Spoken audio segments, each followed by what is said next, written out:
Hello everyone, we're back. And we have Spire on stream. So I think what I did was when I actually rebooted before stream, I rebooted with a controller plugged in, and that was my grievous error, because I needed to reboot without a controller plugged in. Taking the controller out after rebooting, not sufficient. You gotta do it before you reboot, apparently. So, lesson learned.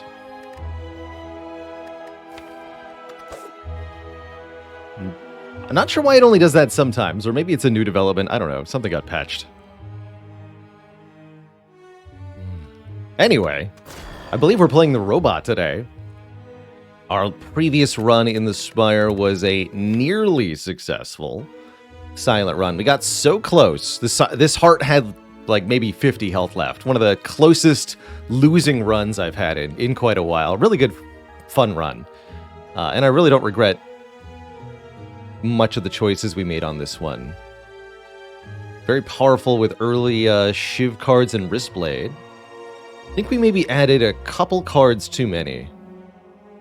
The feed I don't regret. That worked out well. Charge battery might have been redundant. Second dagger spray definitely was, but we had to go for the mastery, right? That's part of the Slay the Spire Mastery Challenge. 56 health left on heart. Yeah, and we could have gotten it even lower. With a slightly different play order, but I don't think we could have killed without making a fundamentally different choice earlier in the fight.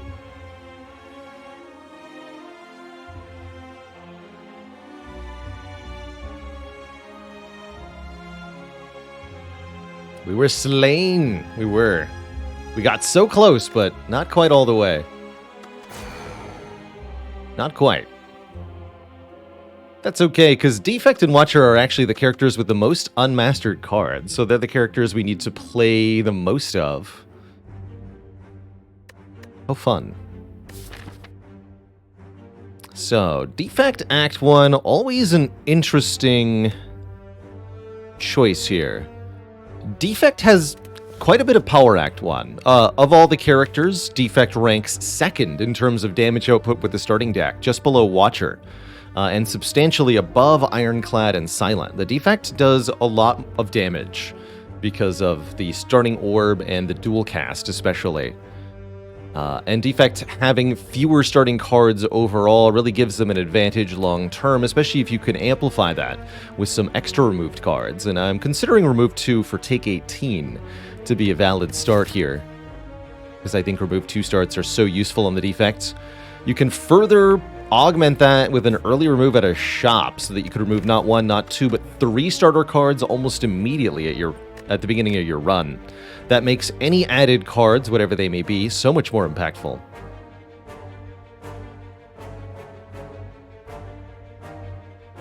Yeah, spoiler alert, we're not mastering Strike today. That's not how I play Defect. It's just not. We'll do it eventually. If I can make it the last card, though, I will. I will. Is there anything we can do with 1 hit point enemies? We could maybe get this elite for free here, going along this way. But only maybe. What happens if we get a strike dummy? Then maybe I take Thunder Strike. Okay, there is a 4 elite path, though. Look at this. 1, 2, 3, 4. Or even 3, 4. Interesting. But that would only really work out if you avoided a combat in the first 3 events. You could go onto this path, though. The possibilities are deeply intriguing here. Pathing in this Act 1 is complicated. There's a lot of options.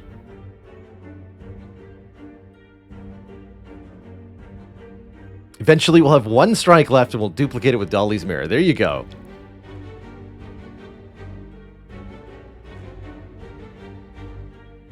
There you go.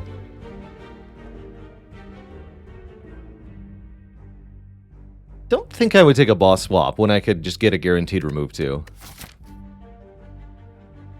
So I guess my question is, do we go Relic Heavy here? Or do we try to build Refined? Get lots of removes, lots of upgrades. I think I'm going to go Refined here. We're going to start with a remove 2. And I think on Defect, it actually is correct to just remove 2 strikes immediately. You'd think that would reduce your damage output substantially, but it really doesn't.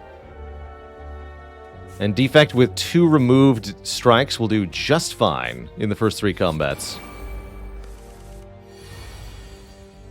Able to pretty consistently full block while still blapping away with that lightning orb. I think that's actually one of the reasons that this works out so well, is that the Defect gets to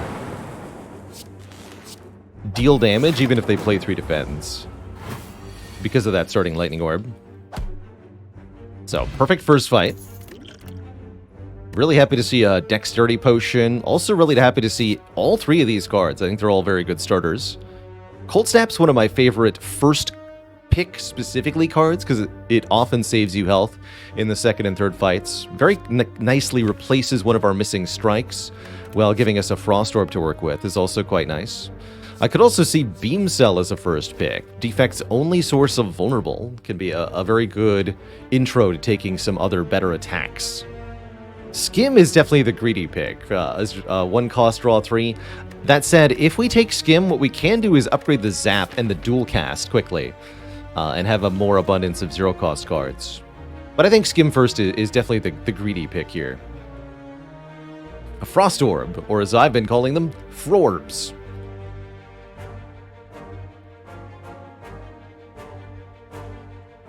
Wow, Sneaky Emily, that sounds like quite a Defect start. Dead Branch, Symbiotic Virus, and Motion Chip. Everyone knows if Skim shows up on floor 1, there will be no Skims the whole rest of the run.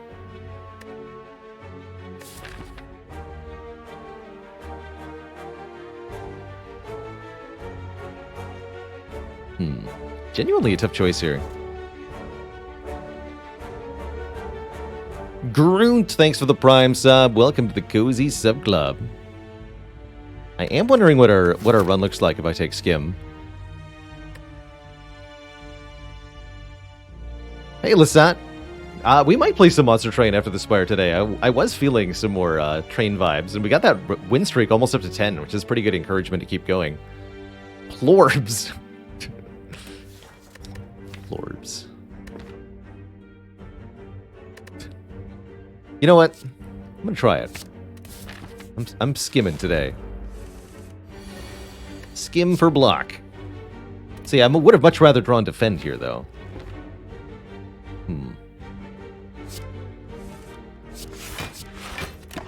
But once we upgrade Zap, I think we're gonna like that Skim. Deeply regret not having a Cold Snap right now.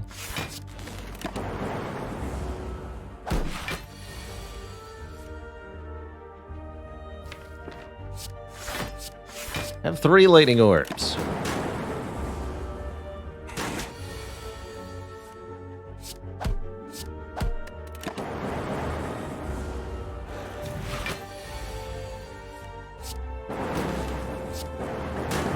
Okay, so we're definitely weaker in the short term for having taken the Skim. No dispute there. But if we can find some 0 cost cards to go with it, things are going to change. That said, Ball Lightning is also a spectacular pick here. And I do think we want a hard-hitting card to help us deal with Hexaghost. Speaking of Hexaghost, also a good reason to keep this Dexterity Potion for now.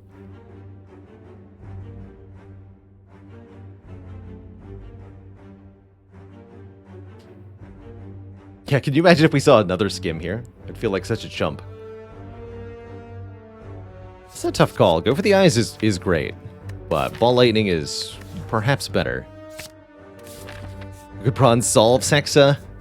Yeah, good use of Kappa there. Hexa is not so trivial as to be solved by one simple potion, alas. Ouch, by the way. This is going poorly.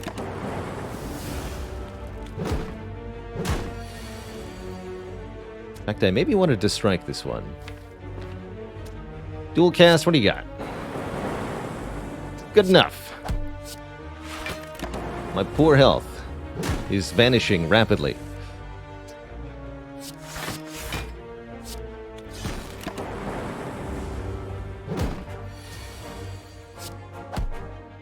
27 is not quite where I wanted to be, but remember, we're down 2 starter cards.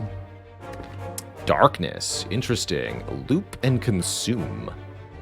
3 orb-related cards. Darkness can definitely help dealing with Hexaghost.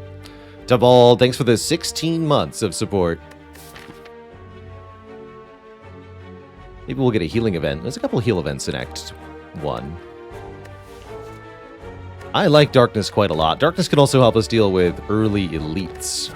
Upgraded version of Darkness activates the passive ability of Dark Orbs when you play it, further boosting any Dark Orbs you have, including the one you just summoned, which makes it really good with Rebound and Hologram and such. I'm gonna grab a Darkness here, and hopefully we're gonna find a heal. No, we find the opposite of a heal. We find the ability to trade our health away for relics. This is a lose health for each click sort of deal. I'm willing to click 3 times. Lose, I think, 19 health. 5, 6, 7. Yeah, that's... Is that 18 or 19? Wait.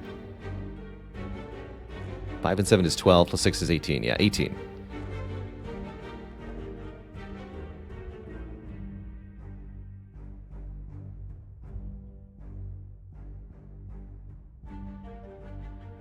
And then we could survive one more click if we wanted to. I was already thinking we should rest at one or more of these rest sites. Let's do it. 1 click. 2 click. 3 click for an ancient tea set. When we enter a rest site, start our next combat with 2 additional energy. It's a lot of health to pay for the tea set, but might pay off here. Do I still think it's worth going to a shop? Or would I rather take another event? Event could be deadly, genuinely deadly for us. Shop is mostly a Carter move, and really not a whole lot else besides. And we're in a pretty desperate spot, actually. I'll take the event. It's a remove transformer upgrade. See, that's just like the removal of the shop, except free. Also, we get a bonus upgrade, which means resting is less bad. Cool. Definitely down for either an upgrade or a transform. I think in this position, with elites coming up, I'd rather upgrade, which actually makes Darkness one of our best upgrades. Upgrade Darkness, upgrade Dual Cast feels great to me. Let's do that.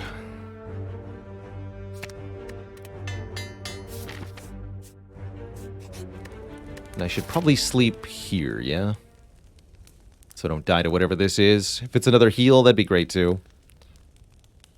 Zap? Yeah, it doesn't technically list strike at the moment. Interesting.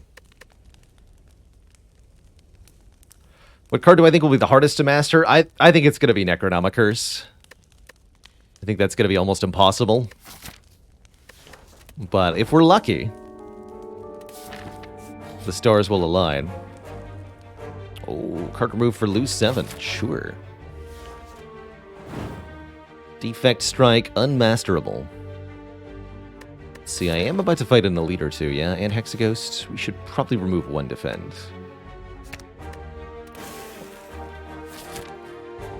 I have no idea if this elite fight's going to be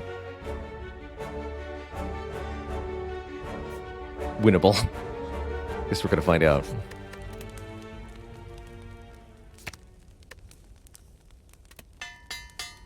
Maybe should be sleeping there, but I'm not.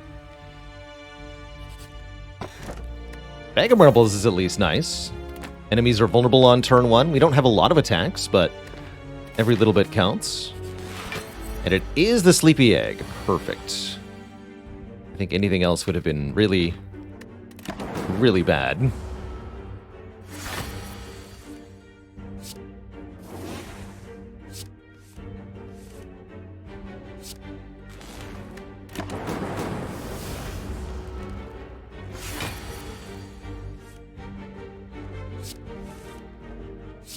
Time to wake up.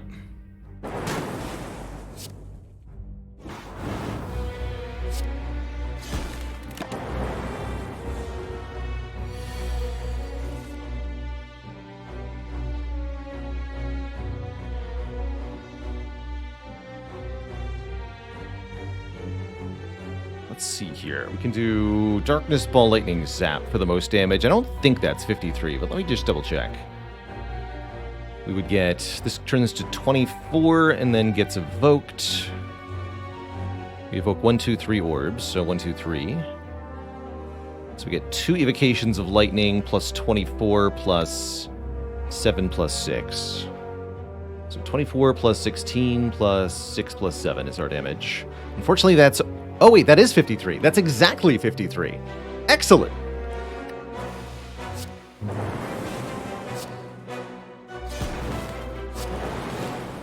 Give him the blip blap. Unfortunately, that's exactly the amount of damage we needed. Wait a minute. Perfect. Even more energy is happening. This is rapidly turning into a deck that, to me, wants a non-energy relic from the boss. We want to get Runic Pyramid, or Empty Cage, or Astrolabe, or something that allows us to further improve the quality of cards and allow the energy to come from other sources. Ooh, Rip and Tear seems like a spicy damage add. We do want something that hits reasonably hard. That said, Rebound. Rebound's where it's at. Rebound is the damage card that also gives us control. I love it with Skim. I love it with Darkness Plus.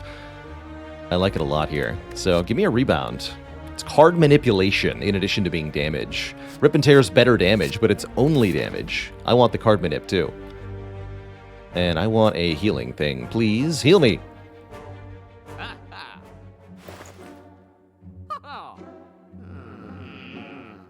Okay, well, this is not healing, but I like it, so allowed. Could take a second copy of Darkness. That's kind of interesting. Definitely going to buy a remove here. We mastering strikes too? Hell no.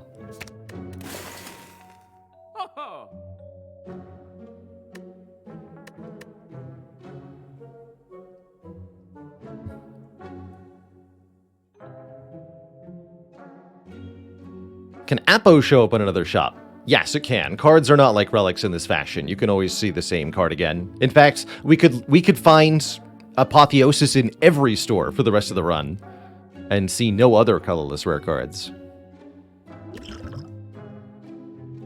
No restriction whatsoever. Flash of Steel is kind of interesting with Rebound. Not bad with Skim either. Just nice to have. Bit expensive for what it does, but it can do things.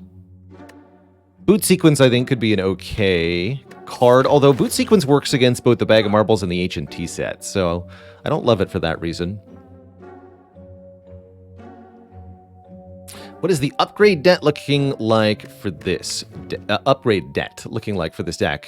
Skim is the only thing that feels like it needs an upgrade, and we can get that this act. So I feel like we can take on a card or two that requires upgrading. Several more, in fact, if we wanted to. Zap would be a nice quality of life upgrade, but it's not required. Buying and upgrading a second Darkness is a possibility, but not required. That would really let me slay the boss pretty effectively. I'm wondering if I can get away with this path. I'm not sure. This is either Tri-Sentries or Gremlin Knob. I don't think we get away with that. We're not going to be good against either of those fights.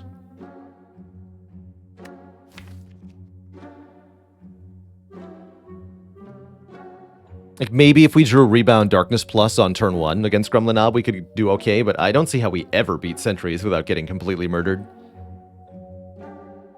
So let's just not fight any more elites. I think that's the play here.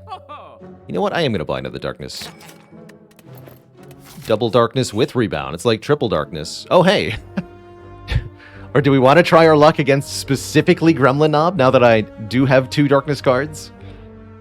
What do we think, Twitch chat? More luck. Thanks for 2 months of support. Hope I'm doing good. Life is good.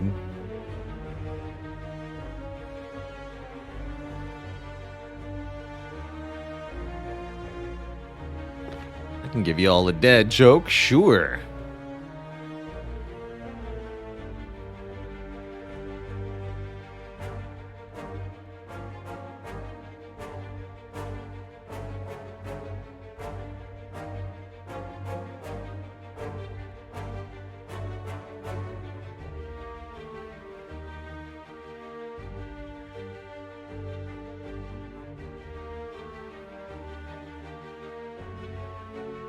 Why did the Gremlin Knob steal a pair of pants? He just wanted Twitch chat to cut him some slacks. This was Lagavulin, would I fight it? No way. No, Lagavulin would also murder us, from this event specifically. And that's only because Lagavulin behaves differently in this event than they do in the regular Elite fight. If I could go into another Elite combat and fight Lagavulin again, well, it sleeps for 3 turns, I'd love to. We get it to set up Dark Orbs and win just like last time. But Lagavulin can't ambush you while it's sleeping, so in this event, Lagavulin shows up and debuffs on turn 1, then proceeds to attack. And that's real bad, like. We would get killed on turn 3, almost assuredly. I do like it's a 65% chance that we get loot for nothing here if I click one time, and even if we fight Gremlinob, actually, there's a reasonable chance it goes well. This elite is extra rewarding, gives you bonus money. I don't think Ancient T-Set is active, though. No, it's not. I'm gonna click one time. We get a Toxic Egg. All right, I'm out. Bye.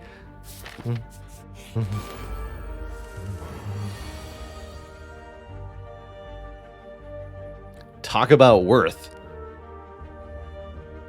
You ever just egg and run? Didn't even grab the pants. Oedipus says, is there ever a reason to fight the elite after getting the money and the relic? Because the option is still there. You still get more money. The money you get from looting is 30 gold, and you'll still get the additional money reward from the elite of 25 to 35 gold if you fight and kill them. If you fight and kill the elite and don't loot the money, then you get like 60 to 65 gold, the two values combined. You don't get an additional relic, but you do still get a card reward, and that card reward can be pretty important. And a potion drop chance too. So card reward, potion, money, all of the benefits of fighting a regular elite, just minus the relic. So it's still worth something. I'd say if you got both the money and the relic, and you're probably gonna crush the elite, then you might as well. You still will get some rewards. Wondering if we end up now sleeping before Hexaghost, even with things as they are. Getting Toxic Egg is really a game changer, and we just talked about upgrade debt. Upgrade debt just got eliminated because we get many, many free upgrades.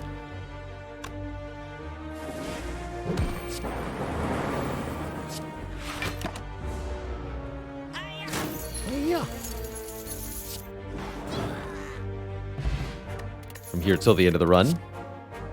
Although these aren't they. None of these are upgraded.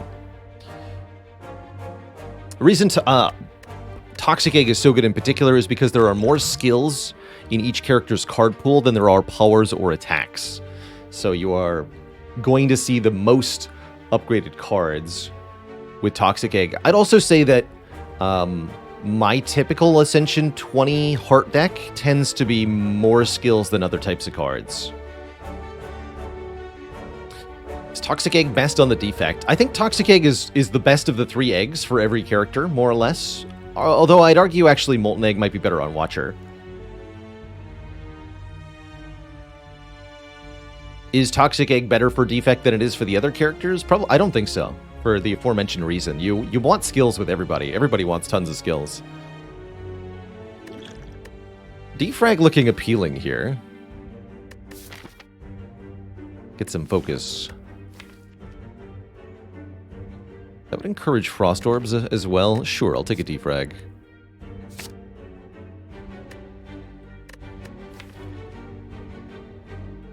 Frozen Egg, definitely lovely on Defect P Good So, but I would definitely say the Toxic Egg is better for the Defect than the Frozen Egg is.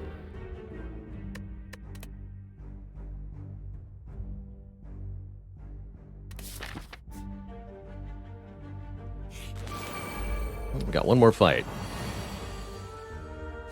This only does 10, huh?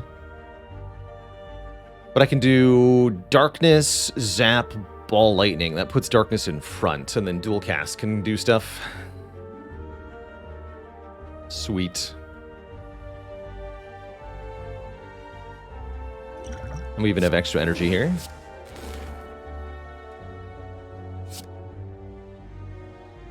Dark Orb will hit the enemy with the least health twice for 12.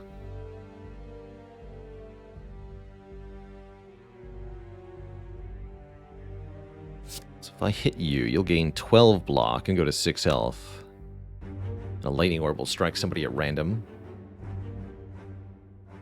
I guess we hit the middle one. Okay, now actually you get hit now, and then you get hit. Interesting. And then if we're really lucky, the Lightning Orbs will both hit the back louse. We're not really lucky, just normally lucky. 14 health is a little bit low.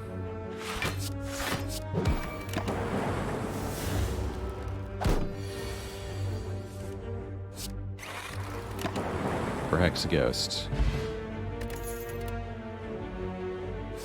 But with a Hologram Plus, things change a little bit.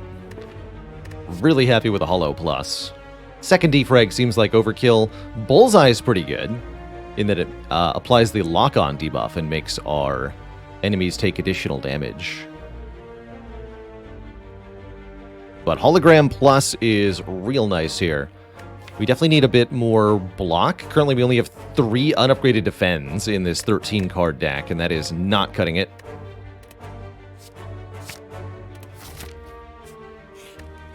So 14 health into Hexaghost seems doable, but only barely. With the Toxic Egg, I feel like I'd rather just rest here, lose 1 upgrade, because we're going to get ahead on upgrades in the long run anyway. So we can lose this upgrade and be pretty comfortable still in the run, just to ensure that we don't die to a bad draw against Hexaghost. Because currently we'll die on turn 3, no, turn 4, the 6x2 attack. If we brick on draws for that attack, we're just going to die. If I was to try to not rest here, I would use both of these potions probably to try to survive. Although I actually don't think the Thorns potion is going to do that much. Yeah, I think we should just sleep. I think it's a lot easier, a lot safer overall. With the hologram, we can most of the time get through Hexaghost, but it's not quite consistent enough currently. And resting gets us to 35 health, right below a 12 divisible number, which means that we don't take too much extra damage from Hexaghost here on turn 2. Fun little fact, Hexaghost on turn 2 attacks you for a number that's based on your current HP at the beginning of this turn. And yeah, we completely bricked draw, a block on this turn. So had we chosen to not rest, we would be on 14 health, looking at 2x6, and going down to 2.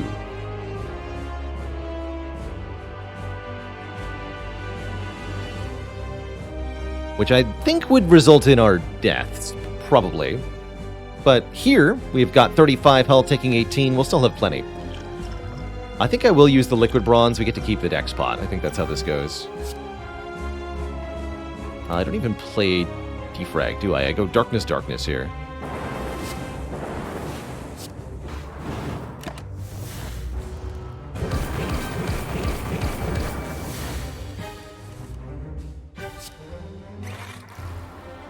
Could dual cast both of these.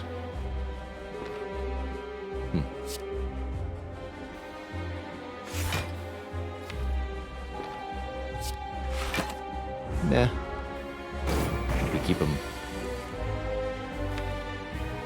Yeah, and then this turn would have killed us with this draw. So I'm glad we didn't do that.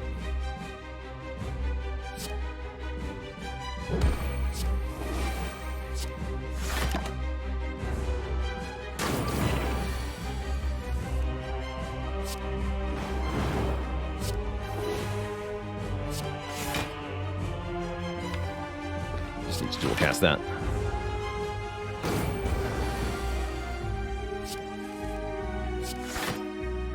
GG.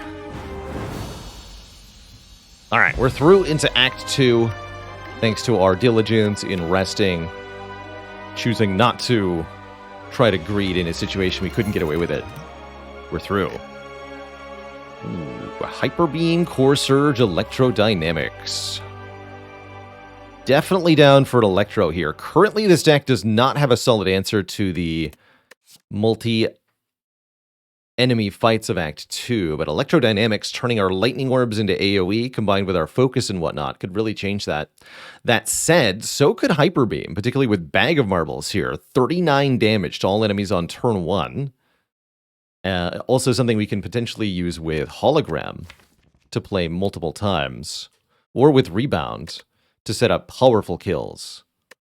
Hyper Beam not to be underestimated here as something that is very similar in utility, but potentially more potent in effect than Hyper Beam, or than Electro, excuse me. Genuinely, actually, this really looks like a good Hyper Beam. I'm going to take this Hyper Beam. Really solves our AoE, even more so than... Oh, it's here. Wow, Frozen Core versus Inserter. How cool. How cool.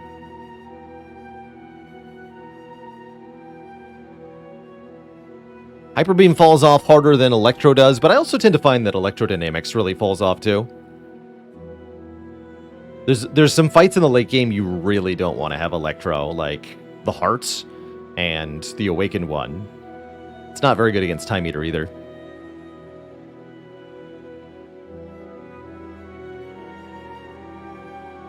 But I think we're more or less obligated to take the Inserter here. This is one of only a couple class-specific relics we have yet to win a run with, giving us an orb slot every 2 turns.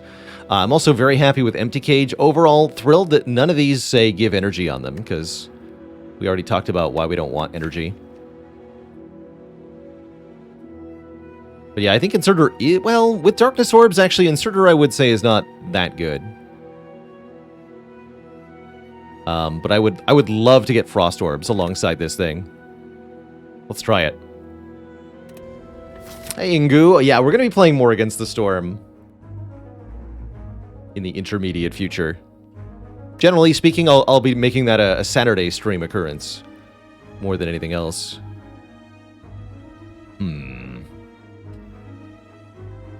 So we probably don't want to go too heavy on the elites here. We did take Hyper Beam, but regular card rewards seem like they're extremely rewarding currently because of our Toxic Egg.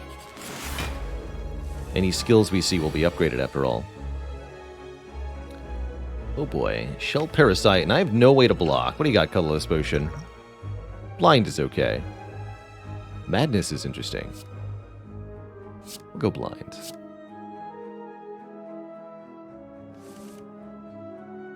Yeah, no block at all, huh? Spooky.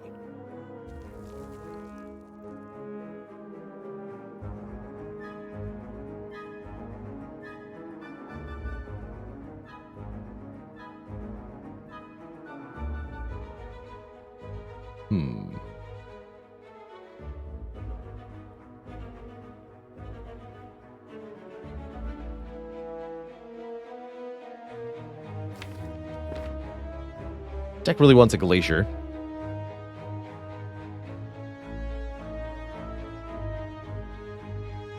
Time to find a way to do 87 damage. That's what I'm looking for, is a way to do that. I don't see a way.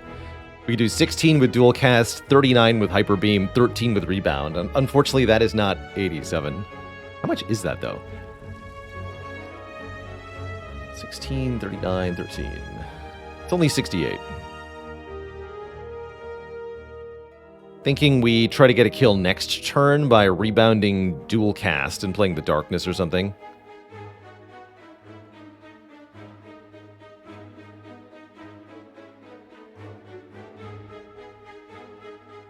Darkness will be 18 by 2 next turn. We'll probably draw a hologram too.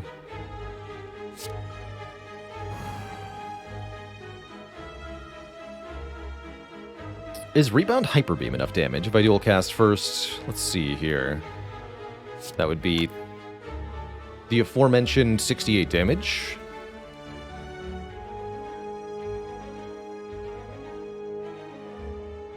plus... Next turn we deal 26 minus 13. 13 more. 81.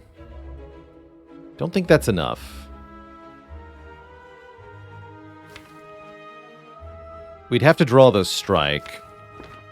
No, Rebound Hyper Beam doesn't kill. Because of the plated armor next turn. And we don't have vulnerable next turn. So, it's gotta be Rebound, the dual cast.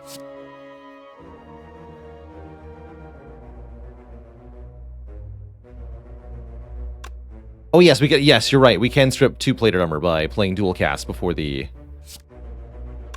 thing I'm looking to before rebounding Hyper Beam. You're right. Still wouldn't make the difference though. Unfortunately. We're rebounding dual cast. There we go. I think we play Ball Lightning rather than Defrag. I think so. And I don't need Double Darkness either. Question is, will this be enough damage? I'm also not sure. Yes, with Hologram to get Hyper Beam back, it sure is. Okay, that worked out. Ooh. We were looking for better block cards. Leap Plus might be a little boring, but it is dang effective. Get in here.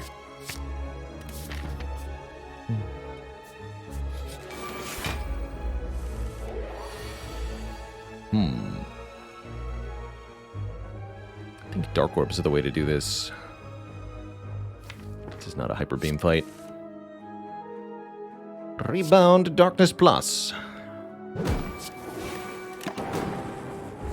We only have a couple turns to win this, or it gets weird.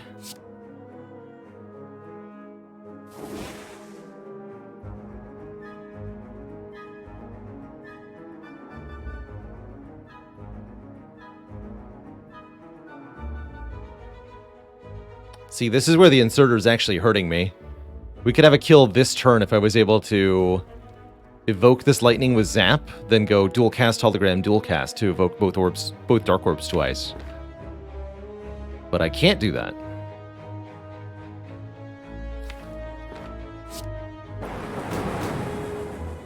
I can do some other stuff though.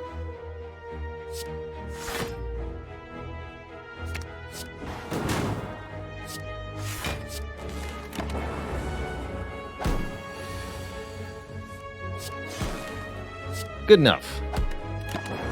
Alright, really good fight. We didn't take any damage there. That's really encouraging. Oh man, I was just thinking I want to self-repair, but here also is an upgraded Cool-Headed.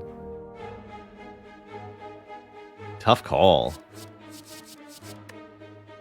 Really tough call.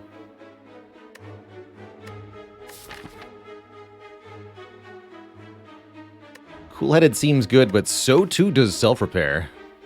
The free upgrade is definitely a little bit more in the direction of the Cool-Headed, though.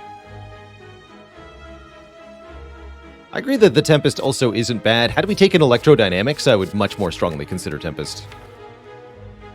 And if we find any energy-generating cards, we're really going to be happy we have card draw. Alright. Pay up to pass. A reasonable fee of all your gold will do, cackled the Red Mask Gang. Actually, I'd love if my enemies were weak on turn 1, so I'm going to fight you all and draw Hyper Beam turn 1. Damn it. I didn't do that. Troublesome.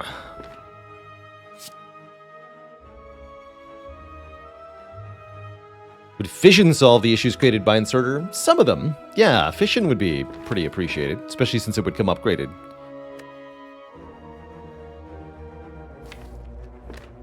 Next turn's going to be rather intimidating. We need to kill Romeo first. Lightning Orb's on board. Come on, Hyper Beam. Thank you. I can hologram what? Not much.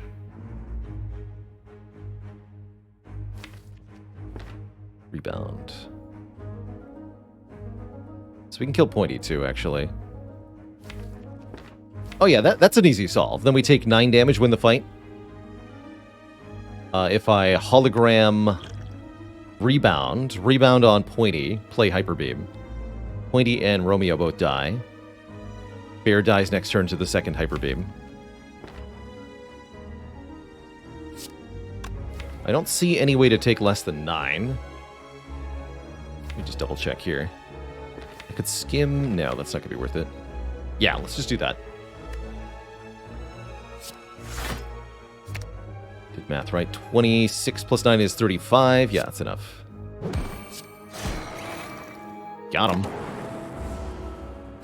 Yeah, we could have used the weak potion to save 3 health, but I think it's much more valuable to have the weak potion.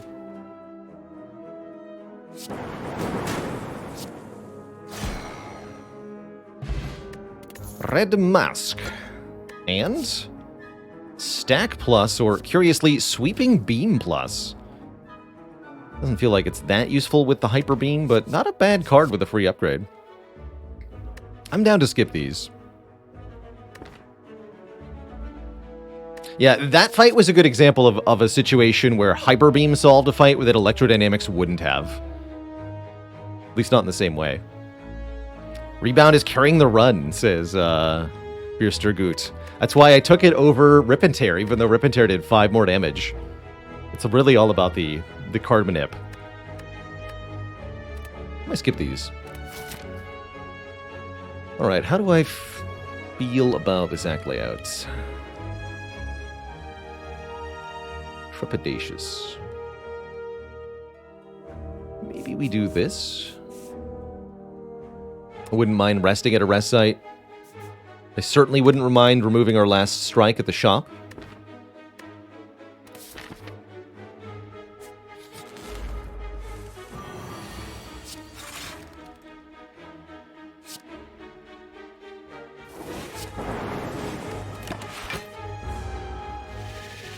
See, this is a fight where the weak potion might do a better job.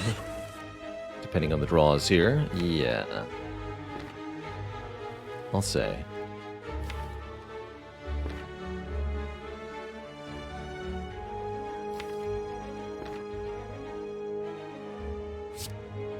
It's cool-headed here. Okay, if I dual cast, I take only 1. We're at 50% chance to get a potion. I'm going to buy another potion before the elite also. Maybe I should have just dex potioned. Now we'll go ahead and use this.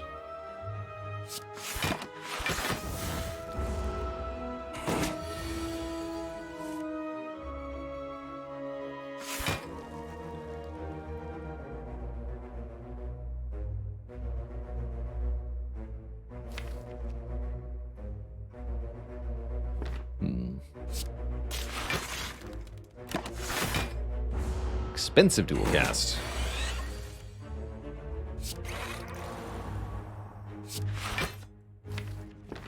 Don't have to dual cast it though. Sometimes a single cast will do.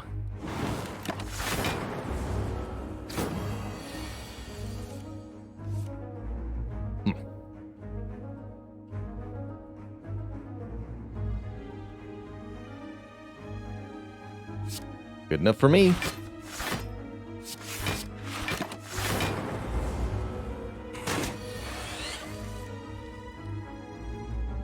Dual cast, hello.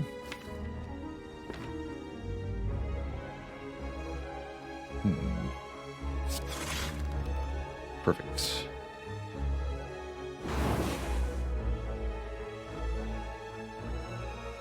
It's not quite enough to kill. We're getting 9 block here. 9 plus 12 is not quite enough. That doesn't get a kill. Bummer. Not quite able to avoid all the damage in this fight. It hurts a bit. All the more reason to sleep before the elite.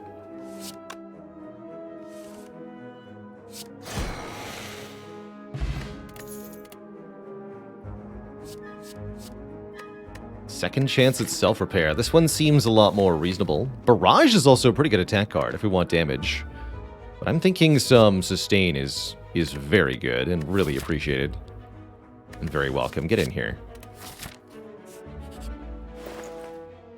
Oh, even more orb slots. The runic capacitor is a curious option. Since I'm about to sleep, the Regal Pillow would be an additional 15 health immediately. That's pretty good. Apotheosis Plus. Like I said, we could see Apotheosis in every shop from here to everywhere. But what I'm really eyeing, actually, is this upgraded Turbo. Turbo with Hologram, exceptional. Turbo with Skim and Cool-Headed Plus, also very good. We'd like to remove the Last Strike. Impatience is kind of interesting. If you have no attacks in your hand, draw 3.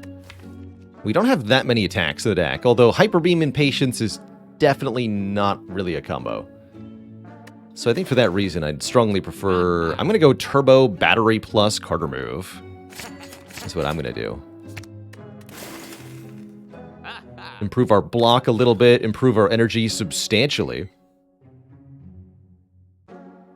Improve our upgrade density, too, by removing 1 unupgraded card and adding 2 upgraded cards.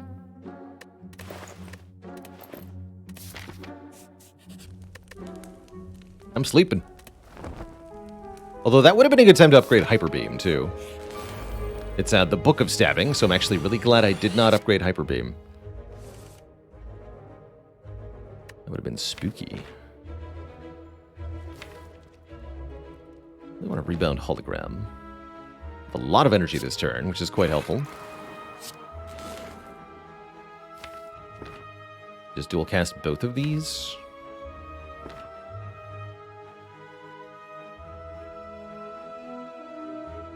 I think they'll be better if kept.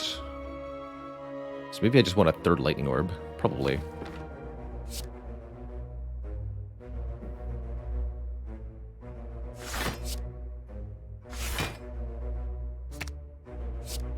No rebounding then.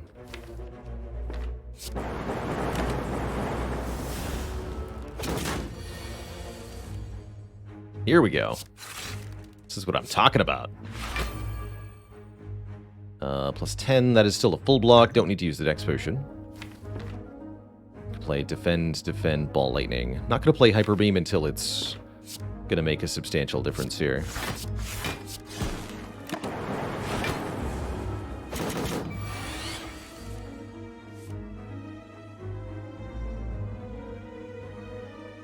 We're going to have to rebound Darkness, I think. We need to get these Dark Orbs moving forward. So, what am I not playing then? We skipping the rebound, or what? I don't think I can afford to skip rebound. I guess I don't need this Darkness. Okay, sure.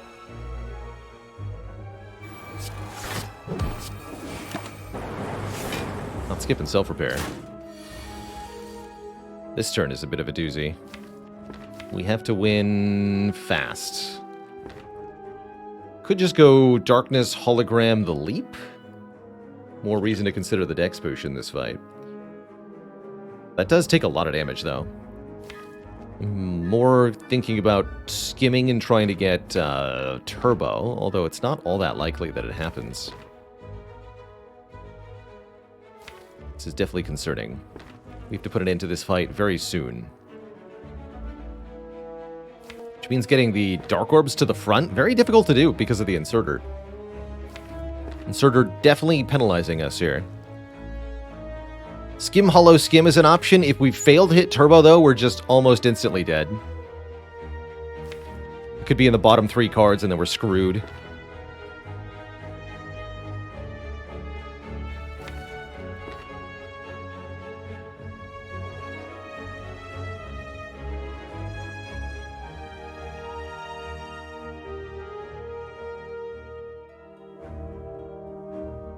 It might even need to be something like Darkness, Hollow, Darkness. Though that takes too much damage for my tastes as well. I have 1, 2, 3 orb generators. That's not going to be enough. Ah, shoot.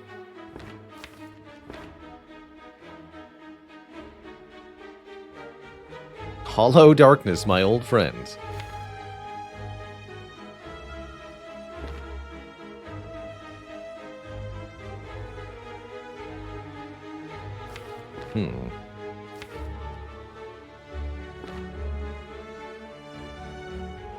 Yeah, I think it's correct to not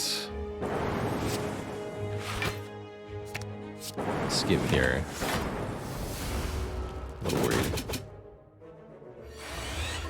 Because if we don't win on this turn, we're like super dead. Dang it. Would have gotten Turbo. If only we had Frozen Eye. We're still dead, right? Yeah. GG. So it goes. Just couldn't cut it with this deck versus the Book of Stabbing. I was worried about Book of Stabbing in particular. What killed this run? Absolutely the Inserter killed this run. 100%. A really classic example of actually how you can be hamstrung by extra orb slots, and why I so strongly advocate against taking capacitors in Act 1. When you have more orb slots, it becomes more difficult to evoke your orbs, and then you can't do enough damage to kill the book there. We had all the damage we needed to win that fight sitting in the orb slots. We just couldn't get to it because there were too many orb slots. Had we taken Empty Cage, we would be out of Act 2 and winning this run, probably, very likely. But that's the challenge of the Slay the Spire Mastery Challenge. I'm going to run it back on Defect here. I'm not satisfied with that. Let's try again. Great Pickle says, you find with Defect you die most to Book of Stabbing. Any tips for beating that elite? It's a damage race. Because the book does more and more damage every turn, any turn where you try to spend your whole turn blocking is a losing turn. So the more you try to block the Book of Stabbing, the more it will kill you. And the answer has to be deal 170 damage as quickly as you can to ideally a single target. So what you want are cards that are very good at doing damage to one enemy to deal with the Book of Stabbing. For Defect, that is Dark Orbs. Dark Orbs are probably the best way to deal with the Book of Stabbing, but it still wasn't enough in this run. Frost Orbs can help a bit in buying you time, but that's all they do is buy you time. You cannot wall the book.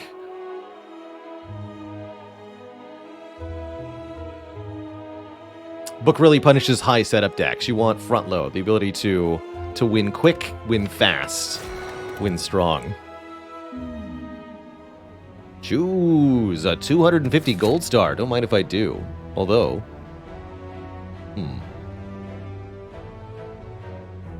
interesting. I'll still probably do it. Static Discharge can really help with the Book of Stabbing as well. That's true. Very much an effective counter. Oh, I like that path. Alright, I'll try that. Baylor will go for this. I don't know if this is going to work. We might just die before we get to the shop, but if we get to the shop, oh boy, we are going to be freaking loaded. And I guess there's the opt-out path here. I'm going to mark this in white. The Coward's Path. -7 max, always better than take 18. Almost always, I would say, yes. The big thing about losing the 7 max health is that on the higher ascensions, you don't lose any current health, because you already started damaged. And it's really the current health that is the valuable resource. Strike this one. It's all about that current HP.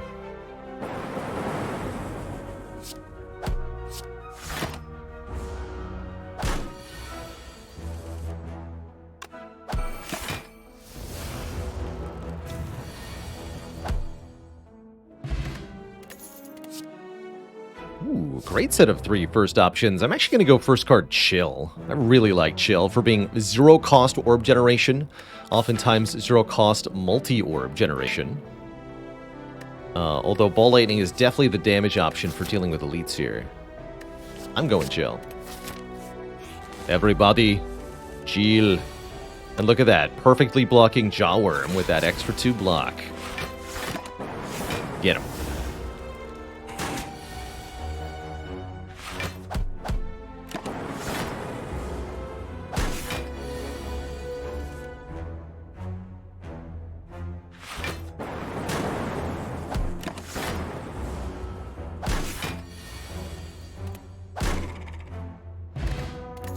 Pot. Darkness is back. We saw what Rebound did for us last run. I think we should take another Rebound here.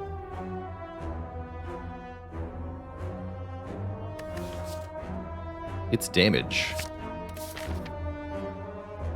That's from Batman and Robin Camel Crushed. The legendary Tim Burton film, renowned for its quality writing and compelling scenes.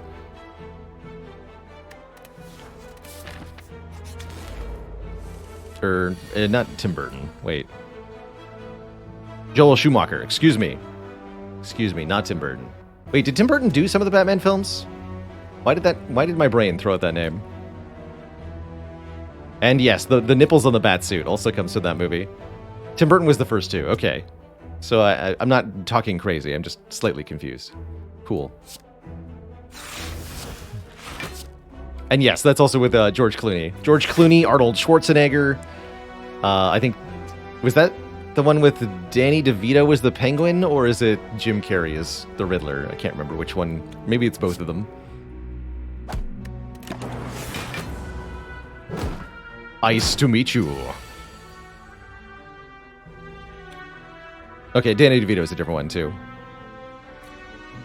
They made a lot of those films.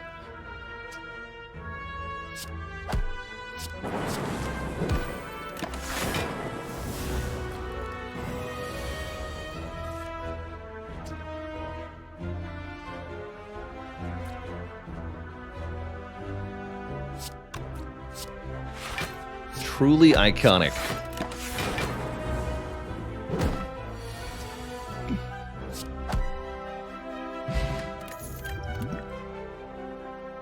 I think taking Bullseye last run could have also maybe made a difference against Book of Stabbing.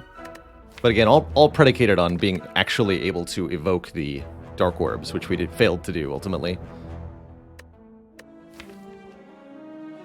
Gotta say, with Rebound, Streamline is one of my favorites here, although Bullseye is the card that doesn't say Mastered on it.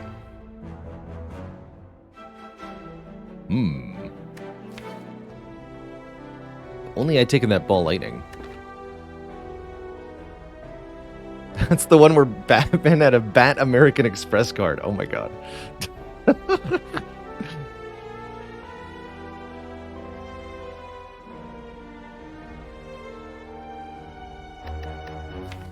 That's great.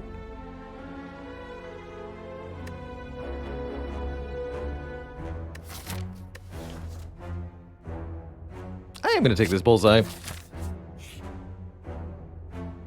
And we're going to remove a card. I've got Dex Potion. I'll remove a strike. Surely it won't be Gremlin Knob first. Smiley face. I feel like we're good for Green Path here. I'm not taking your stinky doubt curse, though, Serpent. 3 elites with a curse for 150 gold at this shop where I'm already going to have about 600 gold? No way. Not 600. 450, more likely. 500, if we're lucky. Bullseye's really good upgrade. More lock-on, more damage. Otherwise, we're going for a zero-cost upgrade. But I think with these added attacks, Bullseye's really the only pick. So Bullseye's honestly around the same damage.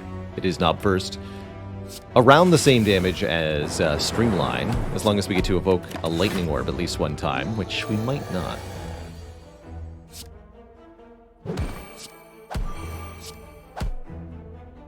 Seems basically impossible to kill next turn. That's where the Block Potion and the Frost Orb come in. We'll take some damage here, but not as much as we really ought to, so to speak. 17 health. We would have to draw all 3 attacks, whereas if I play the Zap, we are not going to need to do that to win. So Zap causes us to take 4 additional damage, but guarantees the kill. I like that. Good fight.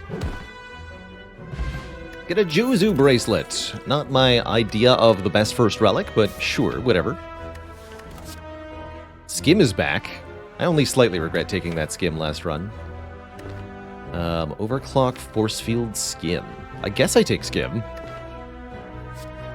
I'm not taking Overclock or Force Field in this position. And we get another upgrade before what is not a Gremlin Knob. Reasonable time to consider upgrading Zap. Above Average Casual says, thoughts on Overclock. It's a weird card. The downside that it gives you is counteracting the upside that it provides. So you're getting card draw, but then losing card draw later on. Kind of like Turbo, but the burn sticks around forever.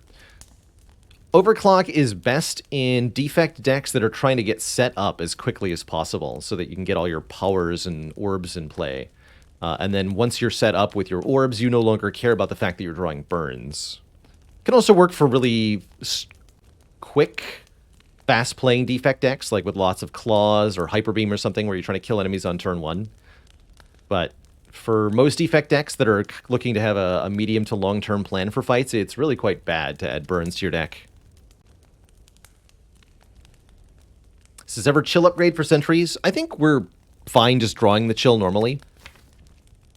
I don't need it to be an 8. I'd rather upgrade the skim, although probably zap or rebound. Upgrade zap.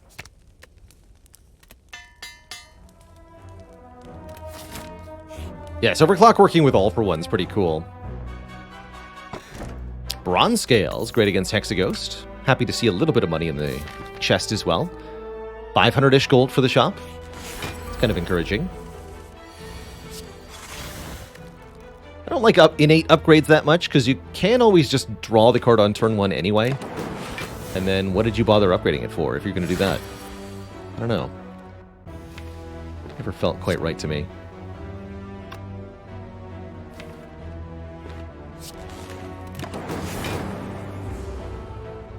Alright, here's a fight where Bullseye's going to do some good work for us.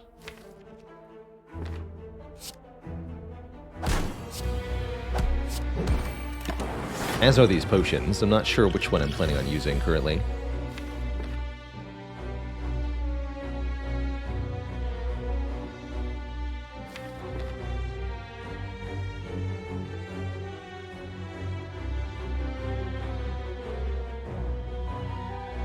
Speed potion this turn's pretty good.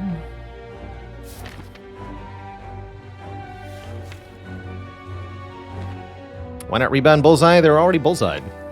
And I'm not playing any attacks this turn.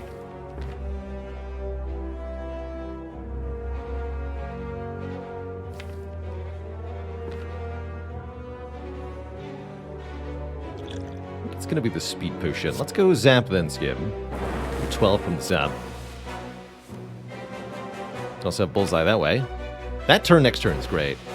Actually, that does make me want to go Dex Potion, because next turn I'll also play Defend. So we save 4 this turn, 4 next turn, versus 10... Actually, only 8 right now, right? Yeah, because we're just taking 8. Or even if I go dual cast Defend, I take 5. Then next turn we take 10.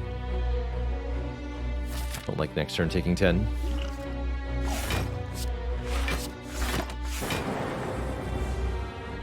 Let's take 4 and 4. Actually, less than 4. Rebound Zap.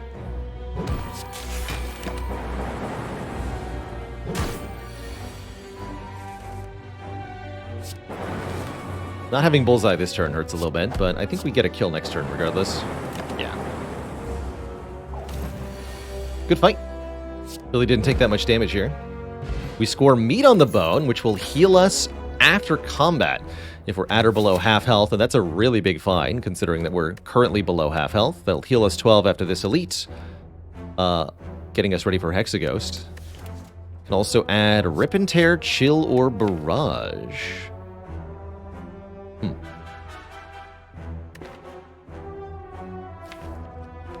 I think it's either Rip and Tear or Barrage. I like Barrage more than Rip and Tear most times. Take a Barrage.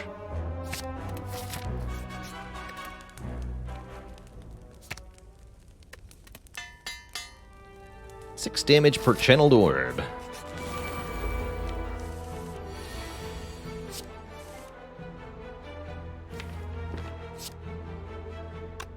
Okay, this fight will be a little slow. Just getting up 3 Frost Orbs is really the key component here. Definitely gonna get bonked next turn, but that's okay. The fact that our orbs do damage to a random enemy is gonna be a bit iffy. At least the bronze scales will help.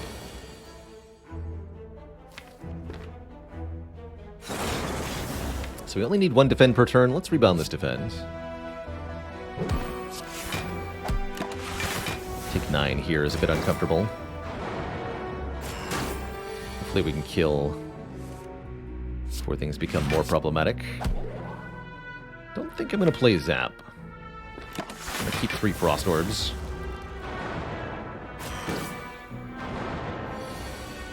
Good. 2 strikes. You're out.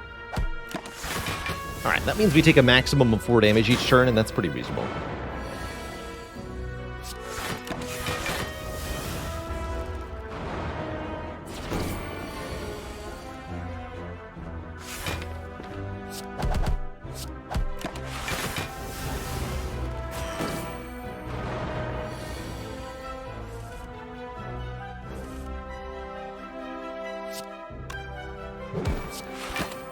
Perish.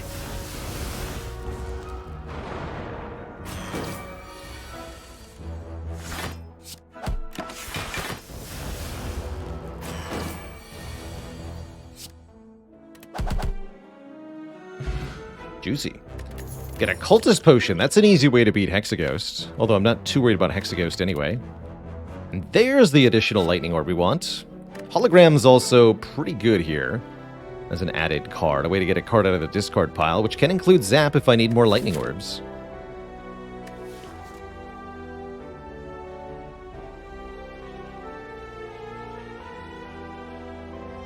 That's right, Meat on the Bone actually only flashes when you drop from above half health to below half health. If you start the fight below half health, it'll never flash for some reason. I'm grabbing a hologram. I'm a hologram enjoyer, certified. And with this much money, we gotta go to a shop. Of course we do. Anger the mushrooms. We'll heal 12 anyway. Surely this fight won't be that difficult, smiley face. Oh hey, chill. Everybody chill.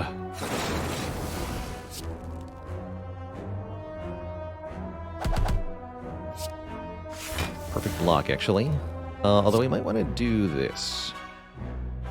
Take slightly more in order to facilitate not getting bonked next turn. I like that.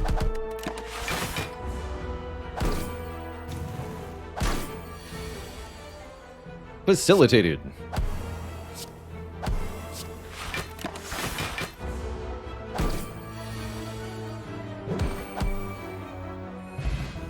Back up to 38 health. We now have the Odd Mushroom, meaning that if we become vulnerable, we take less bonus damage.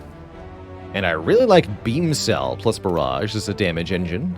Streamline's also pretty powerful with both Rebound and Hologram.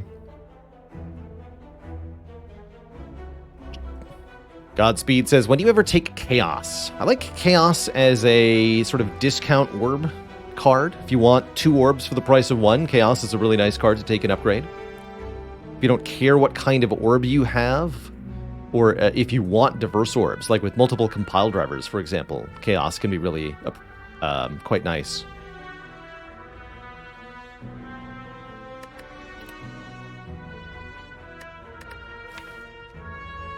Turbo is really good here, actually. We have Skim and Hologram. I'm taking Turbo. Just realized that was good. But what about Buffair? Ooh, what about Toolbox? Random card on turn 1, always valuable. We can get rid of another strike here. Buffer's on sale even, so only 80 gold for a block on instance of damage card. That's pretty sweet. Could have mastered unupgraded reprogram. Well, yeah, we could have had a real Barrage build. Ever worth spending 170 gold for Blood Vial? I don't think with Meat on the Bone it is. I think it could be worth spending on if you had Coffee Dripper, for example, and it was your only way to heal. It's a slow trickle of healing. It's not much, but it does help. But yeah, I don't think we need it with Meat on the Bone at all, certainly. Can I afford Toolbox, Happy Flower, Buffer, Remove? Because that's probably what I want to do.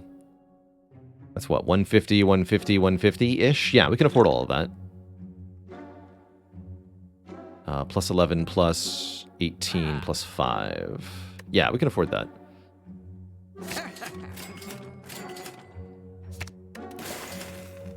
Good talk.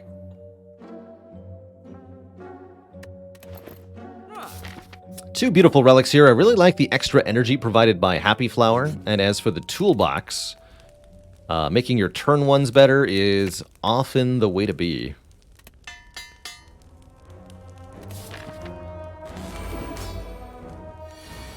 Spicy. Maybe we'll make 20 bucks off this fight. Maybe. Oh.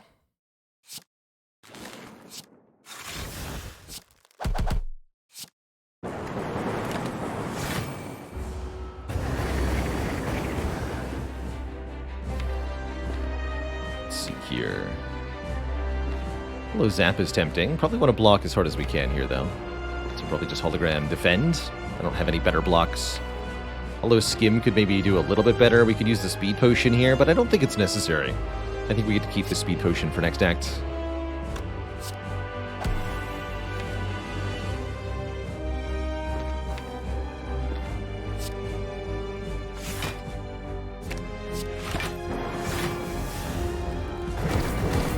Shouldn't need to do too much damage too quickly because we have the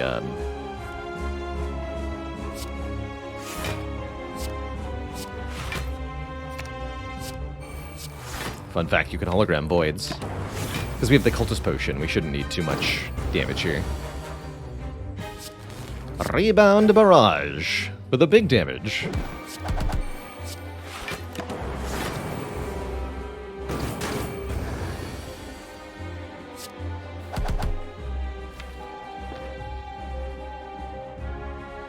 Next turn we're not being attacked, so that's actually a really good draw.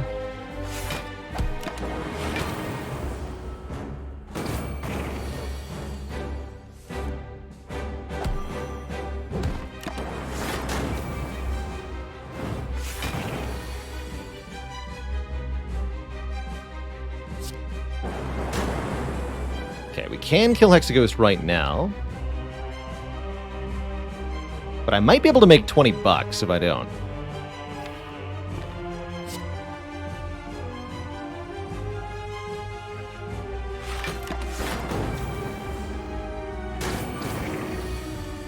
Money!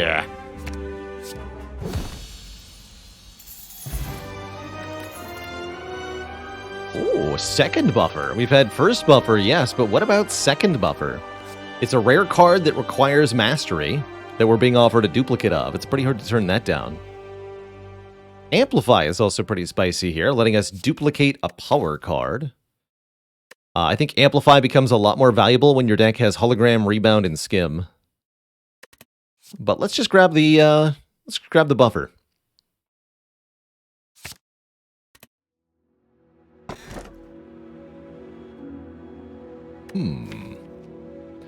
Energy for days. Get energy in the form of the Fusion Hammer, preventing us from upgrading cards further. Get energy in the form of the Philosopher's Stone, giving enemies additional strength. Or get energy in the form of the Velvet Choker, limiting us to 6 cards per turn. Gotta say, with 2 buffers, I don't mind the Philosopher's Stone. Enemies that have extra strength are kind of negated when they can't hurt you in the first place. I could see Fusion Hammer being okay, but being unable to upgrade these buffers to make them prevent 2 instances of damage is pretty bad. Buffer, Turbo, and Skim all really want upgrades here. I'll take a Philo Stone. I don't love it, but it's not bad. It's not bad. We do want to hit a couple of rest sites early-ish this act, maybe before we start bumbling into elites. Really not that many that we can do. The Spire didn't generate a whole lot of map for us.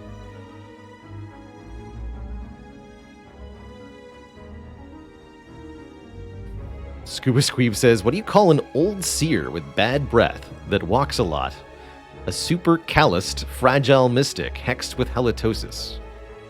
I like it.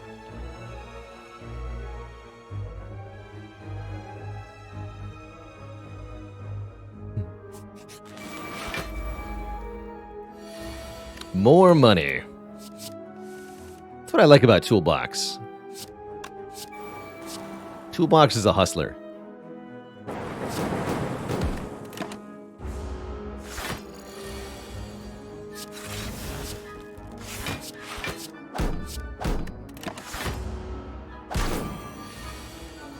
12 by 2. How about I just buffer it?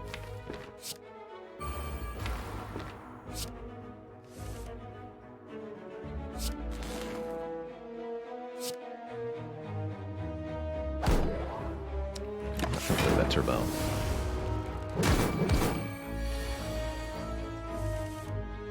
Easy every time. 20 bucks. I'm rich. Second barrage. Sweeping beam or tempest. Hey, Mr. Zorag. Grats on beating Ironclad A20.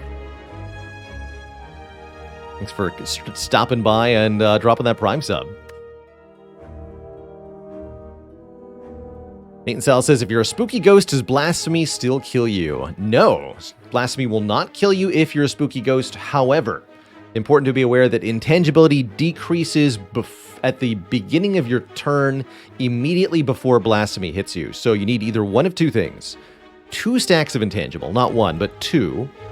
Or you need Incense Burner to be on 5 the turn you play the blasphemy. That way you'll become intangible and then try to die at the start of your next turn.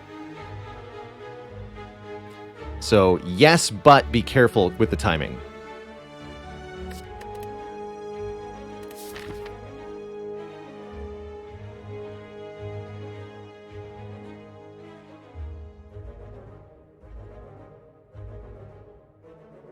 Trying to figure out if I go to this shop and remove a strike here. Now that we got enough money for a relic, I think we do go to this shop. Hey, card remove. Which means I can't afford this card remove.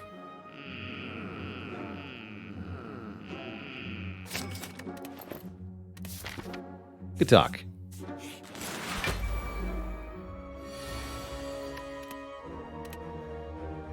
Buffer would be nice. Blind is a nice kind of backup protocol. Secret weapon doesn't actually fetch me anything I need. Hey, buffer's here. Okay, good talk.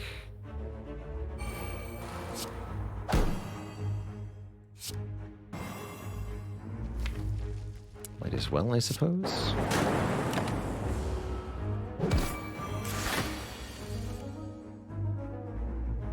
Buffer, meanwhile, is not that good here.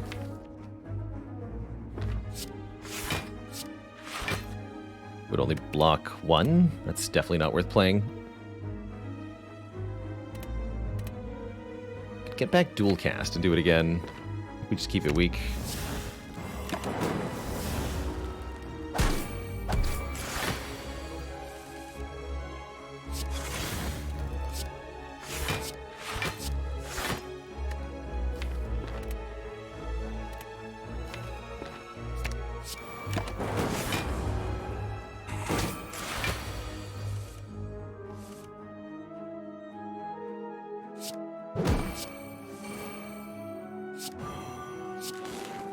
Get him.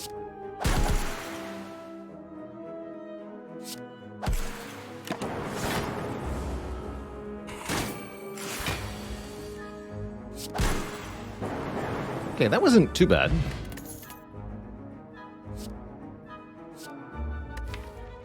That would be the second bullseye we need, but I think it's better to take a sweeping beam. 1, the sweeping beam has an upgrade. 2, it's the first and really only source of area damage that we would have.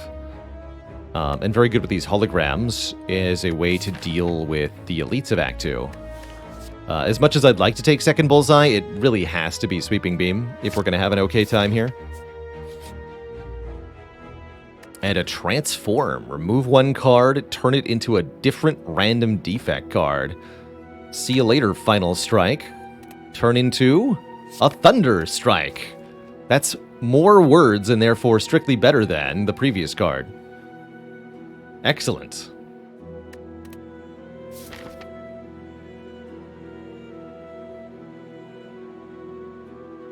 So, fighting an elite seems bad currently. Let's not. Strictly better. You heard me.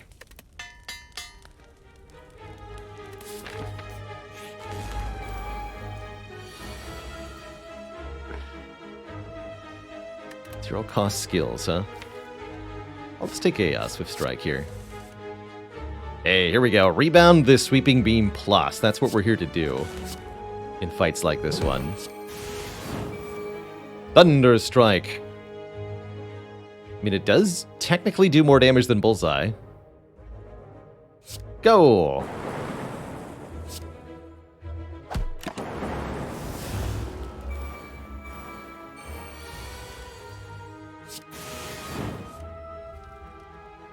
Triple buffer. The rebuffeting. Alright, well, they all have to die next turn, okay?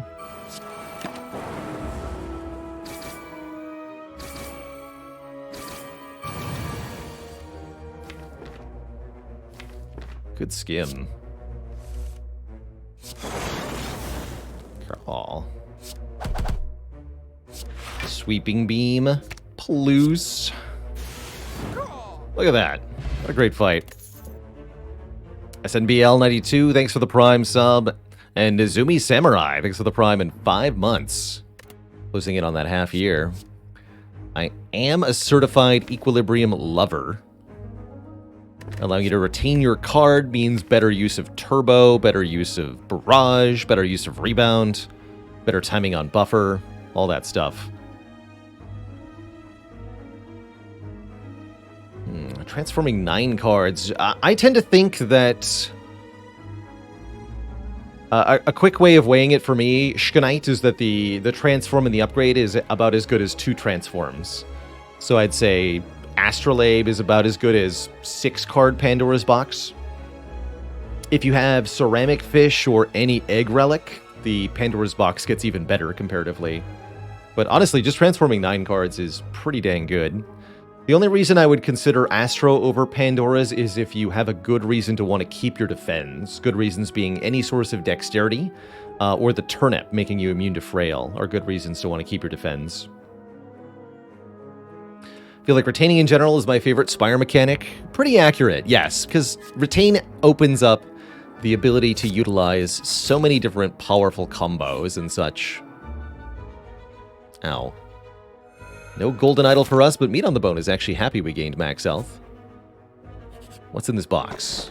A mummified hand. Monkey's Paw Curls. Whenever we play a power card, currently with the 2 buffers, a random card in our hand will become 0 cost for the rest of the turn. That's pretty dang good. Yeah, Pandora's Box rarely helps with your block game. Sometimes, but rarely. Very rarely.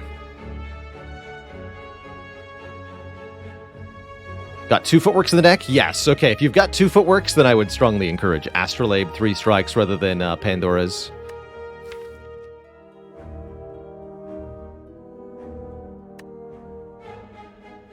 Trying to figure out if we go 2 elites here or if I just upgrade the other buffer. That's probably the better play. Upgrade 2nd buffer. We'll do 1 elite. Kind of scared of the elites right now with Philostone.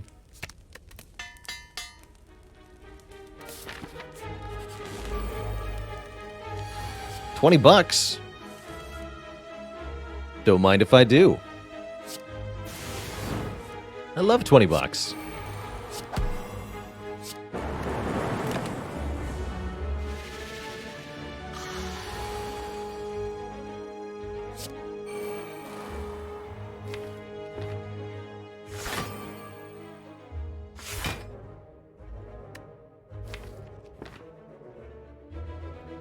Just play this. Unfortunately, the barrage didn't do anything there. With 4 stacks of buffer, Snecko really can't hurt us much at all, which is very convenient.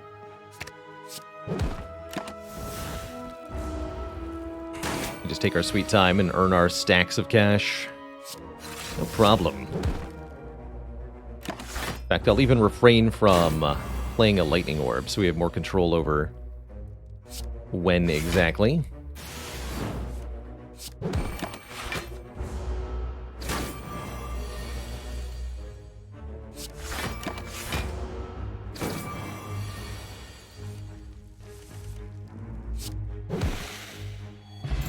Easy money.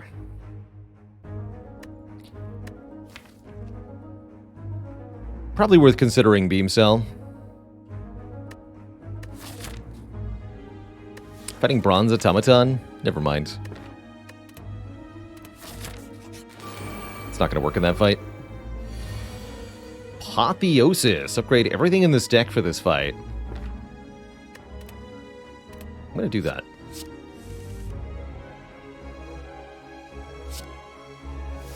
Dramatic Entrance also relatively juicy. Looks like we are going to get attacked next turn. Really not much I can do about that with this opening hand. So we're going to play Equilibrium and pray. Pray that our draw is okay. But this is going to be a lot of damage incoming. 12 by 3 from the leader, 11 from each minion. Spooky. But Skim is here to save the day.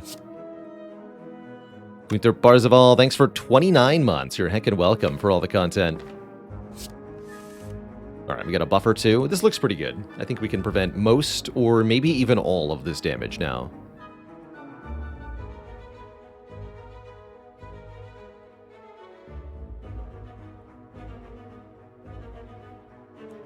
Probably want to bullseye before I play chill is the thing. Does 11, and then the lightning orb still 12.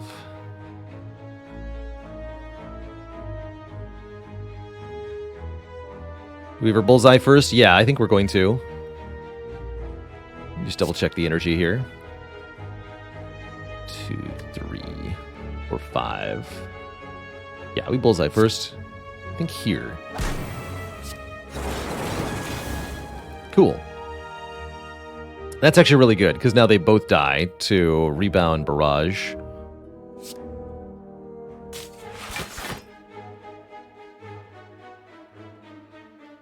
Oh, I should have... Oh, wait, now they don't, because I'm a doofus.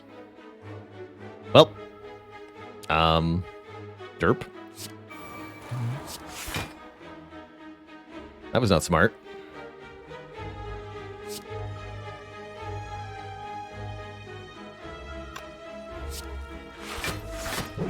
Whatever.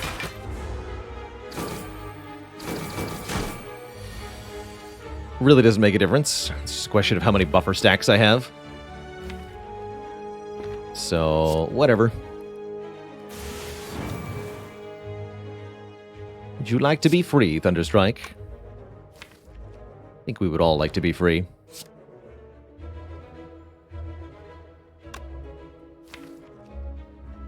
How do I want this to go? Hologram Void, Hologram Zap? Still not enough.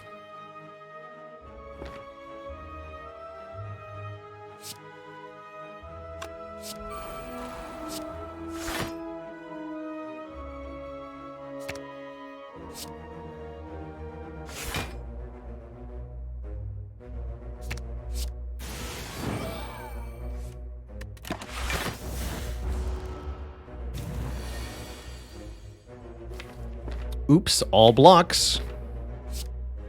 I guess Thunderstrike does pretty good damage here, or we can draw one with a beam, which might be better, because if I get Hollow or Skim, we can keep going. Equilibrium's good too.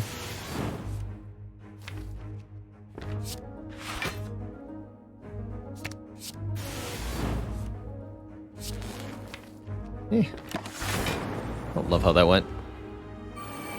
Good news is we have 3 buffer charges, so even in a worst case scenario, we're gonna absolutely murder everything. Slash full block. Doesn't matter none.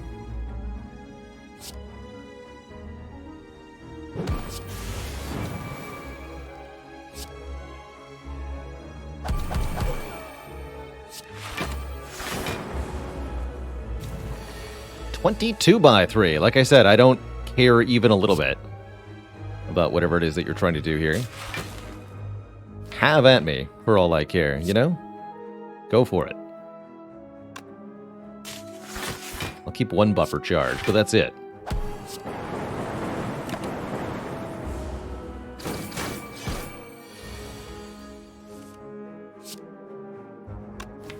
No hand agreed, okay. Okay, we get through the Gremlin Leader fight, no problem. Picking up a Ceramic Fish, potentially a Static Discharge, which is nice with a Thunderstrike, I guess, but not very nice with buffers. I don't think this is worth it. Skip. Goat Cheese, thanks for 23 months. One away from 2 full years. Heck yeah. Mummy Hand also makes Static Discharge a little bit more appealing, but I don't think so. Do I go to this shop? Can always remove a card. Although it would probably be a defend card, huh? Could just take plain old Ball Lightning. I think I'm just gonna take 2 more combats here. 2 more card rewards before Bronze Automaton. 20 bucks! This toolbox is almost paid for itself now. Hit the front one twice. Dang it. I'm gonna go ahead and block the Hex here.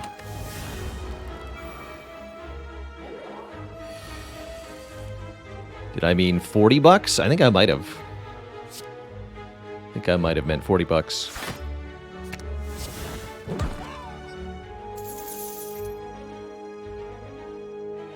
Defend Event is full block, but I want protection for next turn. Let's just play the buffer here.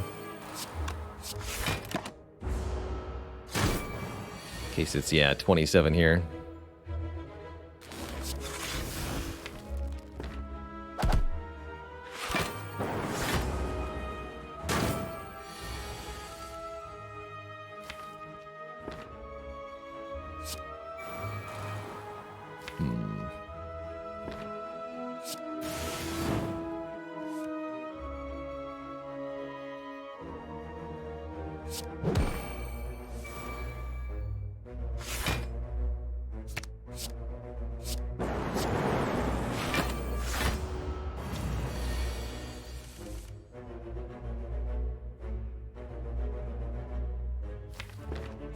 Loose, but no cigar.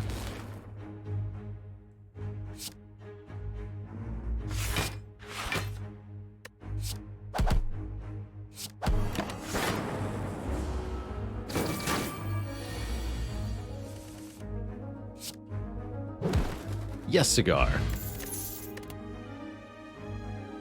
Alright, the same choice, but different. Do I want a regular Ball Lightning or not? Honestly, I kind of do, actually. Alright, fine. Prefer something upgraded, but I'll take what I have to take. Unbelievable, though. Not even a single Hand of Greed offered to us. Terrible. Truly terrible.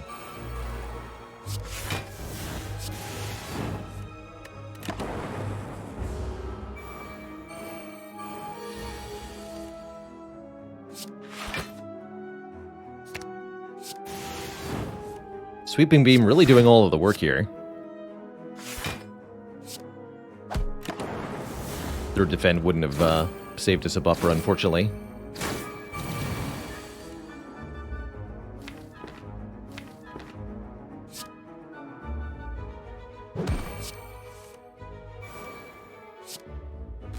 There we go. Oops. Slight order there. Looks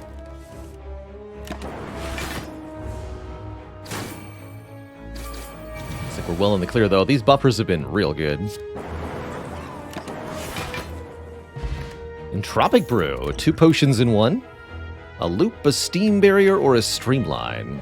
These are all pretty underwhelming. I think with what we have, it should be possible, although not necessarily easy, possible to defeat the Bronze Automaton. I'm unsure if I should upgrade Turbo, Hologram, or Skim, though.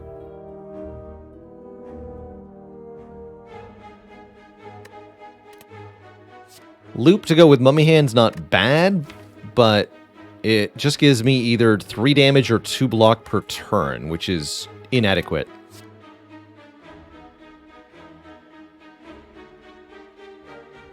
Sure, it's free to play, but you don't, in Slay the Spire, you don't want to be taking cards that are free but also do nothing. It's a very easy way to end your run.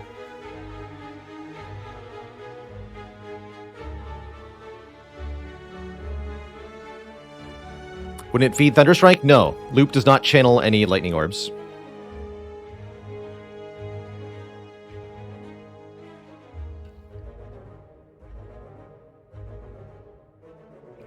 It activates the ones you have more often, but that doesn't count.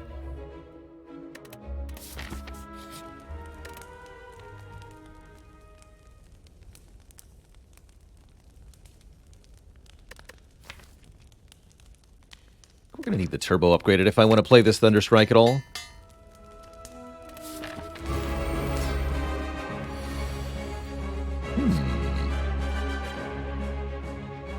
I'll try Metamorphosis here. What do you got? 2 free beam cells and a free hyper beam. You know? That actually seems pretty good.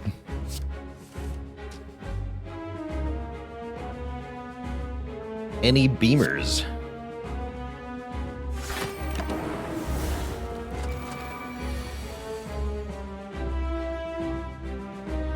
What we don't want to do is buffer too prematurely. We need to make sure we keep at least one of the buffers for the hyper beam turn from Bronze Tomatomaton. The Bronze Tater.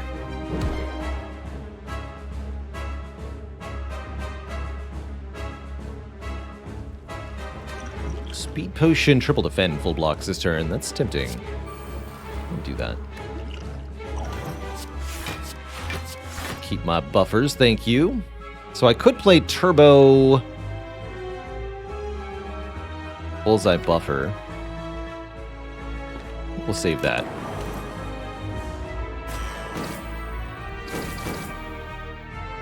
Hey! It's my Hyper Beam.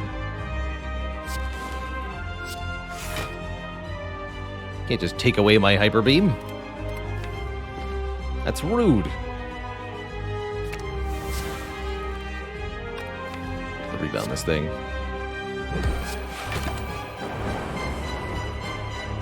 Hey! It's my equilibrium. Why are you all so rude?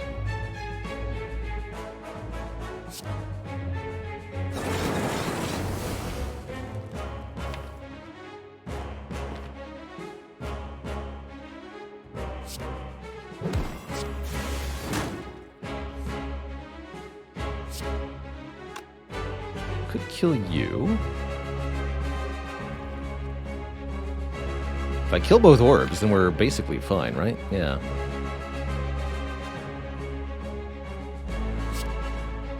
Well, heck focus, I guess.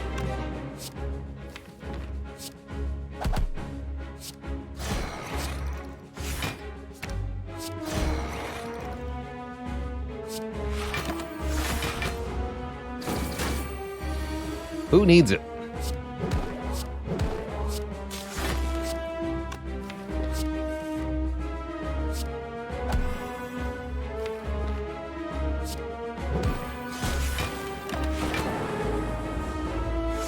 The power of Bullseye.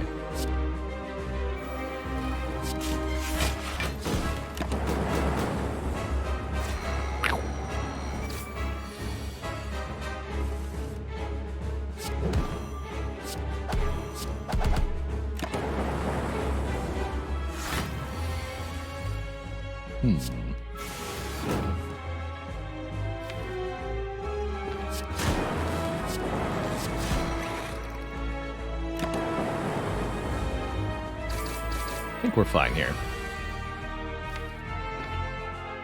Yeah, because we can do Beam Cell, Thunderstrike for a lot of damage here. Or I can Hologram Hyper Beam, rebound it. That might be even better, actually.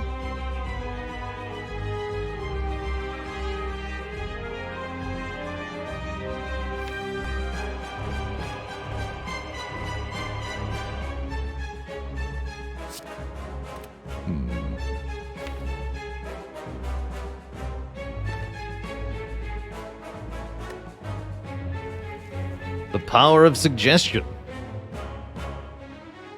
I mean, I am the one who put the Civ 6 on the game vote in the first place. I might be a little biased. Is it just the buffers keeping this run alive? As for how we're doing damage, Sweeping Beam has been putting in a lot of the work so far. The Barrage is not to be underestimated either. But yes, I think it is mostly the buffers keeping this run functional. That and a lot of energy per turn, quite frankly.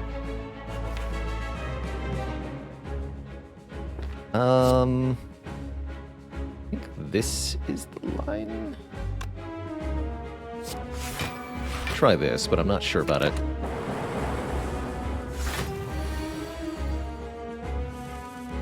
Yeah. Perfect. Not one, but two Thunderstrikes. Feeling Thunderstruck, Twitch chat? Like I said, it's a strictly better strike. GG.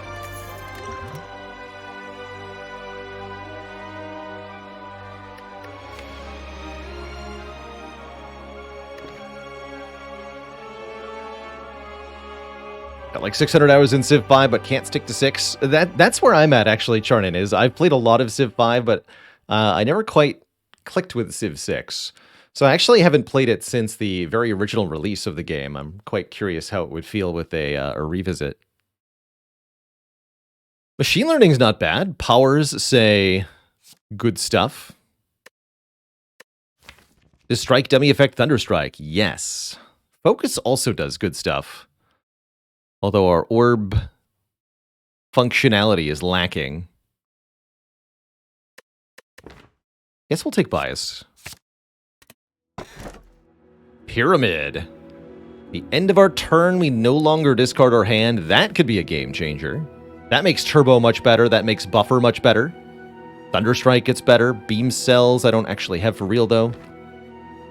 Do I have the expansions for Civ 6 or just the base game? I own the base game. If it wins the game vote, I'll probably buy some or all of the expansions, is usually how I do it. I just out of pocket pay for the winning game each month for the game vote. Sacred Bark isn't terrible.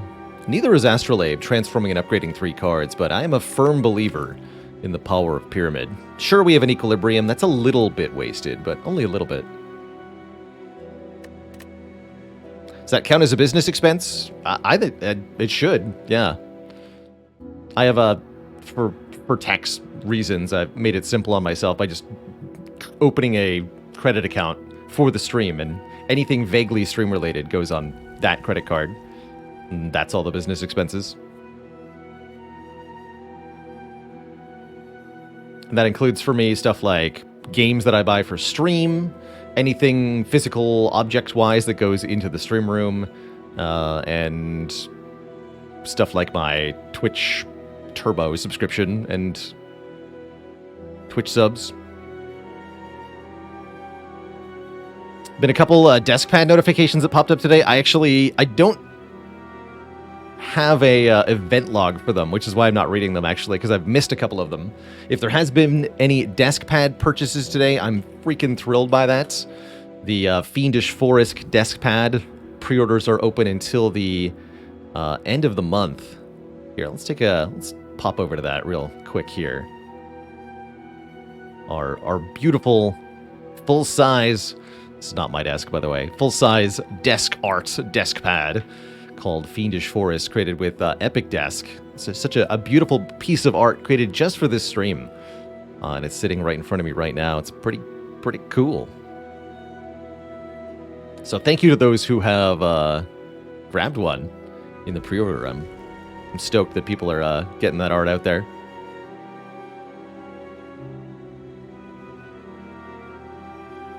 Hopefully I can catch it next time it happens.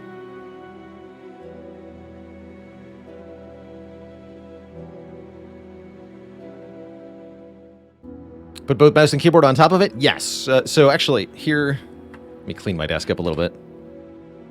There's no phone on it.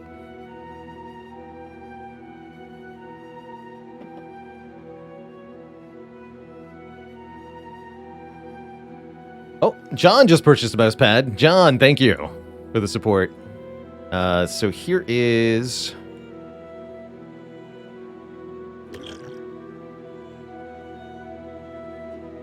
that brighter. Here's my desk with the desk pad. Keyboard, mouse go both directly on top of the pad, which is pretty wide. 3 feet, 90 centimeters is the width of this thing. So it basically would fill up the entirety of any normal size desk. I've got an extra large one here, so it doesn't take up the full space. But yes, it's huge. Definitely huge. The mythical stretched water, it's here.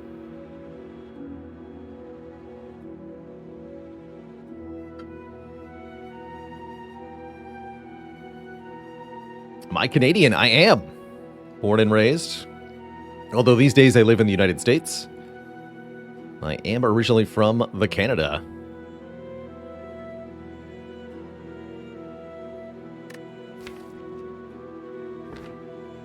What's this bottle called? This is a Reduce. It's the brand name. Just kind of like a stainless steel reusable water jug. Holds a whole liter. Stays nice and cold. Really good. I like it. Moved to the U.S. as a young kid because my parents chose to move for job reasons. So I didn't have any part of the decision-making process.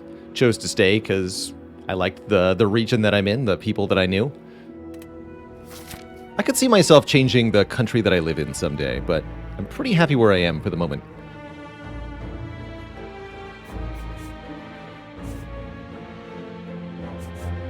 A lot of upgrades this act. That's exciting.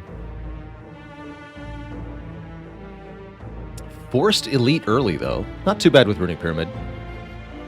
Could go to this shop, but if I'm going to this shop, I probably don't want to. Although we have a bias cog and we're defect, actually looking at as many shops as possible is probably correct. Try to find orange pellets or something.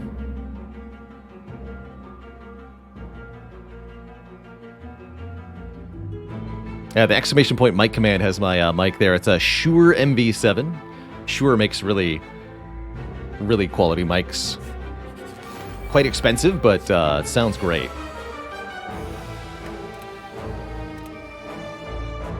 The stand that I use is actually, it's an old one I got off Amazon for like 10 bucks. It's surprisingly basic. I should really replace it, but I haven't.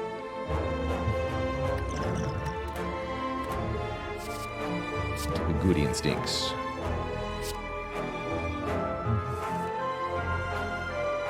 Buffet?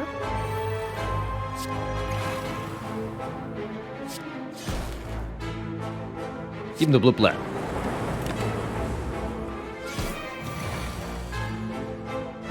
Just adore having Runic Pyramid. Being able to retain things is so dang strong.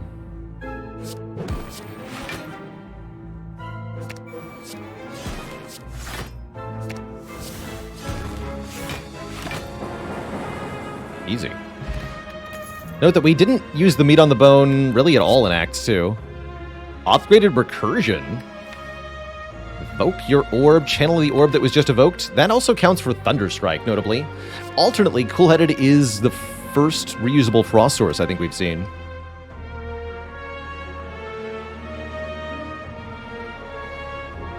I've got a pair of 27-inch monitors, Drac, which I really like the size of. Used to do 22 inches, but for the stream I decided to upgrade, and I've been very happy with that. They are big. Defect the best character for Pyramid? They might be. Silent is also very happy with Runic Pyramid, especially because of the initial 2 extra cards she draws with her starting relic. But Defect loves to retain. I'm going to flash a steal just for the +1 draw here.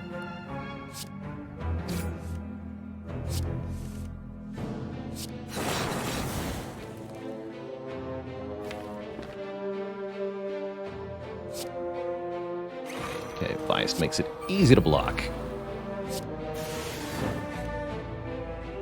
Works for me.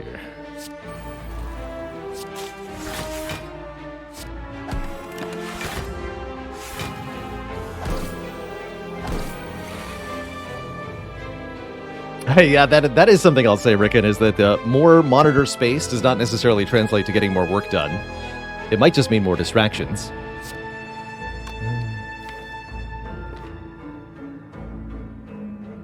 But if the distraction is me, then, well, it's tolerated. Encouraged, even.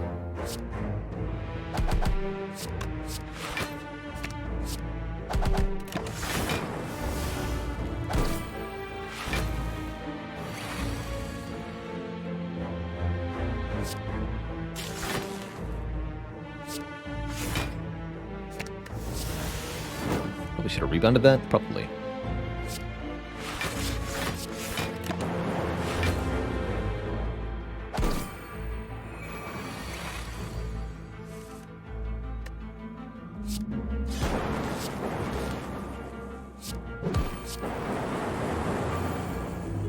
power of Thunderstrike.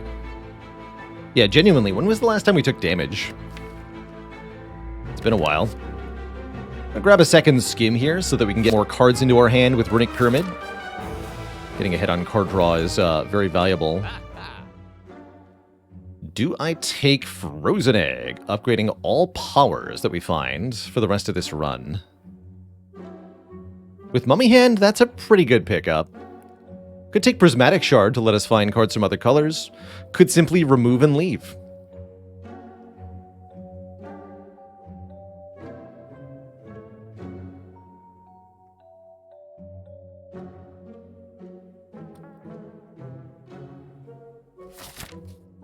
It's a lot of card rewards. I'm going to take this Frozen Egg. Am I going to take the On Sale Static Discharge Plus? I don't think so. Although, this could be a way to kill Heart, actually. You know what? Yes, I will take this. We're going to need that for the multi-attack of Heart. We can block the big hits with Buffer, but not the multi-hits. Uh-oh. Discover an attack! Oh, or a Glacier. I discover Glacier.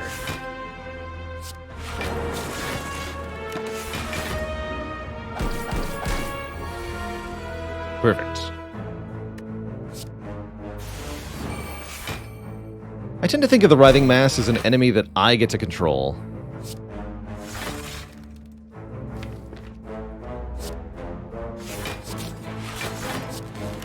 Should have zapped first there.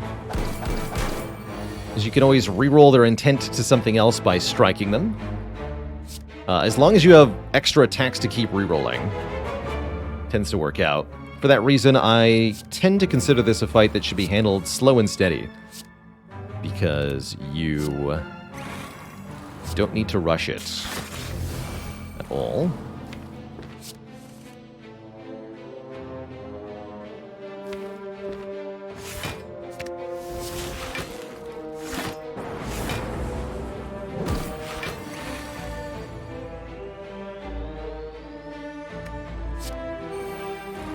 Free Thunderstrike. Don't mind if I do. Okay. Seems good to me.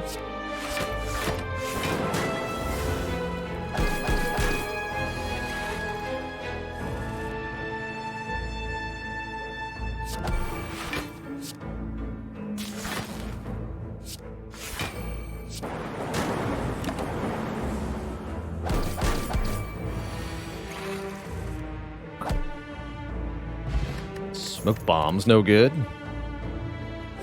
Cold Snap. It's a Frost Orb. I mean, for that reason alone, I'm going to take it here. We don't have reusable Frost yet, and I don't think I can ignore that one. Just stop there. How's it going, Spork? Revolution, thanks for 4 months. Hey there, Raj Korajek. Minigenator says, have I ever had a Snecko plus Pyramid run? I can think of 2 times that we've succeeded with Snecko Eye and Runic Pyramid together. The so-called forbidden combo. In order to make Snecko Eye Runic Pyramid work, you have to be able to make room in hand to actually draw at least 5 cards. Ideally, you want to retain 3, draw 7, but that's not always reasonable. And you want to be able to either make enough energy to play all the cards in your hand, or find some other way to be able to play a lot of cards. With both of your boss relics being dedicated to weirdness, is what I'm going to call that, then it makes it pretty difficult to come by the energy. But a couple of ideas for how you could do it are multiple Deviforms on the Watcher. You don't care if your cards cost 3, if you've got infinite energy per turn. Multiple Bullet Times on the Silent is, I believe, how I've done it.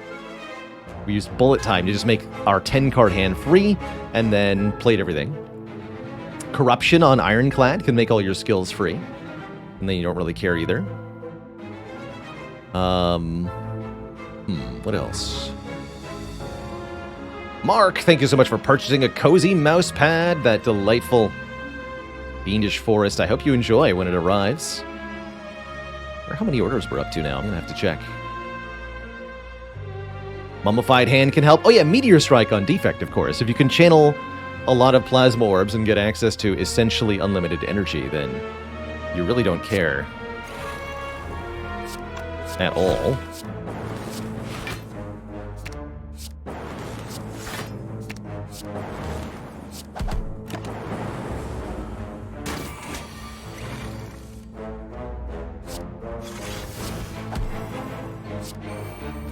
Easy free Thunderstrike.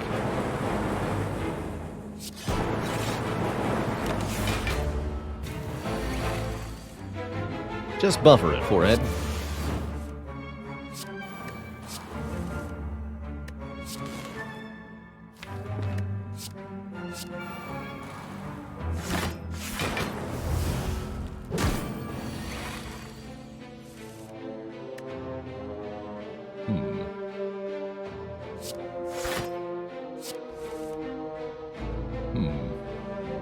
Alright, so I want to block for 22.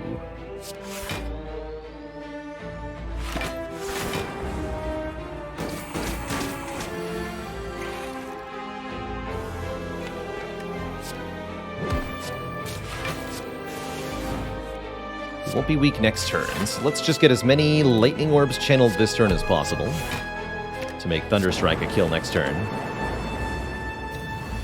9 times 9, 81 damage. Hey there, Krogzar. Thanks for 45 months. That's a lot of months.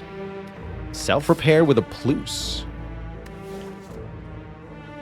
Meat on the Bone makes this a little redundant, but only a little bit. I'm going to say yes to self-repair with a Plus.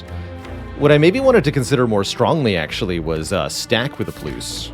With Runic Pyramid, being able to retain the stack until it blocks for 20 or 30 is actually pretty good. I see it's time for me to get zapped. Zippy zapped.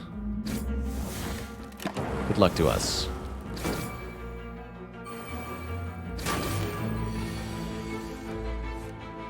Oh boy. Okay, that's much better. Bias Cog into Chill is most of our problems solved, actually. Channel 5 Frost Orbs, says Chill. Thanks, Chill. You're a friend. Oh, when the Sweeping Beam was made free, I'll play Beam first. Get him, Chill. And kill 3 daggers. It's too perfect. Simply too perfect. Easy. Why not keep the dramatic entrance for turn 2? Got excited. Would have been a reasonable thing to do.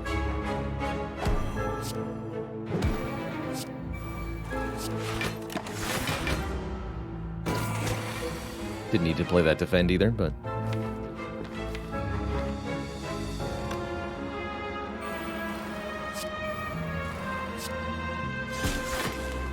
Hollow Sweeping Beam? Sure.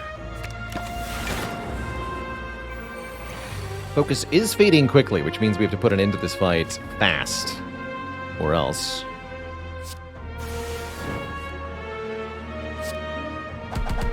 Definitely easier said than done in some ways.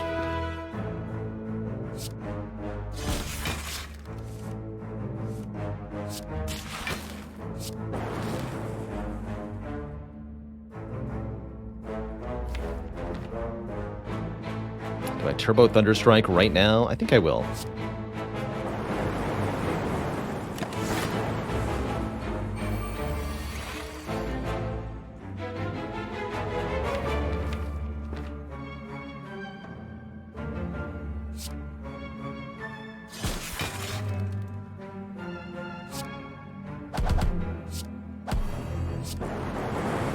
Cool.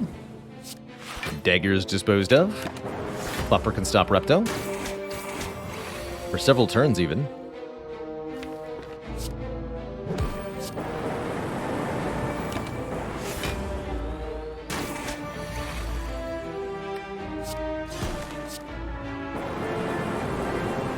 Good fight. This Thunderstrike is actually doing a lot more work than I expected originally. I don't have Orb Slot Gen. Damn it.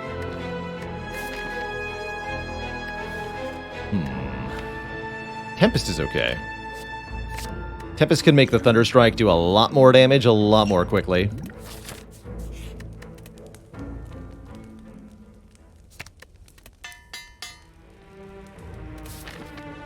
Gotta go this way.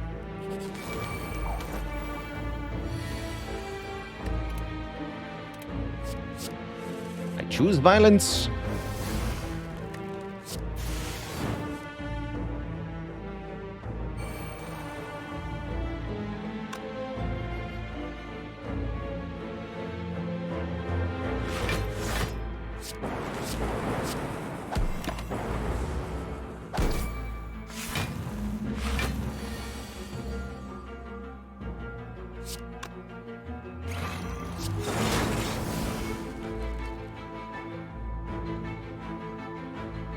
$18 by 2 is 36. He'll die to this. Good. Excellent.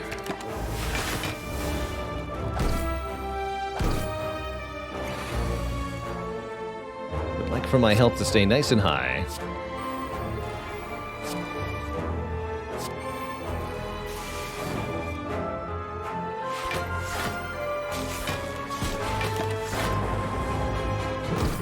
It's actually quite good when a Darkling dies to Thorns, because that way it takes them 2 turns to regenerate rather than 1.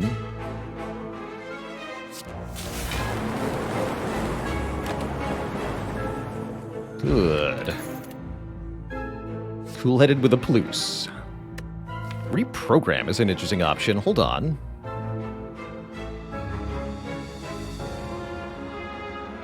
Could this deck successfully transition to Reprogram?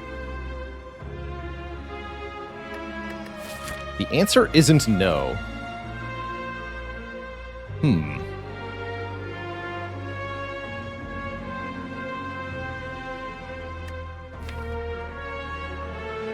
It's actually the only reasonable long-term scaling we've seen. Because if we can't keep focus from Bias Cog, it might be our only hope against Time Eater. And it makes the Barrage and the Thunderstrike kind of absurd, actually. Would we need to upgrade second hologram? Yes.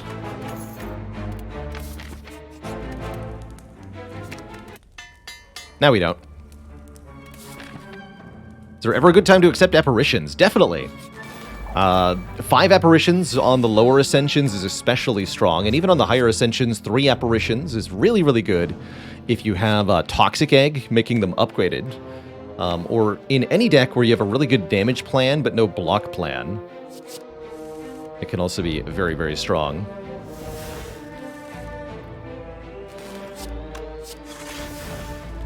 Let's just beam. Alright, we're not too afraid of Nemesis thanks to Buffer. Stops the nastiest attack, this one, from being really at all threatening. That's good.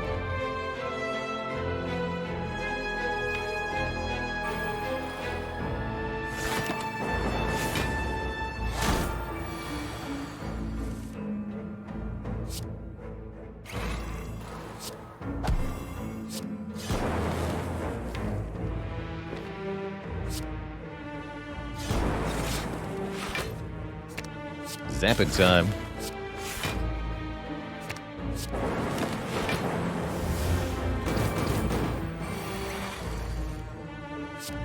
Yeah, like I said, I don't care about this attack, so... do your worst, Nemesis.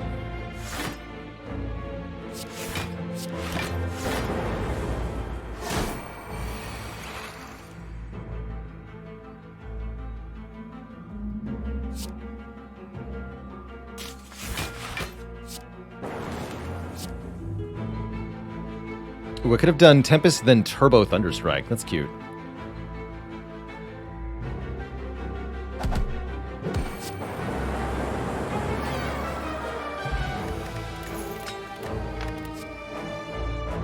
Ah. Or Master the Reprogram. Wait a minute. Do we go Core Surge Bias Cog, or do we do Double Reprogram?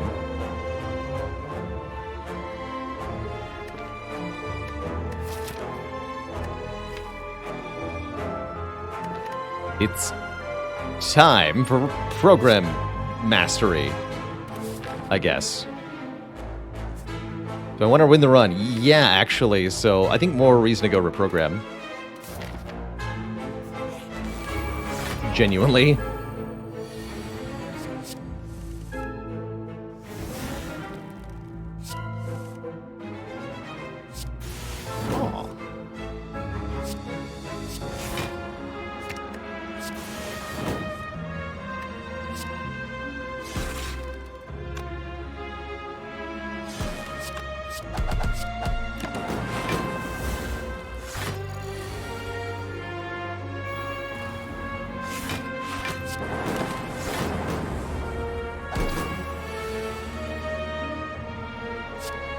So you'll mostly see me use these in the boss fights as our scaling mechanism.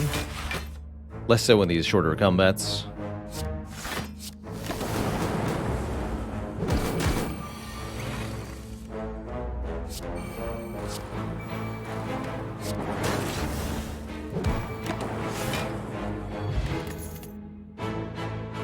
Loose. I actually think another block card is reasonable. Leap is not what I wanted, but it is what I'll take.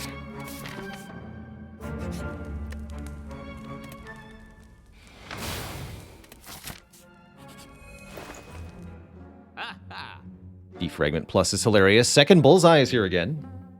Kunai is interesting.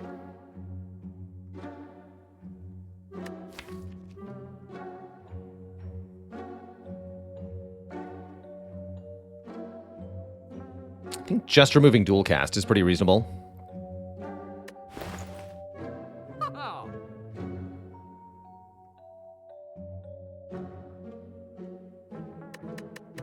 Scaling on top of scaling. Thing is, we don't actually play that many attacks, so I really don't think the kunai will do much. Is Bullseye Mastery too greedy? It probably is at the moment.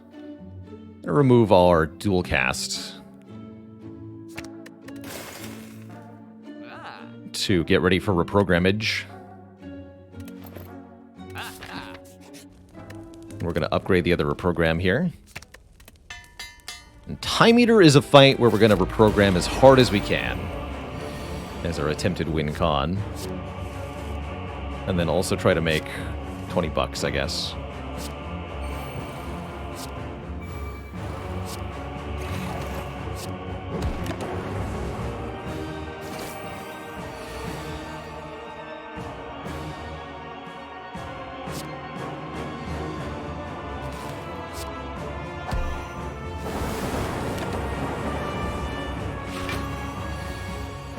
By 3, huh?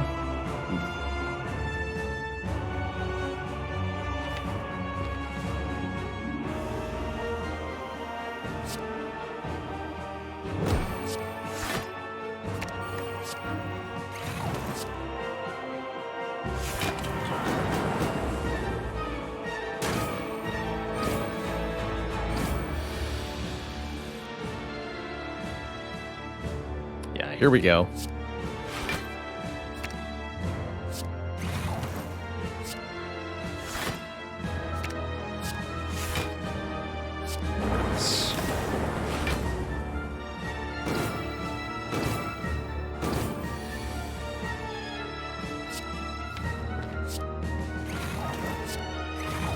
As our strength index get higher and higher, it becomes we become able to block Time Eater with less and less cards played, which is very nice.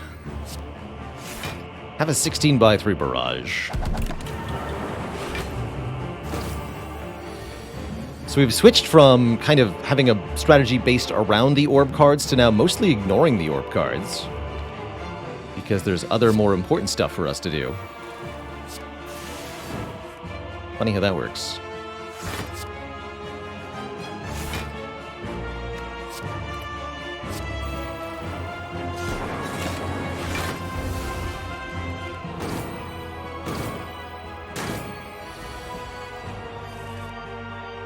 Yeah, a purity or a recycle would go a really long way here.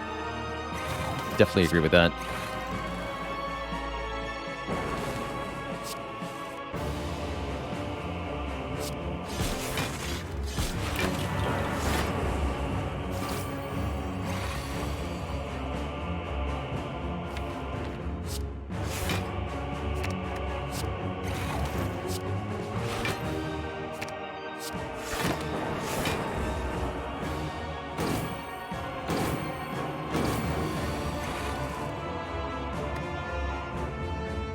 21 times 7.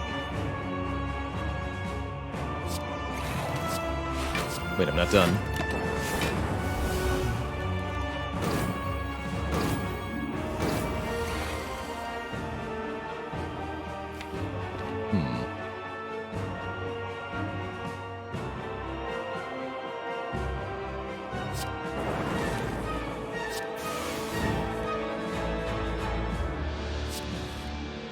Ow.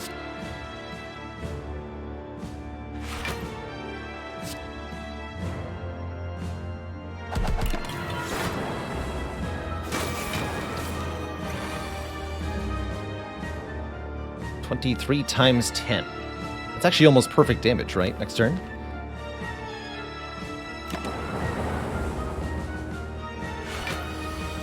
Yeah. Make it 25 times 10.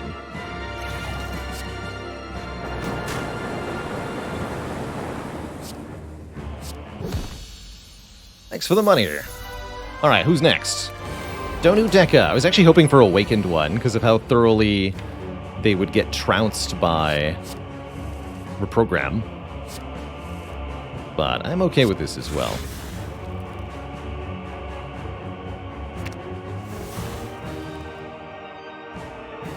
Just gonna triple defend? No, I shouldn't. Let's not double defend.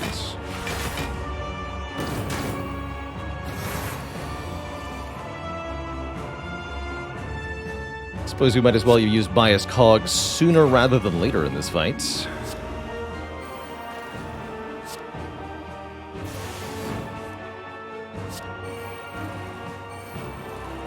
Guess I'll just play everything.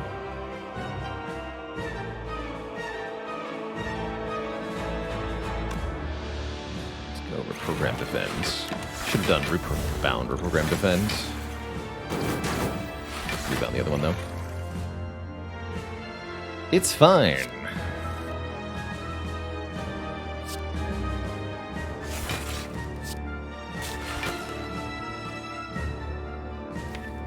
Do it this way. Rebound hologram. Reprogram. Defend.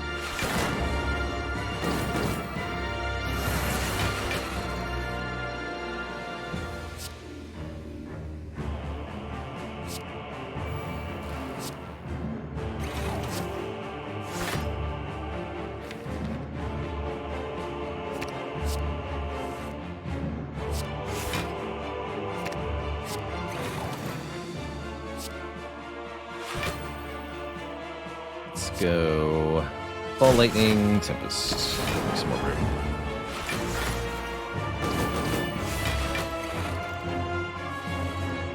Slow and steady wins the race, as before.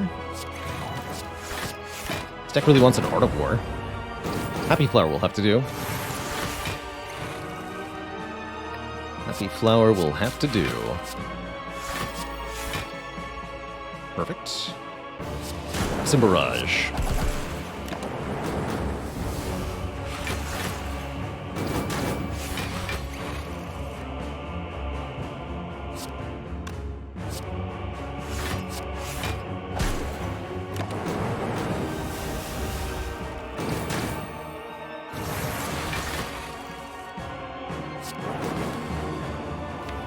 By 6.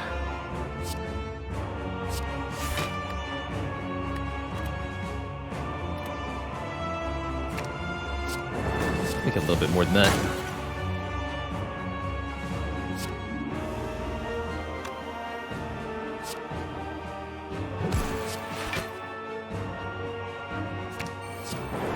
Times 8. Yeah.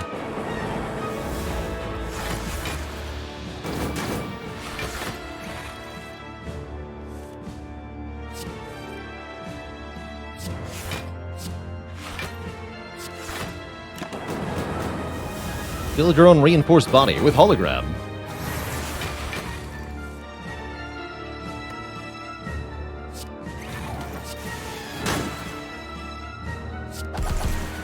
Dead.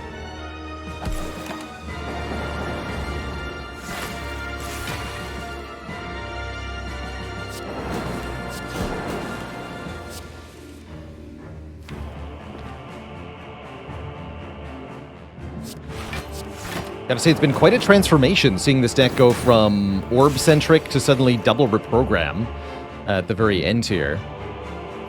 Cute way to go about it. I want Happy Flower turn 2.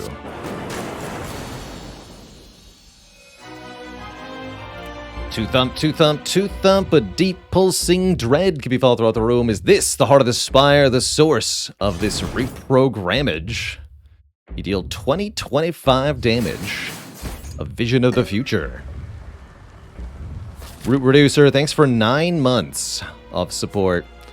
And I 100% agree, Shield and Spear are going to be really scary.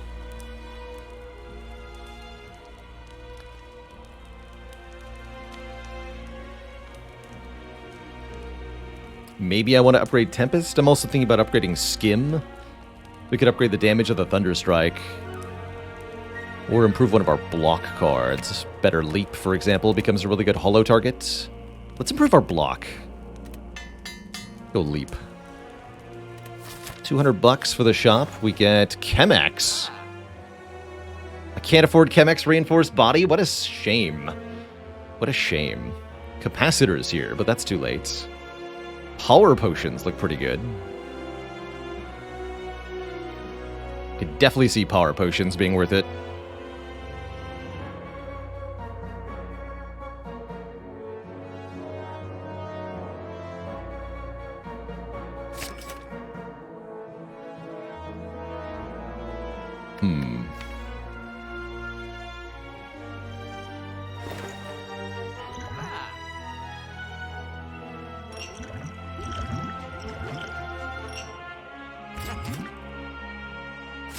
Let's do that.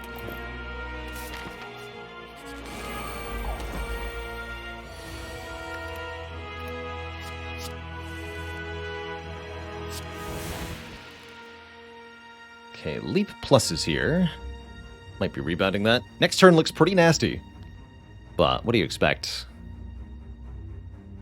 Figure taking some damage in this fight is nearly inevitable, especially with plus strength. Heart Fight with plus strength also going to be nearly impossible to stop. Two Shed Jackson, thank you so much for the full year, 12 months of support. Question is, can I get away with not using a potion in this fight, or do we kind of have to? I might have to. I'd prefer it be the Liquid Memories then.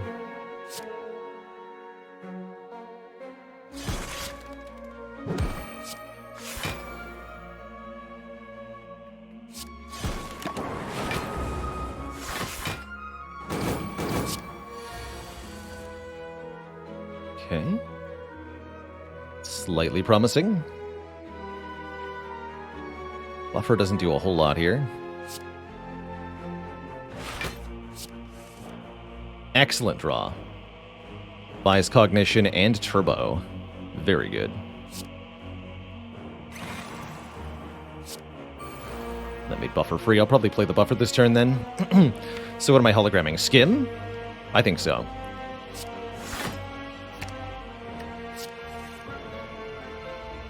Which gets me another hologram Skim if I want it. And I do think that I do.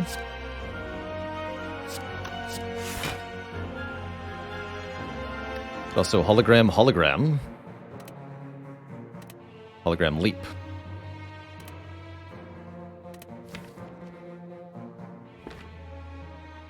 I think we need to dig deeper into the deck, though. Excellent. Chill is here. Okay, so total block is now 33 plus 14. 47 block with 70 damage incoming? Yes, 70 damage incoming. So we are still very short, although we have 2 buffers, right?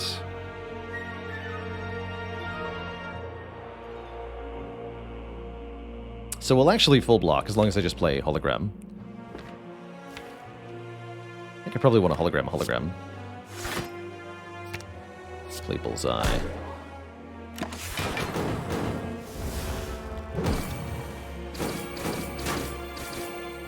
That was pretty good. That was quite good. And now we have buffer here, which is excellent. I might even be able to do this without buffering, though. That would be appreciated.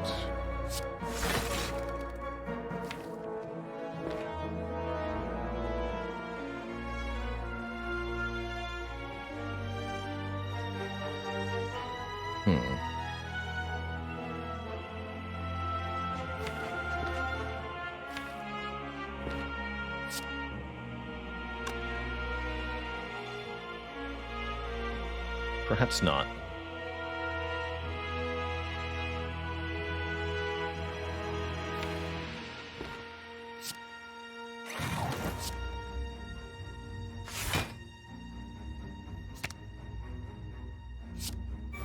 Let's just do it this way. Keep the focus on the spear. Get to kill spear not this turn, but next turn, realistically.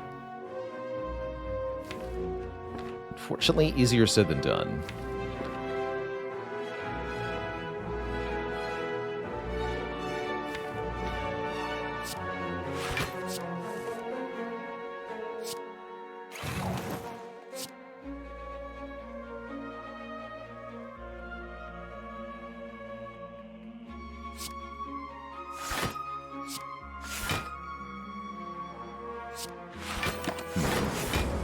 Or we can just reinforce body.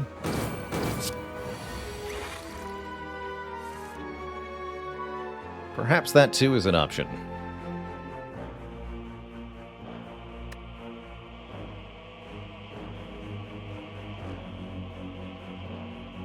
I'm actually impressed I haven't used any potions yet.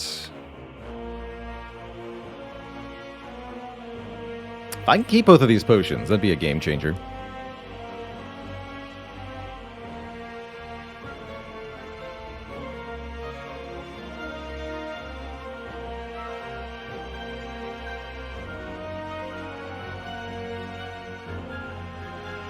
Let's see, if I reprogram and then reinforced for 4, we get 14 by 4.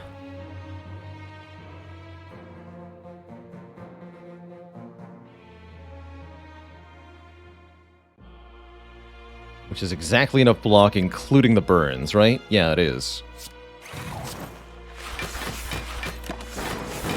Math. Okay, which lets me buffer this again if I want to. Huzzah.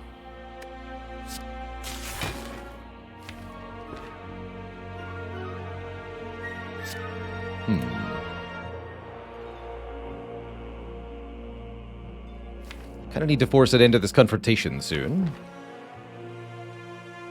It's all coming up Millhouse. It's definitely a good turn to not block and just buffer. Get some damage or scaling in.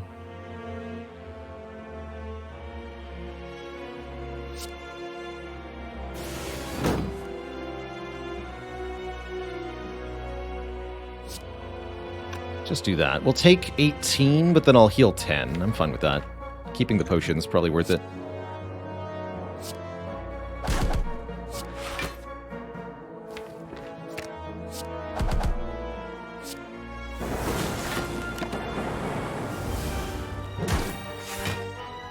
Oh, we get more orbs too, which means this Thunder Strike is now 11 times 10.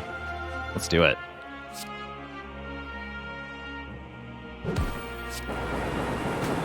Maybe wanted to block these burns, maybe.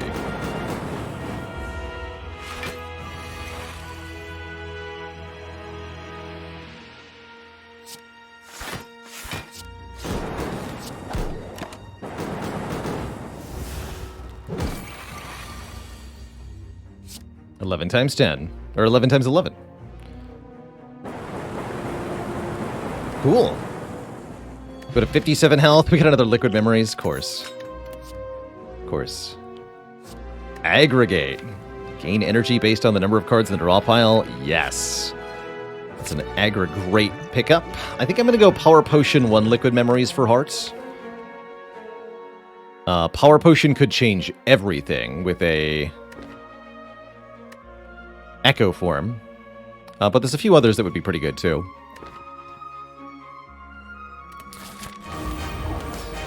Ultimately, oh, Panacea to block vulnerable, that's also big.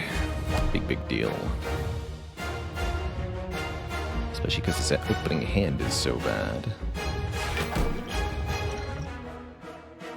Storm, buffer, defrag. Bummer.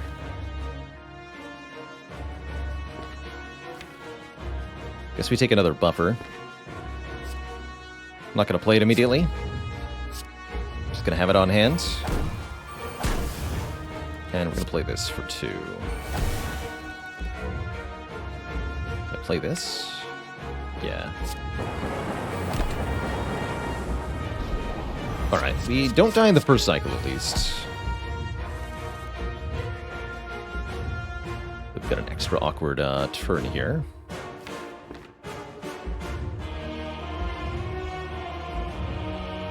Actually, I like this turn. We're just going to go Static Discharge, then Buffer Plus. Unfortunately, Beat of Death means that a regular buffer won't cut it here, but Buffer Plus giving us 2 instances of damage will at least let us absorb this hit. As long as we play no other cards after the buffer.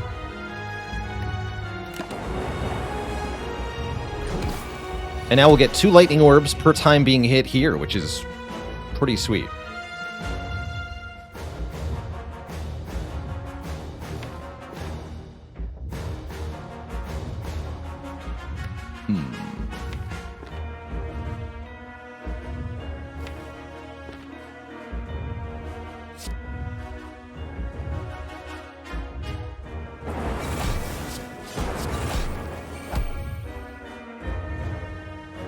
Don't want to reprogram yet.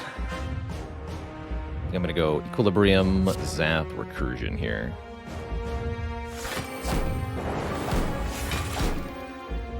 Keep the turbo for later. Not sure what Liquid Memories gets used on. Probably just Reprogram or maybe Hologram. Nothing too fancy here.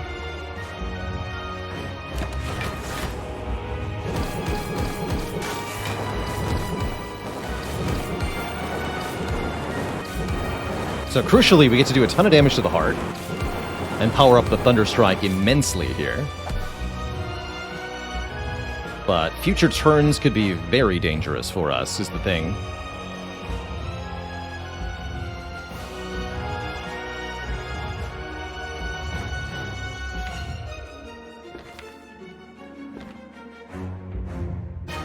So we have to survive the next full attack cycle.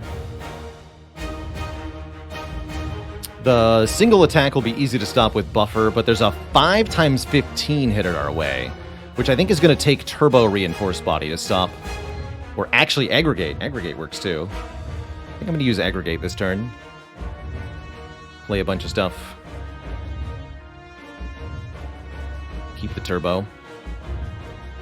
Bit a week would have gone a long way, I agree.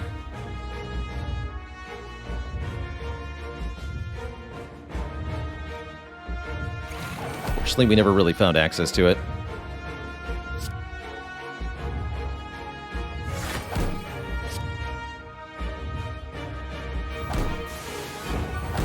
There's Reinforced Body. Okay, I think that's enough. I think we live with this. Good.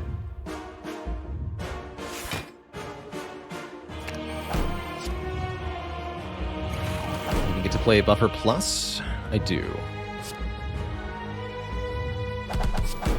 Don't play this one, though. Big hit first. Good. Just buffer this. In that case, we do get to use the Liquid Memories to accelerate the fight. I'm going to use Liquid Memories on, drumroll please, Thunderstrike, so that we can damage cap the heart this turn and try to put a swifter end to this fight. That's the plan.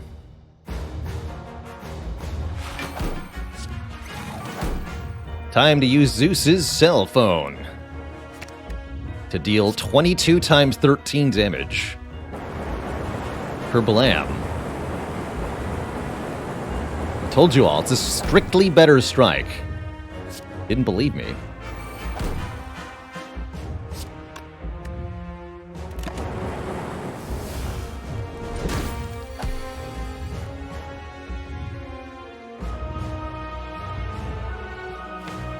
Excellent draw this turn.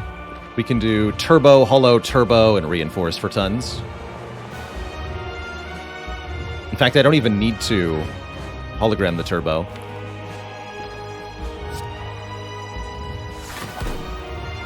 Which means I can hologram Thunder Strike.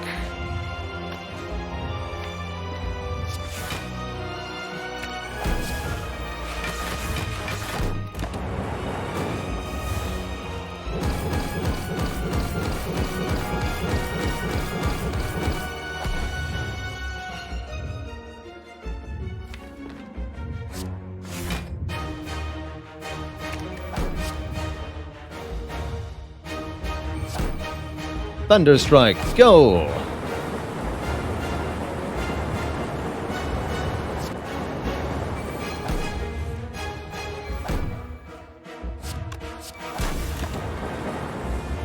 Take that, you stinky, stupid heart. GG.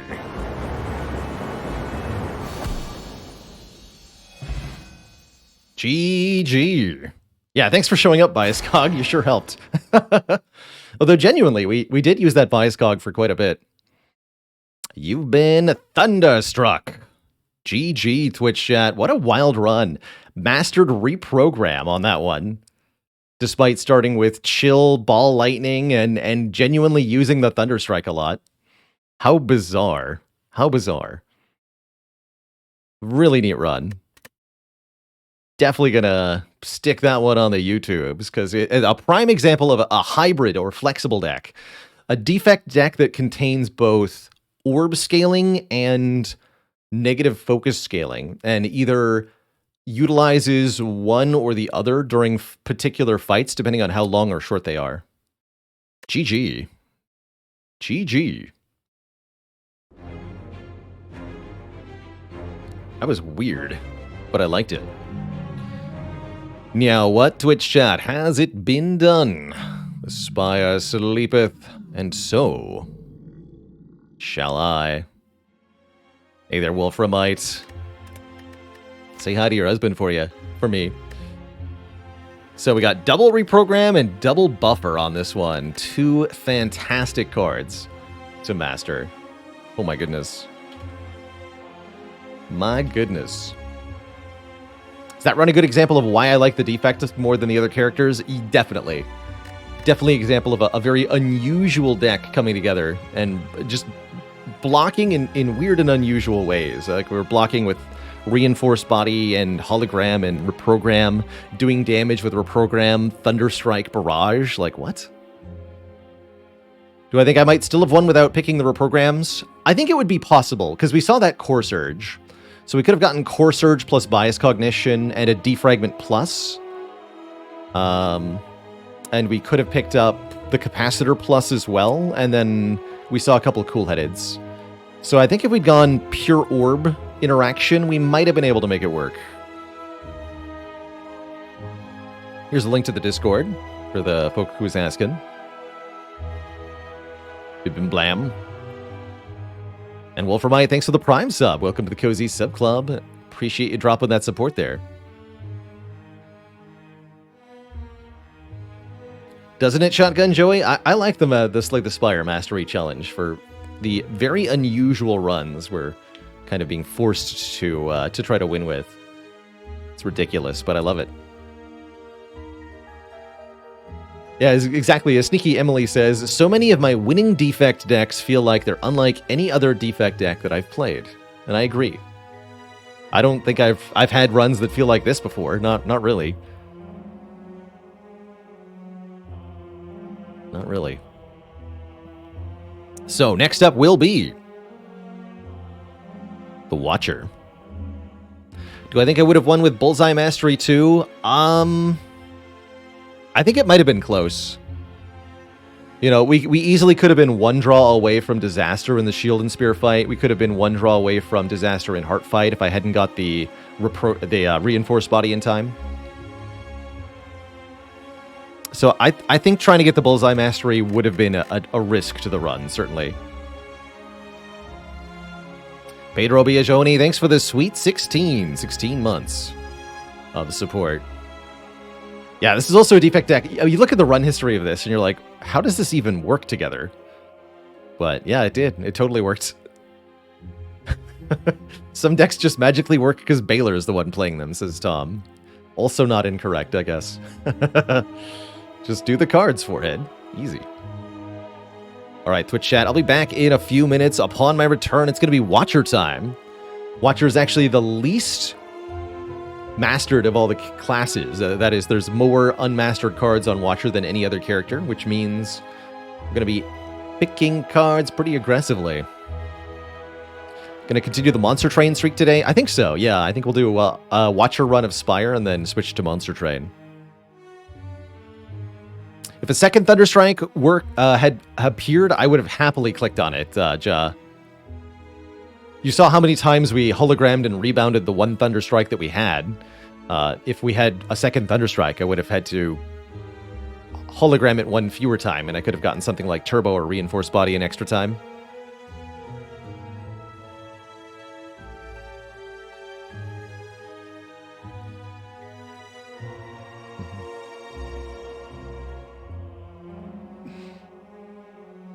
Yeah, now we have to make another Thunderstrike run, too, and I'm okay with that as well.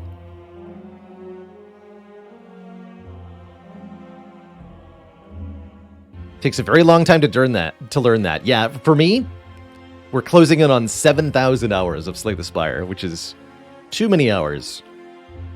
I truly didn't feel like I really knew what I was doing in the game until about 3,000 hours. For comparison's sake. Like, it wasn't until 3,000 hours that I could confidently look at my relic bar and be like, yep, I've got Omamori. I'm gonna take this curse because it's being offered to me. Whereas prior to that point, I'd be like, oh, I forgot I had Omamori. I don't take the stinky curse. Skip the event. I don't have Unceasing Top. What is that relic? Pen Nib. Who cares?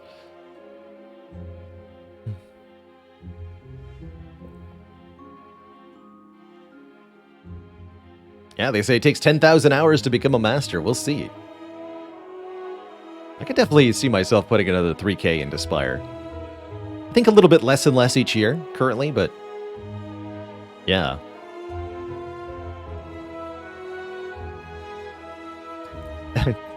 Amaz does get mocked a lot, for good reason at times, Nanoha, but at the same time, I think Amaz has more A20 heart kills than probably 95% of chat does.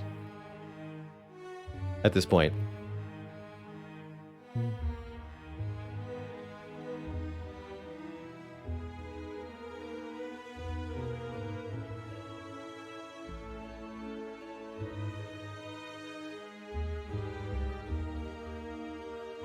And yes, I should at least hope that he's playing it up a little bit for the audience. Never underestimate the value of a good gimmick.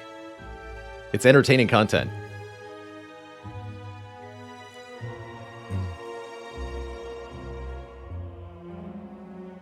Have I seen Wild Frost? I was looking a little bit at Wild Frost. Actually, what caught my eye more immediately in terms of games is... what was I just looking at? Wish list. War Tales. War Tales has caught my eye. As a Battle Brothers-esque kind of game.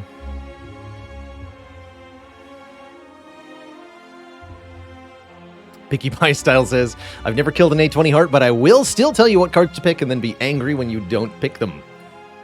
Mostly Claw. Any interest in Raven's Watch? Yes, Super Shiloh.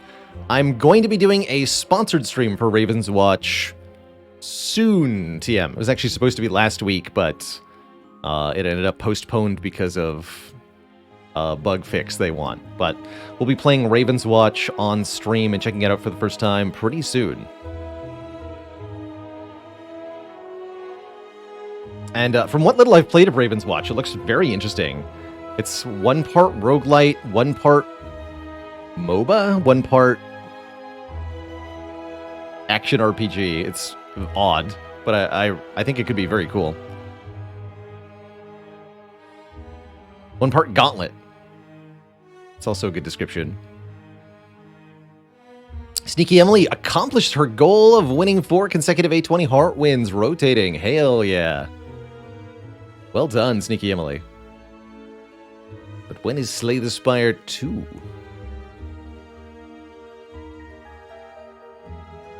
Yeah, seriously, congrats on the 4-0. That's quite a feat.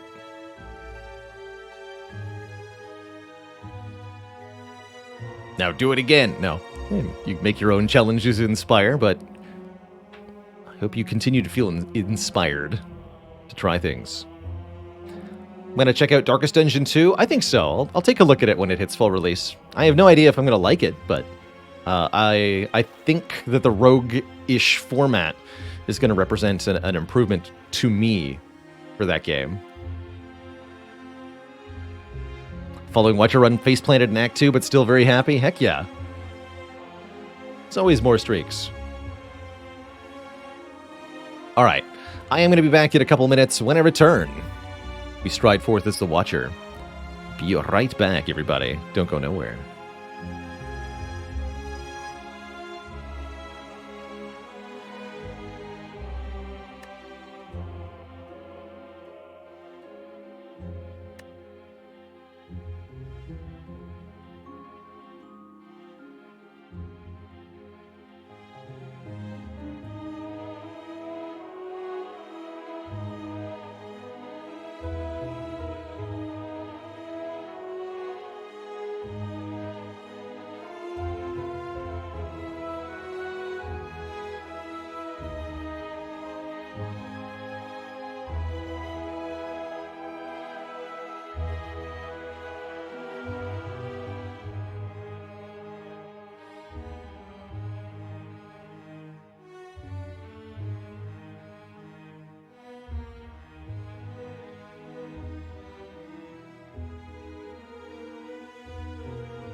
Alrighty, Twitch chat, we're back.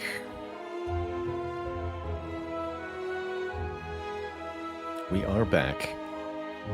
Yes, indeed. I think it is pretty unfavorable to other games to compare them to Spire. Spire has really nailed the execution in that it created a not just a good experience, but truly one that's cohesive, where all the mechanics and elements support each other. A super clean, intuitive, easy to watch and understand UI compared with this really fascinating deck building mechanic that is made more enjoyable because of the permadeath aspect. Almost the perfect length of time for run. Almost endless depth to the strategy. Oh man, there's so much to unpack and digest with Slay the Spire. It really is tough for any other game to compare. It's actually honestly pretty difficult to even conceive of where there might be room to exceed a Spire in terms of quality.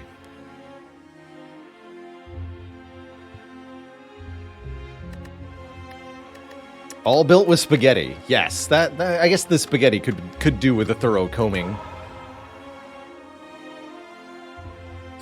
Spire was balanced in part by using player analytics, Kanan SIC. The devs took a look at what the players were doing in the game collectively by aggregating the data from all the runs and used this to make balancing decisions about the cards in the game. I think we could argue endlessly about whether or not they succeeded at balancing Spire overall, but at the minimum, I think they got pretty dang close with the analytics approach. And the characters of Spire are very well balanced both against each other and within the game as a whole. Yeah, a couple of very cool speeches by the devs on YouTube talking about how they designed and balanced Slay the Spire. Yeah, except Rushtown. That's right. Watcher didn't get the same development process as the other characters did. And I think you can really see that in the way her cards ended up. How's it going, little Samsung? Hello to Germany. Glad to have you here for a live stream. Wolframite says, what do I think an expansion could add? My preference would be to see rather than adding more to the game and sort of overwhelming the game with more content. If you add more relics, for example, it becomes less and less relevant to think about any one of them in particular, which can lead to a lot of analysis paralysis. So, for example, simply doubling the size of the relic pool I don't think would necessarily make the game better. But what I do think would be cool are alternate options for, let's say, the acts. Other roguelites kind of have something like this, where in Dead Cells, for example, you have different paths you can take through the game. In your starting area, the next area that follows, there's a path that's more difficult, a path that's easier, paths that contain special events you're trying to find. And you could do the same thing in Slay the Spire. At the end of Act 1, you choose or are randomly assigned one of 3 different variations of Act 2 to go to, each of which have different bosses, different enemies, different stuff, different events, and I think that could be really cool. Kind of like FTL's Sectors, also a good way to look at that. Why did the devs abandon Slay the Spire? I wouldn't say they did that's amazing. They finished it. Slay the Spire is a finished product. They did everything they wanted to do with it. They added 4 characters and a final ending. They quite well balanced all the cards in it, and they translated it into every language under the sun, pretty much. And they also made tens of millions of dollars off of it. So I think they consider it finished and complete, something that the book has closed on, and that they're now looking forward to working on something else. They've been fairly shadowy the last couple of years. They are working on something, but in proper video game development style, it's unwise to share the thing that you're cooking until it's actually coalesced into some kind of discrete shape. So they'll announce a new game if and when it reaches sufficient completion that they're confident they'll actually release it. And probably not before.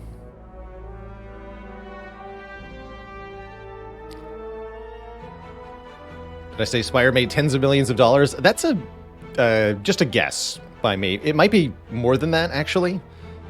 I'm not sure how many copies Slay the Spire has sold, but it's many copy across many different platforms.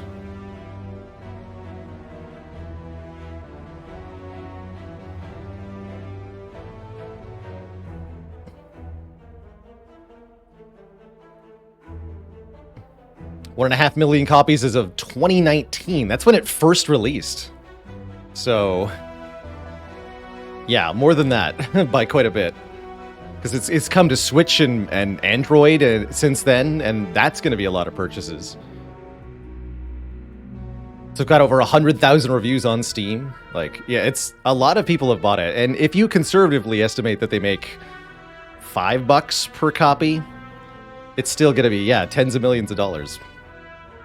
Practically. Or at least several ones of millions.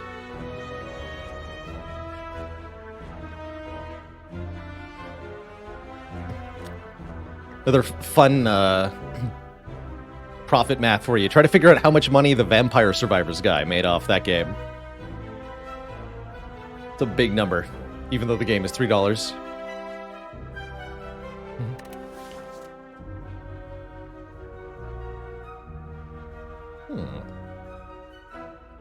I'm down for either a remove 2 or genuinely a colorless card start.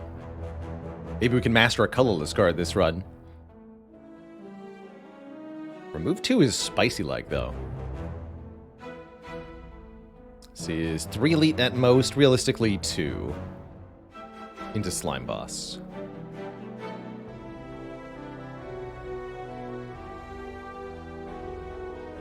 RMK, why did the Slime Boss's minions all go on strike? Because slime doesn't pay. Actually, fun fact for everybody, if you've ever wondered why the Slime Boss is wearing a little bowler hat, it's a pun on Crime Boss.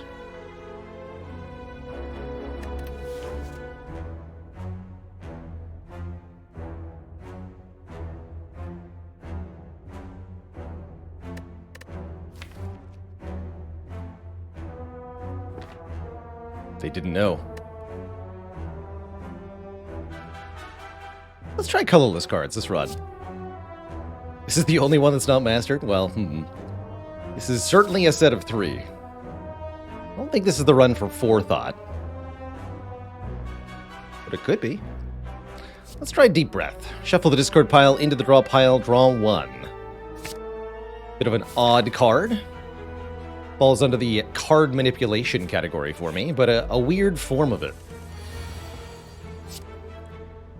Although in this case, actually putting Eruption and Strike back into the draw pile seems pretty good.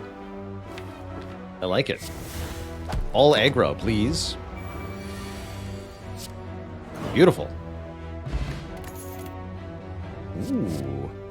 I think this might finally be the time we take the Reach Heaven. All 3 of these are perfectly excellent first damage cards to take. Usually I actually prefer Carve Reality over Reach Heaven in Act 1, but that's mostly because of Lagavulin. You can play this without waking up Lagavulin. You can't play this without waking up Lagavulin. But Reach Heaven can do lots of damage. Dr. Leo Spaceman, thanks for 9 months. And hey there, Failey. We won, and it was pretty spectacular, too. Last minute pivot into double reprogram into winning and mastering reprogram.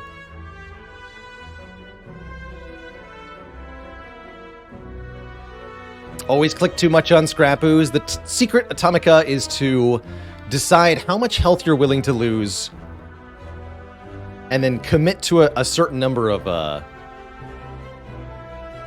clicks. So here, for example, 5, 6, 7. I'm usually willing to click about 3 times. Lose 19 health. I think we're only going to need about 30 to 40 health for this act. I couldn't easily summarize how I can estimate that, but that's probably pretty close. Crazy mousepad alert. Heck yeah. Add 1 to the list of beautiful mousepad owners. I'll click 3 times. 1, 2. 2 clicks for a shuriken. If we play 3 attacks in 1 turn, gain a strongitude. Shuriken, pretty powerful on the Watcher, I gotta say.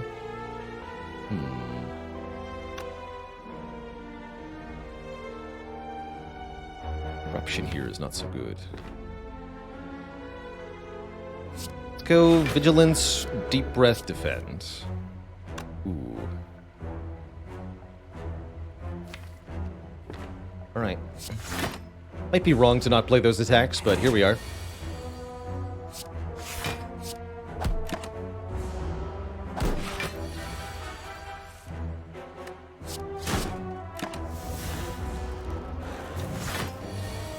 Worked out. 40 damage. That's a lot of damage. Third Eye for Scry or Sash Whip for damage. Would never take a Nirvana here. The Scry makes it easier to utilize the Through Violence. Interesting with Deep Breath, perhaps, as well. I believe it's pronounced Damage. Early Sash Whip is perfectly fine, and with the Shuriken, we're going to have a lot of attacks that we can play anyway. But I'll take the Third Eye. Scry is very, very valuable. Over time, I've come to value Scry at about 2/3 of 1 card draw. It's better than half a draw. It's not as good as a full draw. Maybe 0.75 draw. Either way, that makes Third Eye about equal to 7 block draw 2, which is better than Shrug It Off or Backflip. By my arithmetic. Maybe that was triple defend.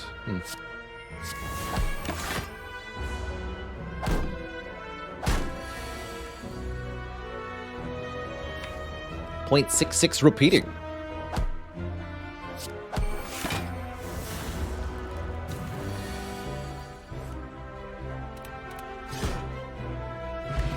Dupe Pot's very good. Okay, we don't need to go to the shop. Do I add an empty body, a tranquility, or stance control, or do we say no thanks to all of the above? I don't totally dislike tranquility here. A retaining commentary is a nice emergency exit, so to speak. And upgrades notably to be a 0-cost commentary, which is pretty powerful as energy generating cards go, too.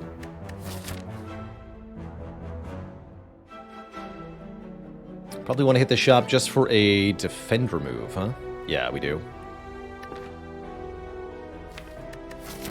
Thing is, I don't really want to leave Wrath, so I'm not going to take any of those cards.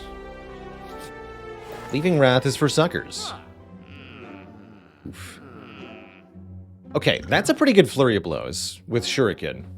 Normally I say you need at least 1 relic to make the flurry worth it, and we have that relic. Mental Fortress not too bad either.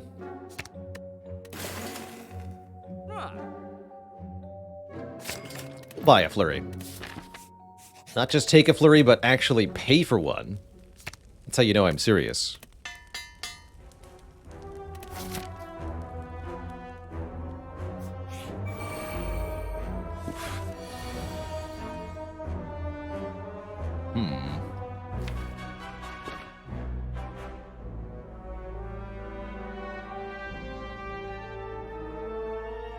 Feels to me like I'm going to need to duplication the Reach Heaven here.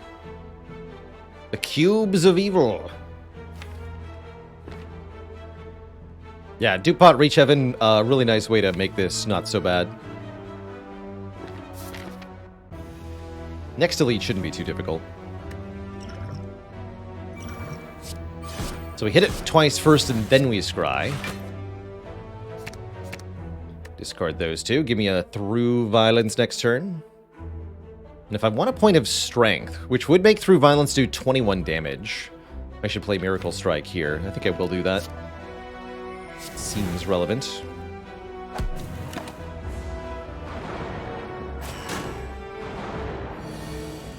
No Eruption, unfortunately. But this is fine. We take 2 damage, and then we win next turn. I'm in.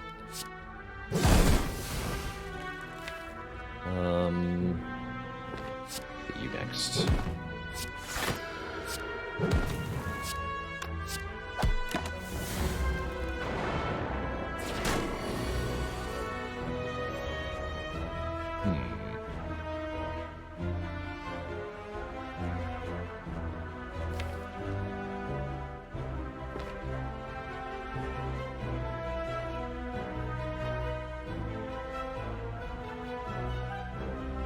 I could take 10 this turn or gamble on not taking 20 next turn. I'm gonna gamble.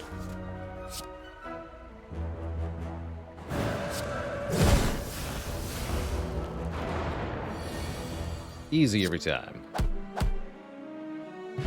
Kunai! Oh my. Oh my. Okay, well now I'm gonna take an Empty Fist. It's an attack, it changes our stance. We gain the stats.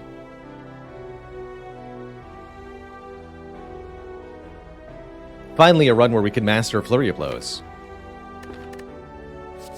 It's a very beautiful start to see both of those ninja relics right away. Almost makes me want to go Burning Elite here. We lose 1 upgrade, get the Burning Elite.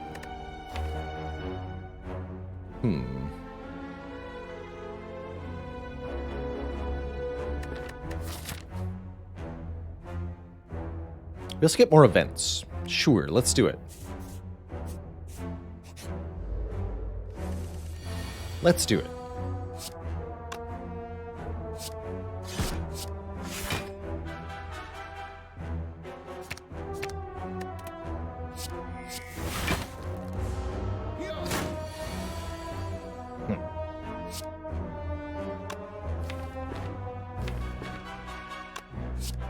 Let's do this first.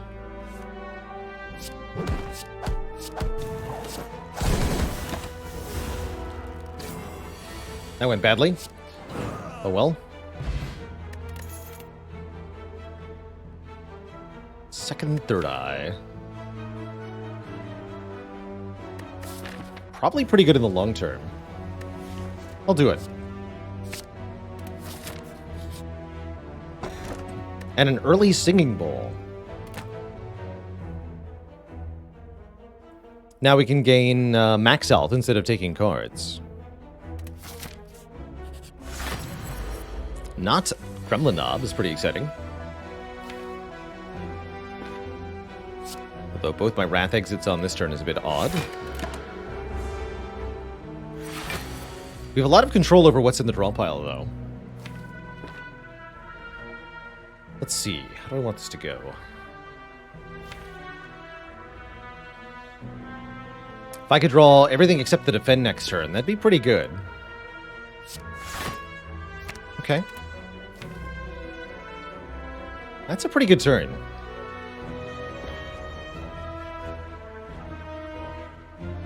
Sure. Let's go aggro. We always draw the Through Violence next turn. So we do quite a lot of damage.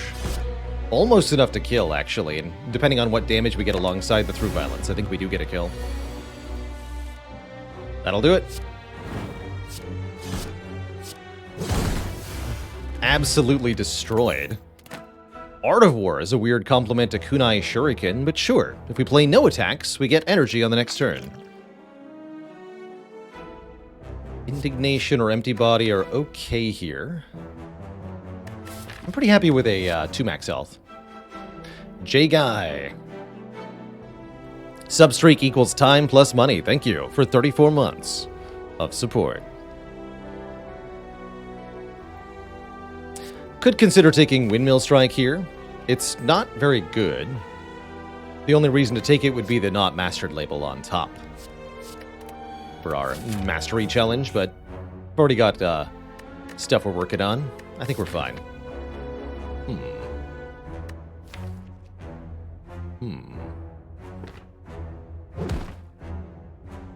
Might be able to get away with Smash here. Go into Slime Boss with comparatively little health. And just win anyway.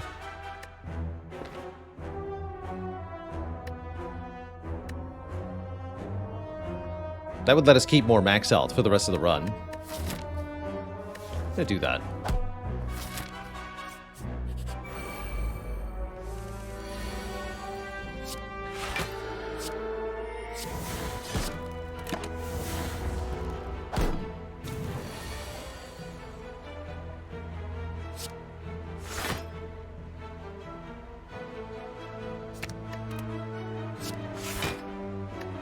Okay.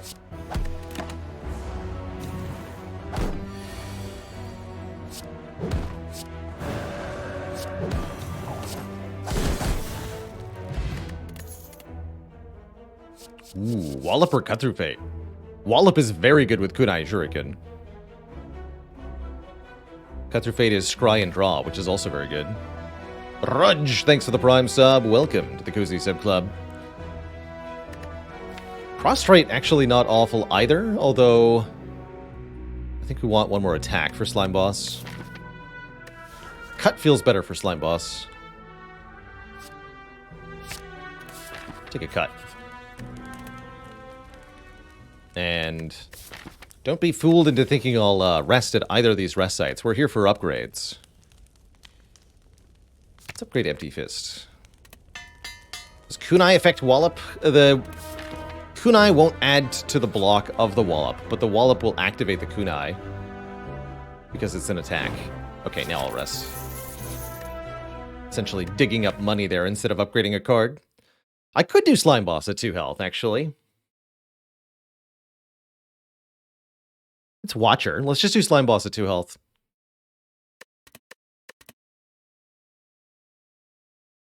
So do we upgrade the Reach Heaven, the Cut Through Fate, or the Deep Breath? That's my question. Probably upgrading Cut Through Fate for one more Scry in addition to the damage upgrade. That'll help us find the Through Violence more easily. Yeah, let's upgrade Cut Through Fate. Flurry, not an upgrade candidate. 2 more damage per time it comes back to hand. Not really important to me as much as looking at extra cards. No, I don't think the Flurry upgrade is that good yet. Really, Flurry is more about activating Kunai Shuriken than anything else. I can do Flurry, Strike, Flurry, or I can Third Eye here. Looking at the top cards is kind of important. We're okay. Getting into Calm is kind of important too. Could go Miracle Third Eye. That's a fun choice. Oh, should have did it. But now we can set up a really good turn. Yeah, that'll work really well. So we draw these cards next turn, which means I can play Eruption, Reach Heaven, Cut Through Fate, Through Violence, Empty Fist. Pretty sure we just killed the Slime Boss.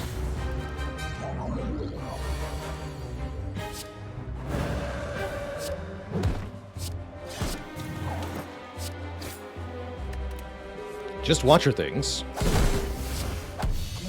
Yeah, Slime Boss destroyed. GG. So we have 7 more max health and a lot more money than we would have if we had decided we needed more than 2 health for Slime Boss. Easy. Ooh, Master Reality and Devotion, huh? I do like Devotion as a mantra source. Master Reality is no good. It upgrades Through Violence, which is cute, but no. Slaps is an alpha deck because of the Scry. That's not something I disagree with, actually.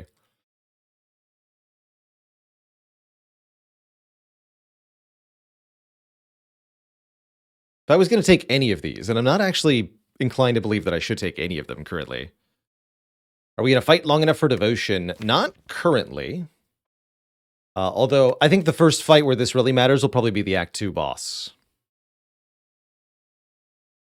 And I'm not even sure it matters for that. I'm not going to take any of these. Coffee Dripper? Who needs resting anyway, am I right? When is the right time to take Master Reality? Mostly, you don't. It's one of those cards that's pretty solidly below the curve most of the time. But when it's good to take is mostly with Dead Branch, is what I've found. Dead Branch makes it quite spectacular. It can also be pretty okay with Study, creating a lot of upgraded insights if you've got time to set up, but that's a little too fancy for most runs.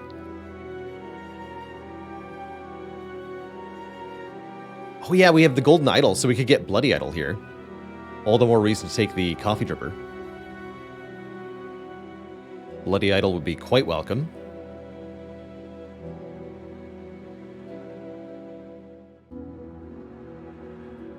Conjure Blade Plus, that's a fun way to do it too. It's actually a not untakeable tiny house, but we definitely want more energy here.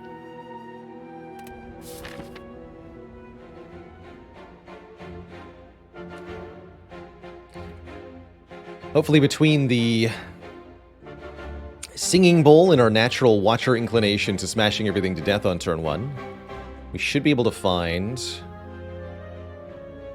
happy road to success. That said, we have to fight an elite early. Look at this. There's no way past this. Pretty rare that Act 2 forms this kind of wall for you, but it does happen maybe 1 in 10, 1 in 5 runs. And you have to be able to deal with this sort of thing if it does. You're going to face an early Act 2 elite. I highly recommend having 2 potions for the job. It's almost impossible to, just using a deck of cards and a boss relic, produce enough output to convincingly defeat the elites of Act 2. They are just that strong. I do think we want to visit a couple of question marks here. Maybe try to find the Bloody Idol. This would be a reasonable start path here. I would also take Bites pretty happily from the Vampires. I would really happily take Bites, actually.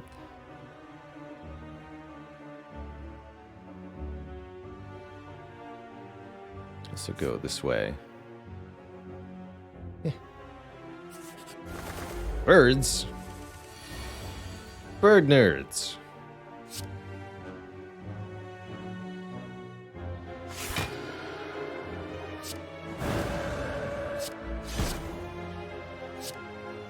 You just die?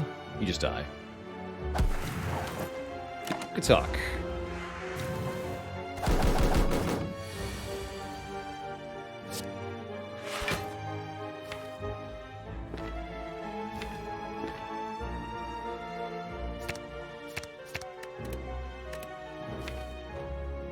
It's fine. So just leave these cards? Sure. Discard... my general rule when scrying, by the way, is discard anything that's a strike or defend. Unless you have reason to believe you specifically need that strike or defend. The more you're drawing non-starter cards, the better your performance will usually be. Could even get more energy next turn. Let's do it. Or like Fart of War.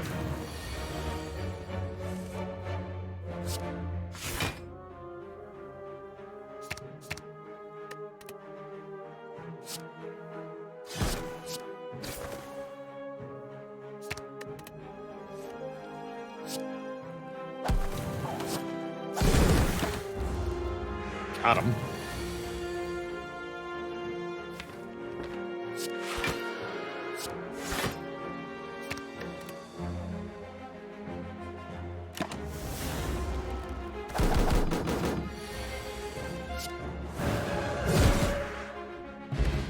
Good first fight.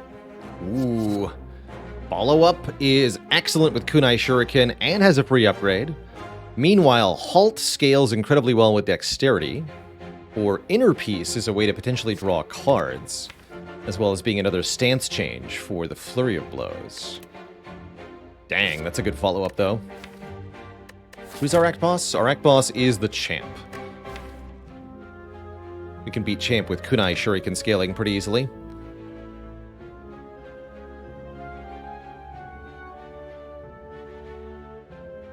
Halt gets 2 Dex procs, yes. Both the initial number and the additional block in Wrath are affected by Dexterity. It's a fun pick. I think Inner Peace is the more broadly useful Watcher card. Follow-up is just spiking our immediate damage and helping us kill Act 2 elites, which is actually really important. If I want to get past this red node, Follow-up Plus is the better card. Okay, we'll do that. Ooh. You know, I think this might be a run where we take Jax. Jax trades health for strength. It's notably a card we haven't mastered. Bit odd with a Coffee Dripper, though. Instead of that, we could elect to transform 2 cards, turn 2 of our cards into new random cards, which can be very, very strong. Or we can take bonus strength on turn 1 with mutagenic strength, which can let us kill enemies very quickly.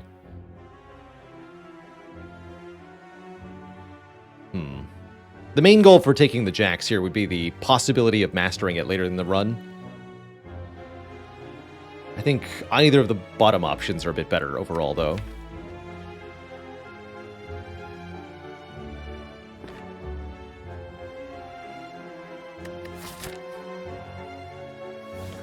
Let's do the mutagenic strength. Give me turn 1 power. The power.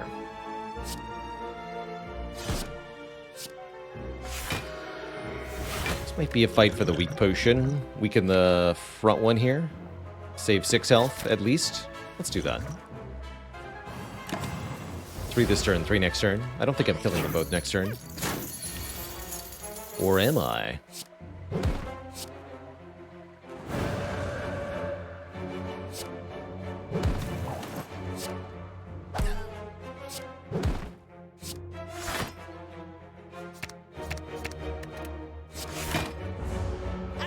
Not convinced that potion was a good use. Oh well.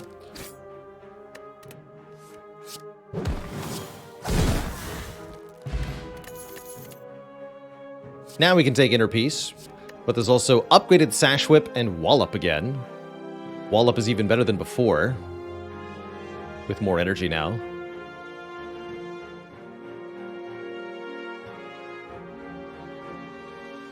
How much win percent are we willing to sacrifice to attempt to master a card? Pretty much all of it, Vegetable Bread. I'm not... Although I am tracking the win rate through the challenge, it's ultimately not part of the goal. So win rate is not a concern. We've had a couple of runs, I think, that have won but not been able to master any cards, but for the most part, we're looking to master something on each run.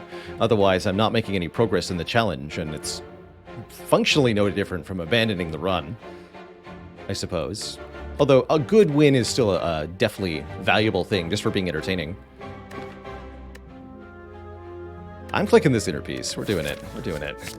Card draw. Maybe. Ooh, okay, we'll master Necronomicurse. I get it. Now, taking a Book Relic, losing 21 health is very risky when you have Coffee Dripper and no easy way to get your health back. But the 3 different Book Relics that this event can provide are all pretty dang strong in their own right. If only I'd taken the Wallop. So, for example, here, Vegetable Bread. This is an instance of me making probably a different choice than I would otherwise, and probably losing some win percentage, because I want I want to be offered the chance to potentially master something difficult. In this case, Necronomicurse. I'm pretty happy with Enchiridion, too. Turn 1 powers can be very, very useful.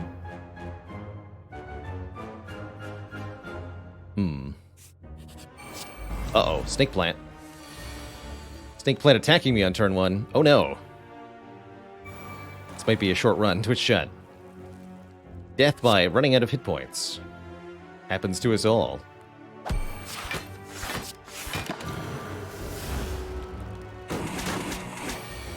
You attacking me again? Uh-oh.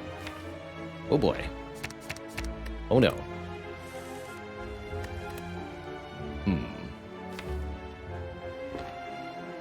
Deep Breath is my only card draw, you say? This seems pretty bad.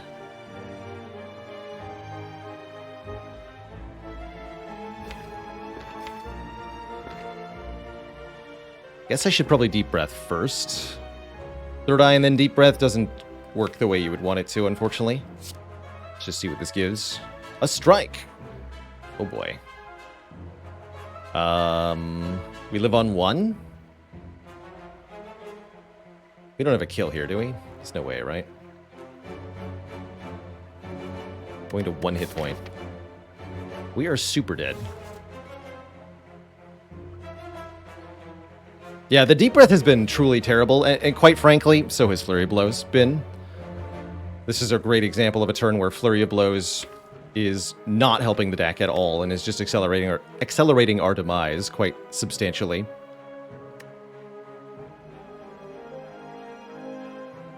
Let me just double check here. We've got 8, 12... So 20, 40, 49 damage? Not even close. Alright.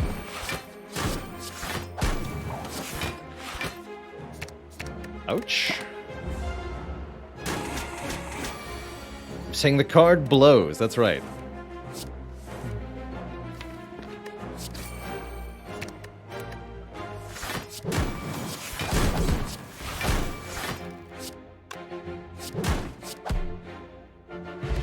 But we're not dead yet. We have 3 hit points. And a hope and a dream, and a rushdown. Oh! Mutagenic strength might have just saved our life. Look at this.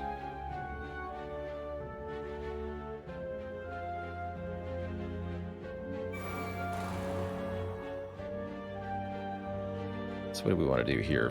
Flurry, Eruption, Cut Through Fate? Oh, there's so many different ways to do this.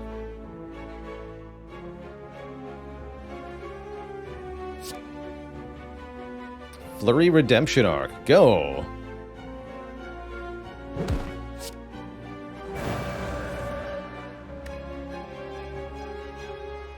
$24, $26.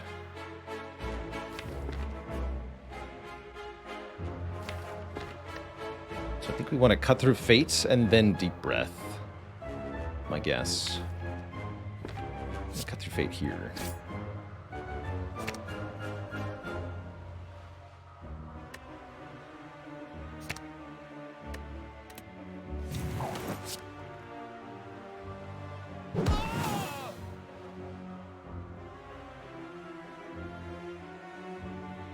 Yeah.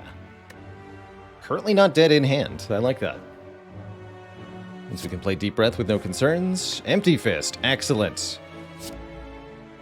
I don't get them both, do I? No. Easy every time. Just don't die. Or use your potions.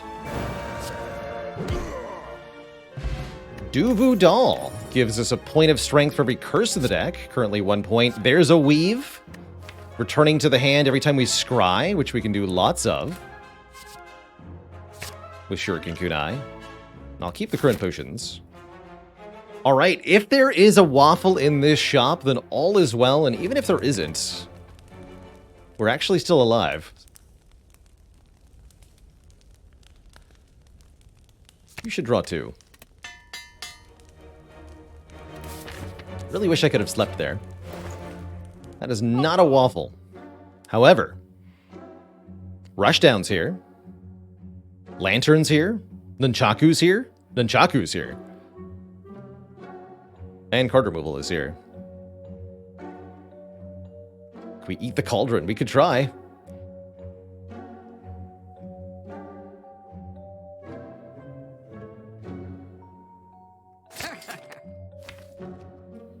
Still only have the 1 Wrath entry, which is a bit of a problem. Maybe a good reason to take a Stance Potion. Can I make it through another Elite fight? I think Book of Stabbing just... Well, actually, it could go okay. Stance Potion too expensive, though.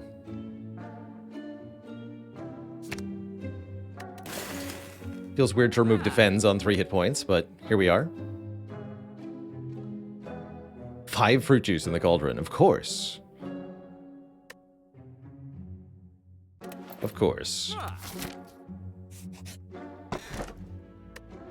Mummy Hand with Enchiridion.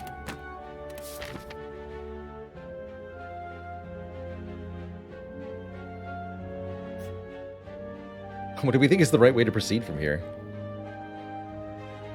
I think I just go for this elite.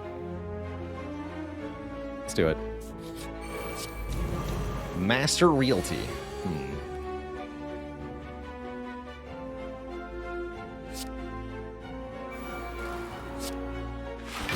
It's not as long as it's not a snake plant, we'll be okay. That's right.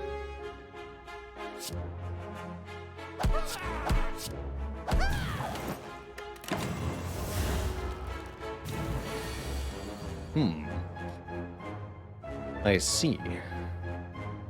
So you have chosen death.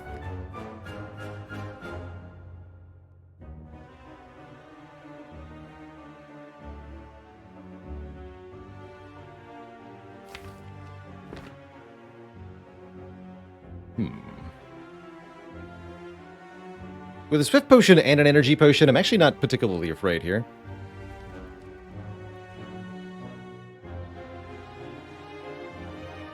I think we do want to rush down Eruption.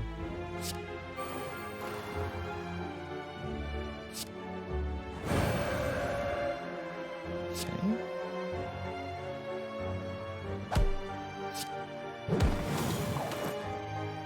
That's not enough.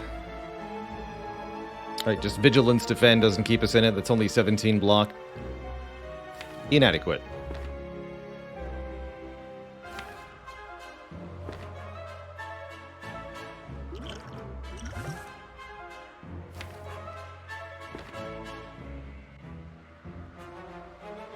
Okay.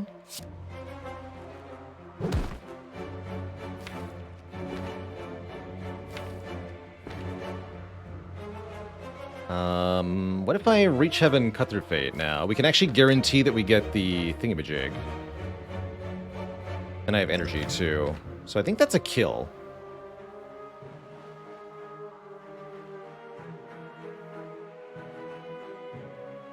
(26 + 20). Yeah, that's a kill. Easy. Upgraded. 68 damage. The power. Tori can allow us to survive hits. Mental Fortress could be block. Wave of the Hand could be block.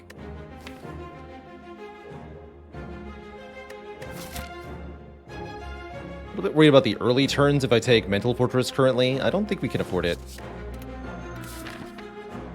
I just do this. Proceed to champ. We could keep flying by the seat of our pants through this act, but I'm not sure we should. Now we'll get Waffle in the shop. The problem is now I can't afford it.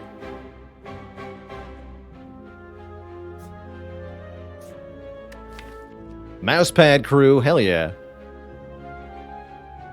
Get those shiny, shiny disc pads.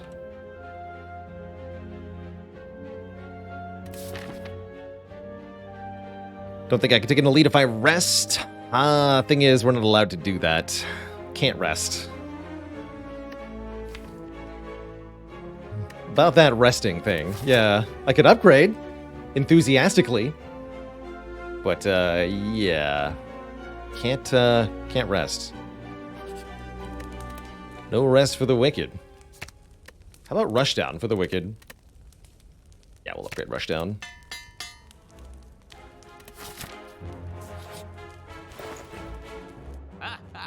This could have been 10 health. The second reach heaven. Alright. We either master this relic or die this card or die trying. Let's go. Let's go. Do I want a different potion? Block card. Block card. Actually, yeah, I wouldn't mind evaluate.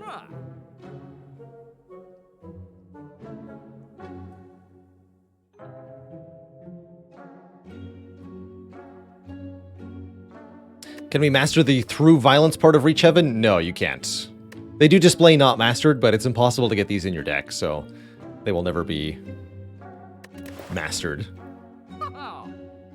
So you have chosen death. Maybe Empty Body is better.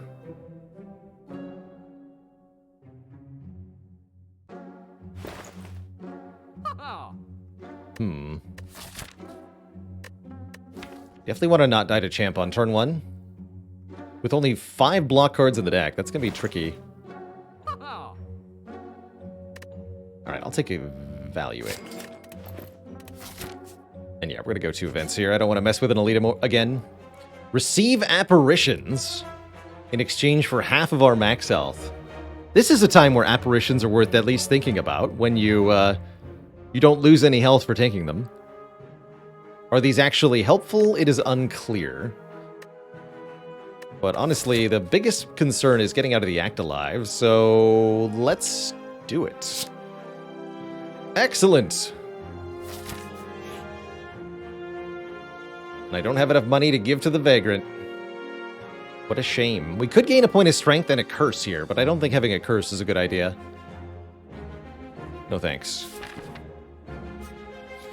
Have you no shame? Do we upgrade an Apparition? Or do we upgrade a Third Eye? Upgrade Third Eye. I don't need to upgrade the Apparitions if I can just scry them away on turns I don't need them. So, we fight the champ, and we didn't die on turn 1. Already this is going well.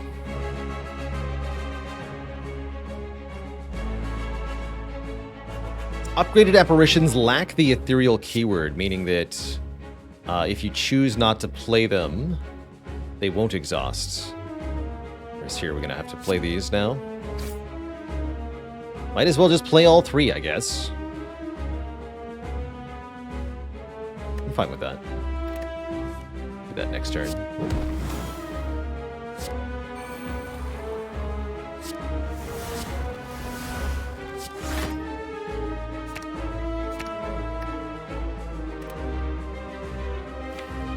Play Miracle to play Vigilance. I feel like I want to do that.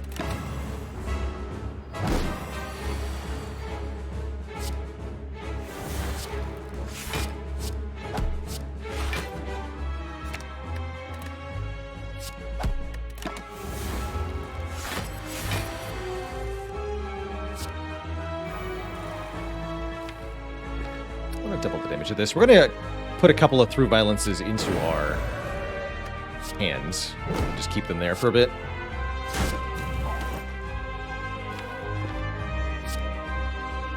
Empty Fist, Flurry, Inner Peace, Flurry.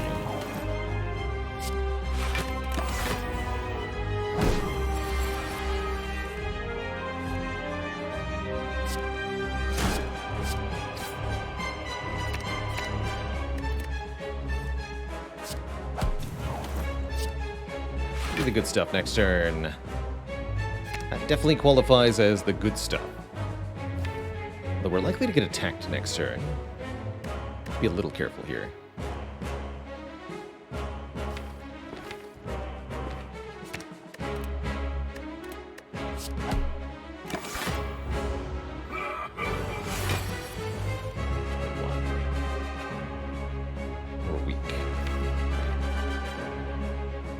Okay, so we need to make sure that we can block this turn.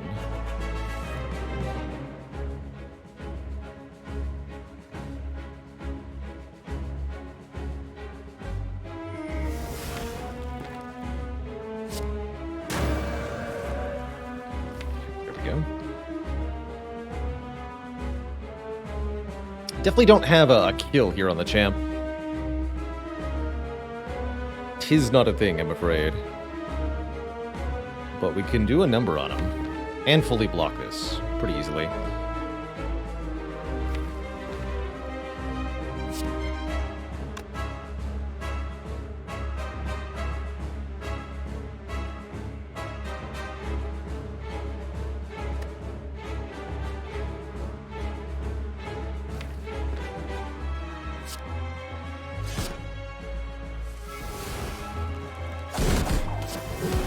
Brings him below half health.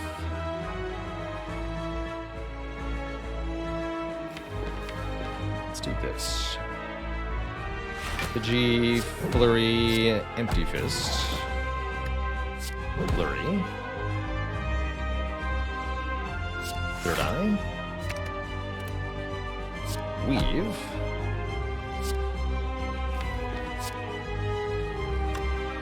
Strike and evaluate. So on this turn, Champ will remove any debuffs he has, and he, get very angry, which we're not going to allow.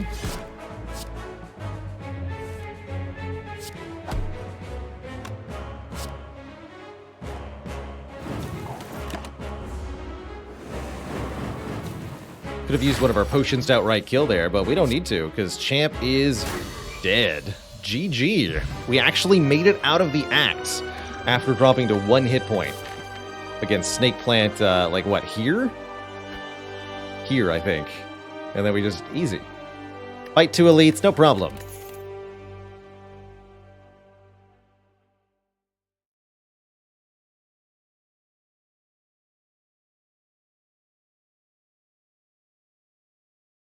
I like Vault here. My main goal is to master, what, Reach Heaven on this run? And maybe Flurry of Blows. More turns, please. Yeah, Mutagen's Relic definitely helped out. Ooh, Pyramids here. Pyramid's a game changer. Retain our hand every turn is going to let the blocks be blockier. Would make a halt really good. Makes the apparitions worth upgrading. I mean, if we upgrade the apparitions, Pyramid's amazing. Let's do that. Certainly it's not Velvet Choker, right? Although Duvu Doll Cursed Key is kind of fun.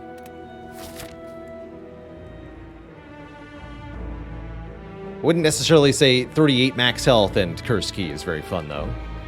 That sounds like a terrifying experience, really. So, now that we're immune to everything, why don't we just murder everything? Also, although upgrading 1 or more apparitions on the way does seem like a bit of a priority.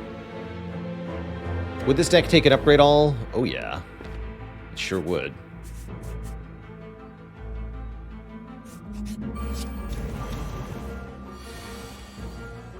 Yes, it would.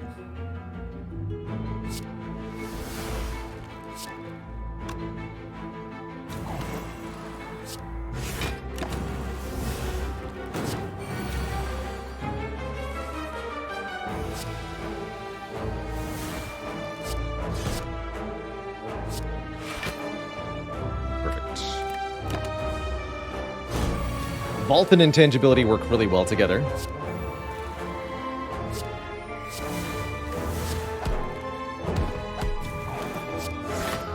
Oops.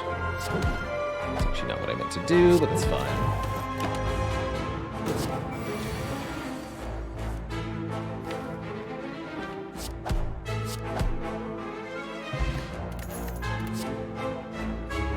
Foresight could be nice, scrying every turn.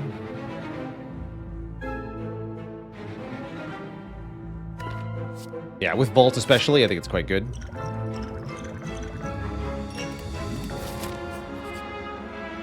Oh. Alright, money where my mouth is. Do I upgrade all these cards?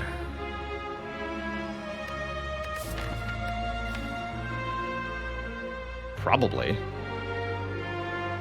Is max HP healing? Yes, so the Singing Bowl will no longer work. We'll have exactly 30 health with which to do the rest of the entire run if I choose I Am Awake here. But having all of our blocks, our apparitions, our attacks upgraded, it's really, really strong. Let's do it. Dink, dink, dink. Say if you're getting more than about 10 upgrades from I Am Awake, you should at least think about it. Like I said, it's very, very strong.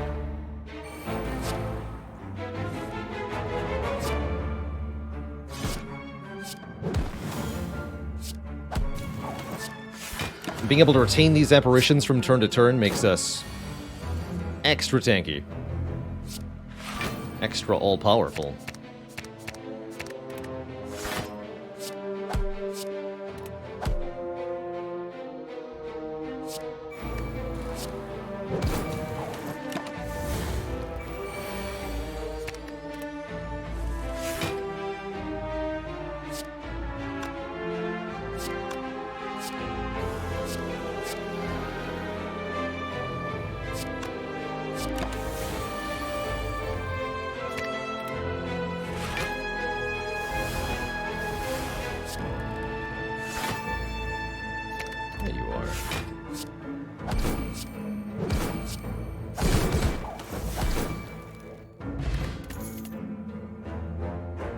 So, for example, here, if we click 2 max health, we don't go to 32 out of 40. We go to 30 out of 40. We don't gain any current health from that.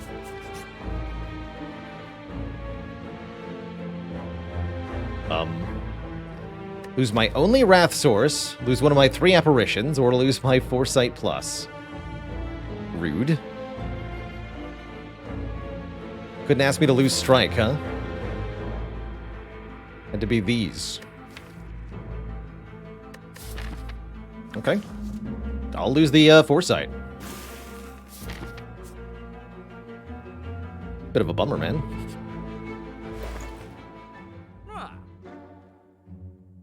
Mind Blast. Fear no evil, not bad. Still waiting on another Wrath card.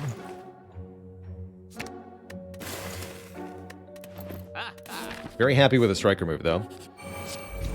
Bring it, Repto. What do you got? I'll fight you to death. I'll fight you all.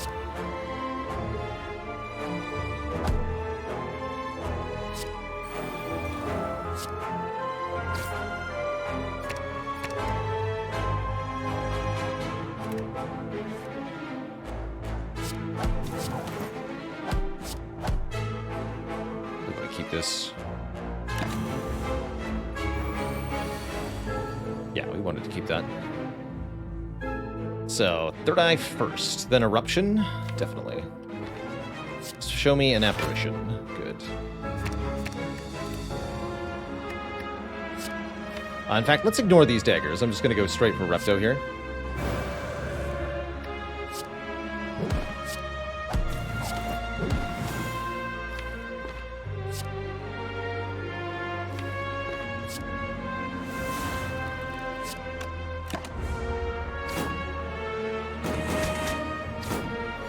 We'll have another apparition to ignore their attack here. 100 damage, no problem.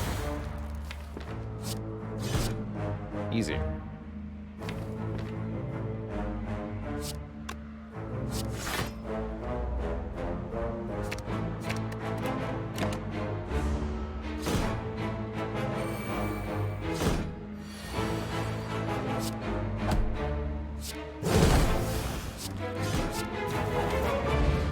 Nib.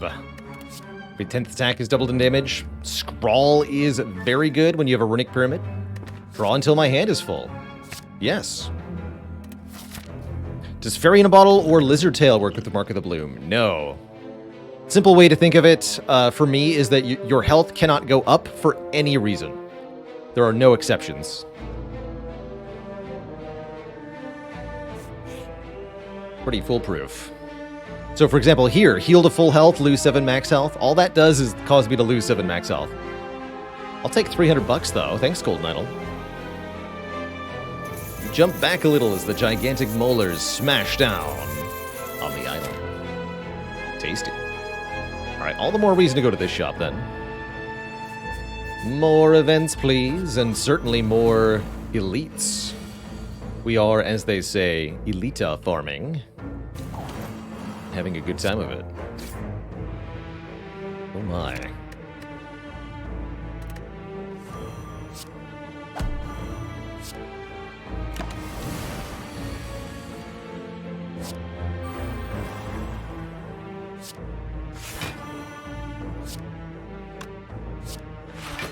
Here's Eruption.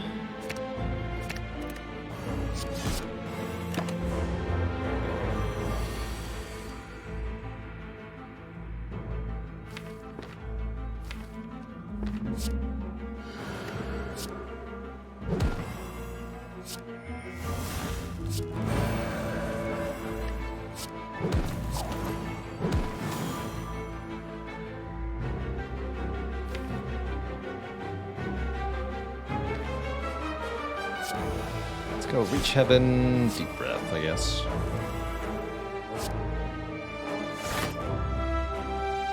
Those are very good cards next turn.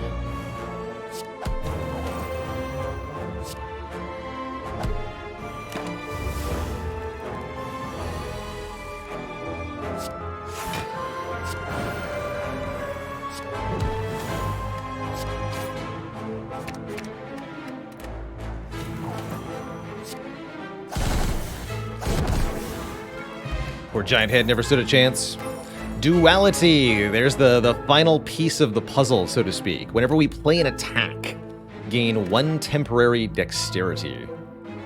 That is a very big deal indeed. Second rushdown doesn't actually seem that good. Skip these. Zen Ninja Online. IbexRL, thanks for the 12 months. Enjoy your ad-free experience. As an ever reminder, actually, I don't talk about this enough. Being subbed to the channel on Twitch gives you an ad-free viewing experience on any platform. As long as you're subbed. Pretty cool. Get to avoid the mid-roll ads that are random. I don't have control over when those appear, although they do support me. Unfortunately. If I had my preference, ads would never roll on the channel. It's just not my style, but... at least for live streaming. Night Owl!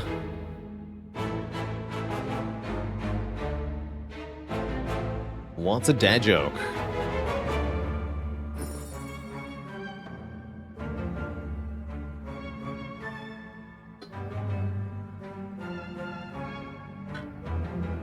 What do you call a relic that perpetually keeps your room clean, but prevents you from ever healing? Mark of the Broom. That's also why we didn't take the max health, is that it doesn't matter. Can't gain HP because of the Mark of the Bloom, and that includes the Singing Bowl. Prayer Wheel Singing Bowl, not today. Mark of the Roomba, I like it.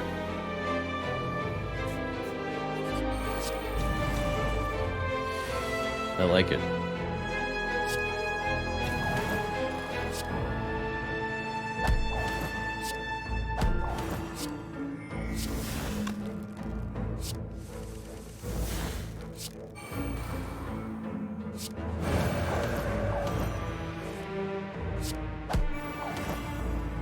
$88 damage, Empty Fist. Holy moly.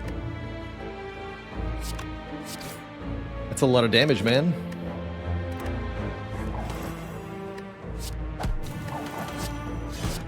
Jesus.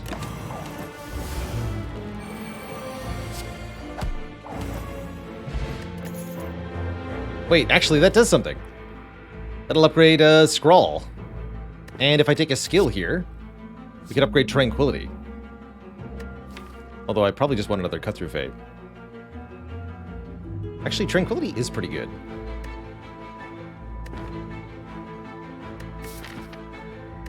It's a bit risky, though. You know what? I'll take it.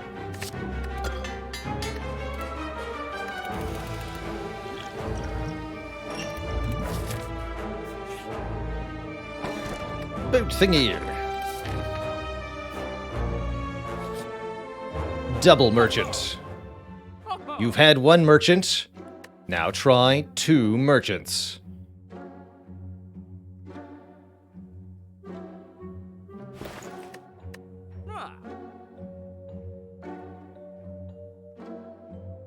I'm pretty sad we didn't take Jax. Could master Eruption. Actually, not only do we need to master Eruption by duplicating it, but it's actually the best thing to duplicate, right? The main thing this deck is hurting for is a second Wrath entry. And yeah, we can duplicate our Wrath entry. And yes, Jax would have killed us, probably. That's true. Sure, let's dupe the Eruption. And with another shop coming up... oh, second Flurry Blows, too. Right? We haven't have the second Flurry yet. Let's do that also. Do I want Fasting? I don't think so. Finesse is good, though. Finesse is very good. I'll do a Finesse. Although it prevents me from affording a Relic, I will not do Finesse. How do you master a card? Yes, you have to win with 2 copies of that card in your deck, is the rule. It's our self-imposed challenge. Ooh, Frozen Eye. Is Frozen Eye that good? When you have Third Eye. Third Eye is already Frozen Eye, right? There's still some utility to it, definitely. Gives me a lot of very important knowledge. I think I will take this. This lets us see the order of the cards in the draw pile, which is super strong for a variety of reasons.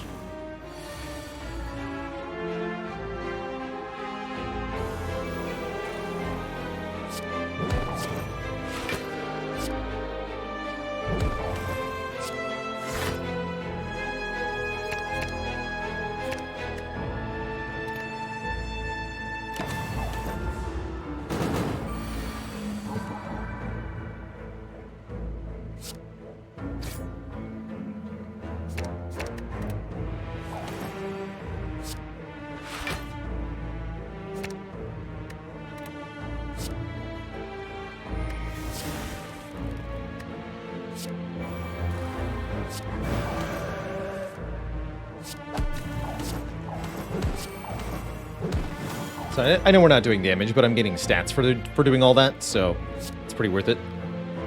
We're also getting dexterity per attack we play, which means my blocks are very blocky indeed.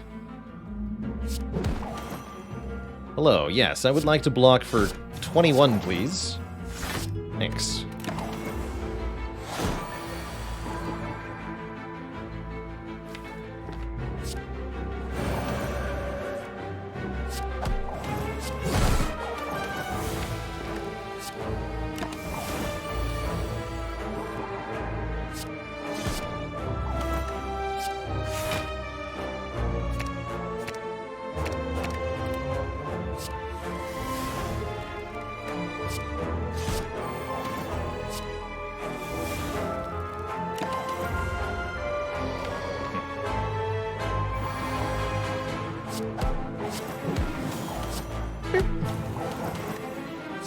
Bip. Pantograph. Unfortunately, that does nothing at all.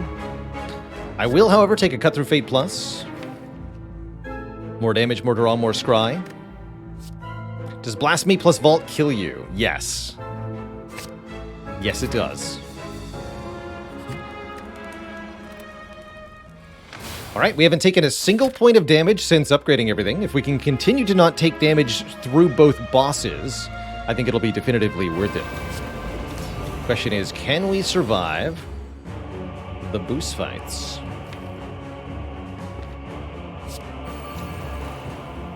I'll play Nirvana. I'll do it.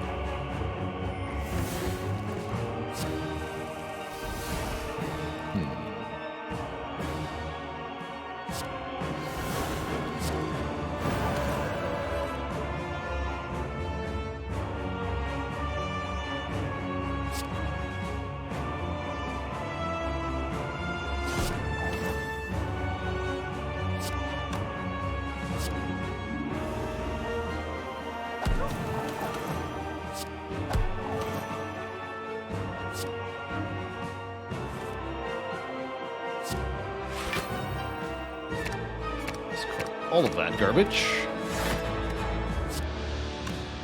Keep the weave for the energy next turn.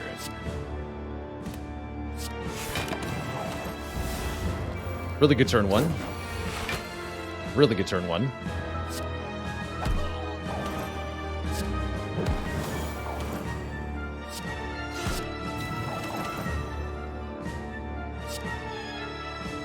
Really good turn one.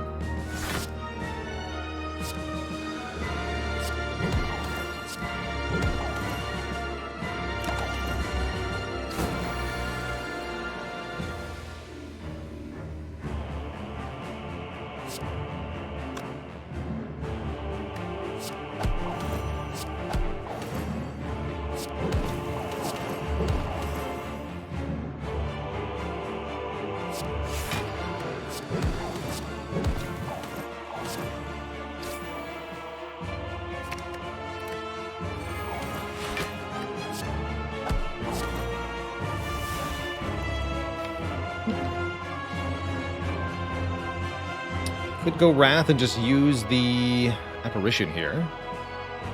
Don't feel the need to yet.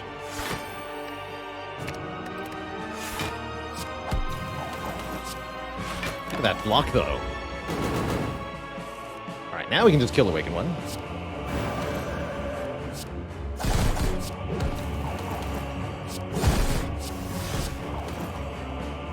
Grr.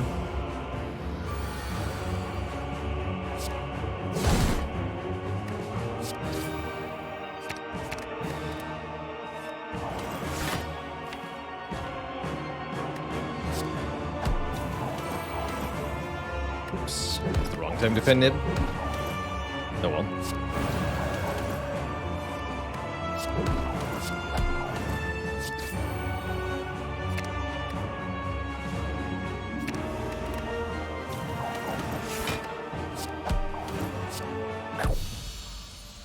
That's one dead bird. GG.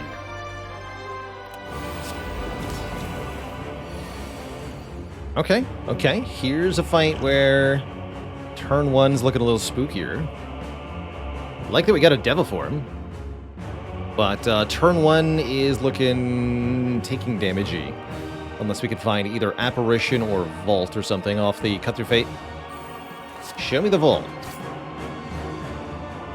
Defend, Flurry, Evaluate. Maybe we just take one here. Oh, we have Frozen Eye, that's right. So we know the next card is Strike. Forgot about Frozen Eye. Yeah, so just give me the Evaluate then.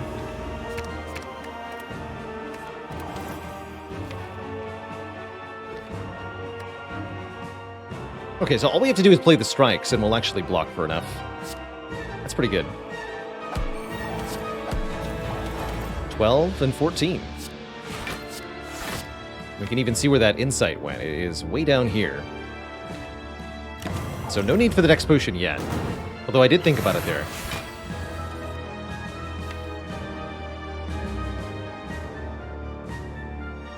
Oof. I can use Inner Peace to draw. Okay, let's do that.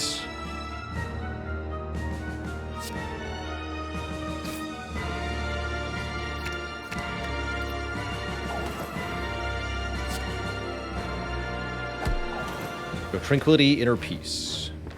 Rushdown's not in play. It does not get me to scroll.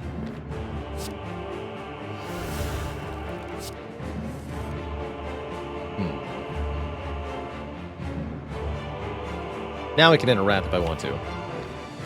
Kind of reasonable.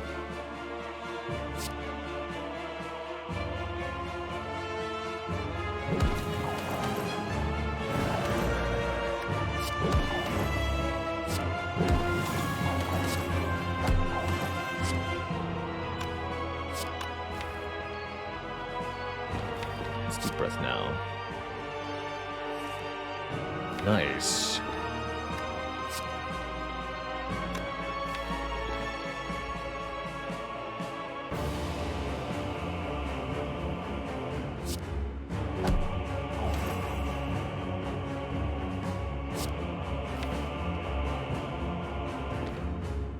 So we just want to do it this way.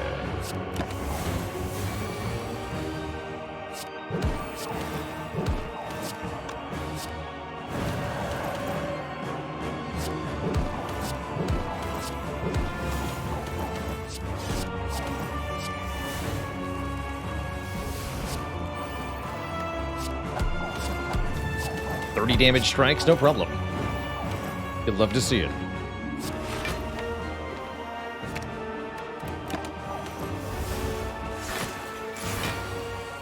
I like that the Frozen Eye lets me know whether I should be scrying or not. 100 damage, by the way. Blapped. Alright, we're into Act 4 with 0 damage taken. Since upgrading every card in the deck, that's surely a good sign that we're on the right track here.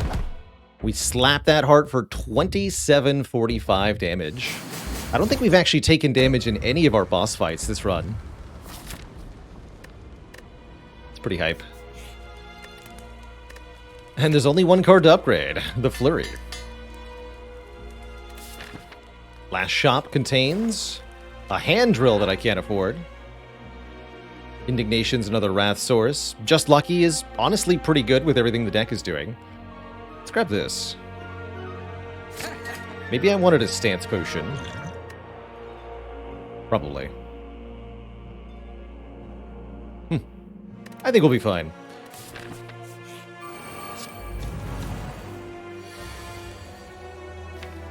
Scrawl is here. And man, those apparitions are far down in the draw pile. Spooky. But we can draw a lot of cards. Oh yes. We draw a lot of cards. Check this turn out.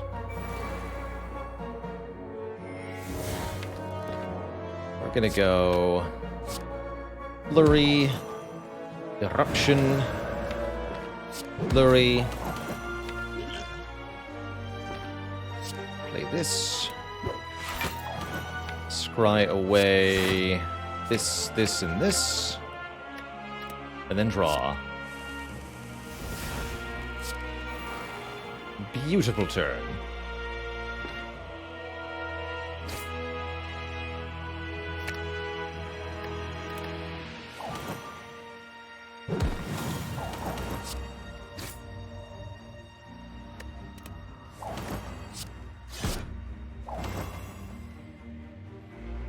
Not bad.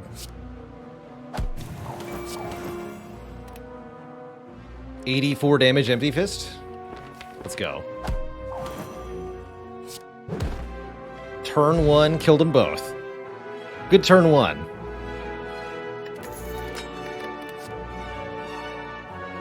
Halt is here. Halt is spectacular block. Probably want that over the Prostrate.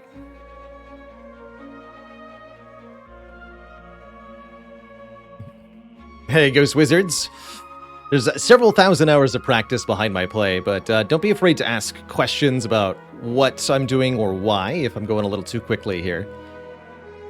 Excuse me, I thought that was illegal. Bronze is nice, but I think we'll go Dex Potion, Energy Potion. Feels like our damage is already adequate on this run. Alright, we got a bonus Rushdown. How exciting.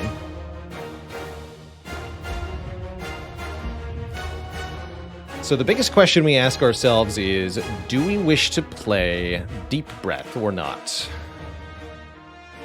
Looks to me like the answer is no, because I think we can get... The most important thing is, can we get to apparitions for the first attack cycle of Heart? And I think the answer is yes with this draw order. Although, let me double check. Next turn we draw these 5. Eruption can draw 4 more to get us to Scrawl. Oh yeah, we're fine.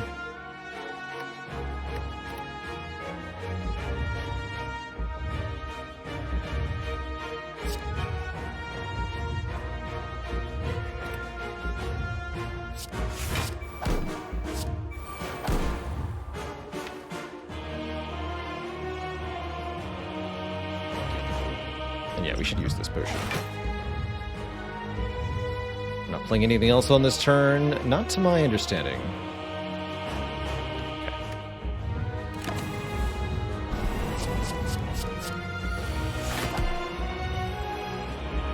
Okay. Lucked out. None of the status cards in the top 5 there. We can see where they went.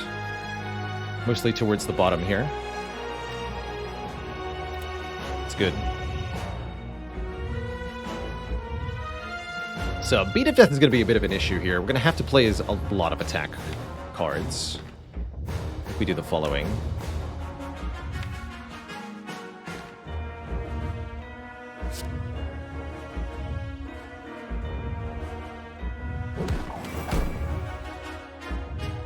Three. Like discard Strike, although I want to play this later in the cycle here.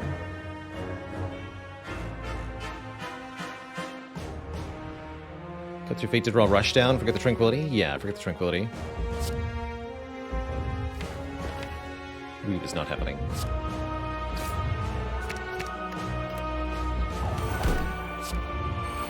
Fist is free. Okay.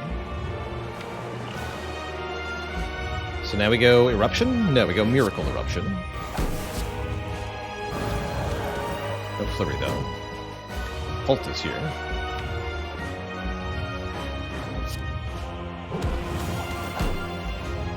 Halt will block for quite a lot as long as I play a bunch of attacks first.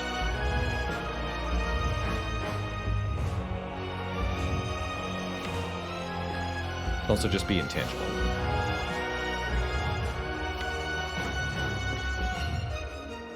Pretty reasonable.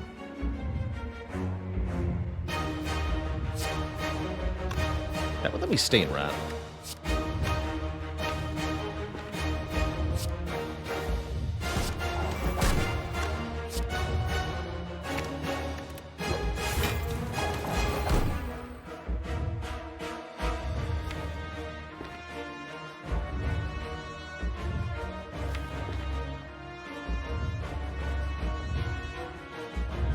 Do some other shenanigans too, like this.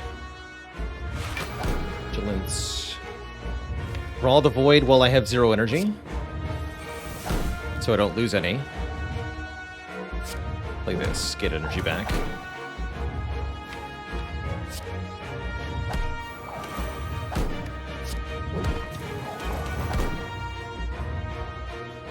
Might as well play this now. Stop the Beat of Death from being a thing. This.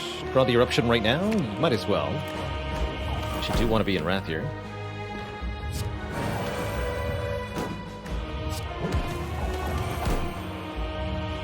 Perfect.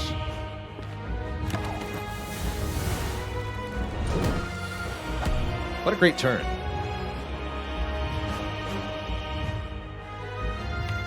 No attacks in hand. Interesting.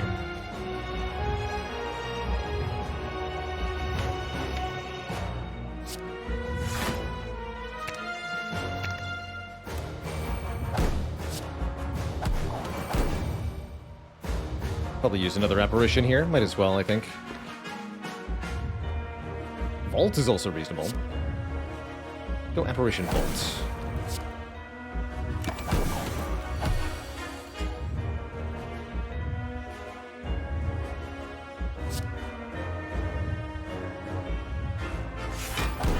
Go through violence. Reach heaven.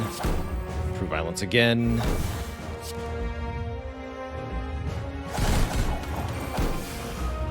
Block all this. Stop there. This is what's in the draw pile. That's a very good draw. Just want to change stance there. All right, 6 strength, 7 dexterity. Things are looking up here. I think life is quite good at this point.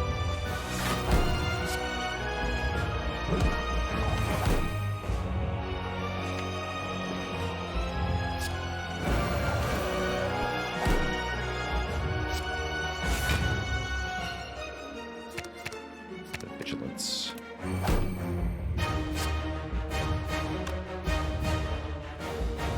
$80 damage.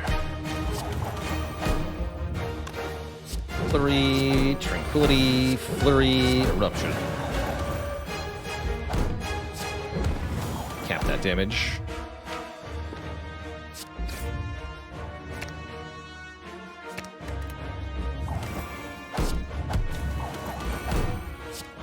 This. Look at this.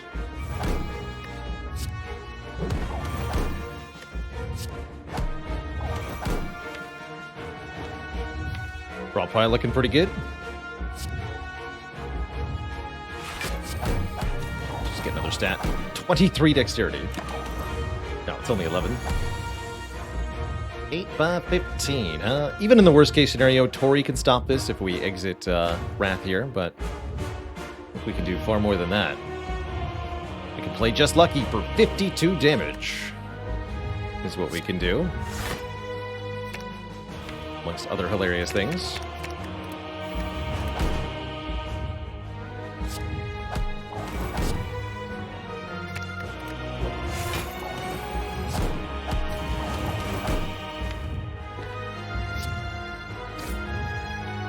He's a beezer.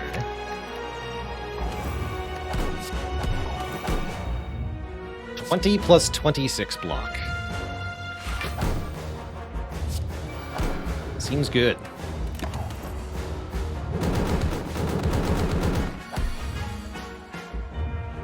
Oh no! I've made a terrible mistake. Which is that I cannot block the Beat of Death anymore on this turn, which means we must take 2 damage.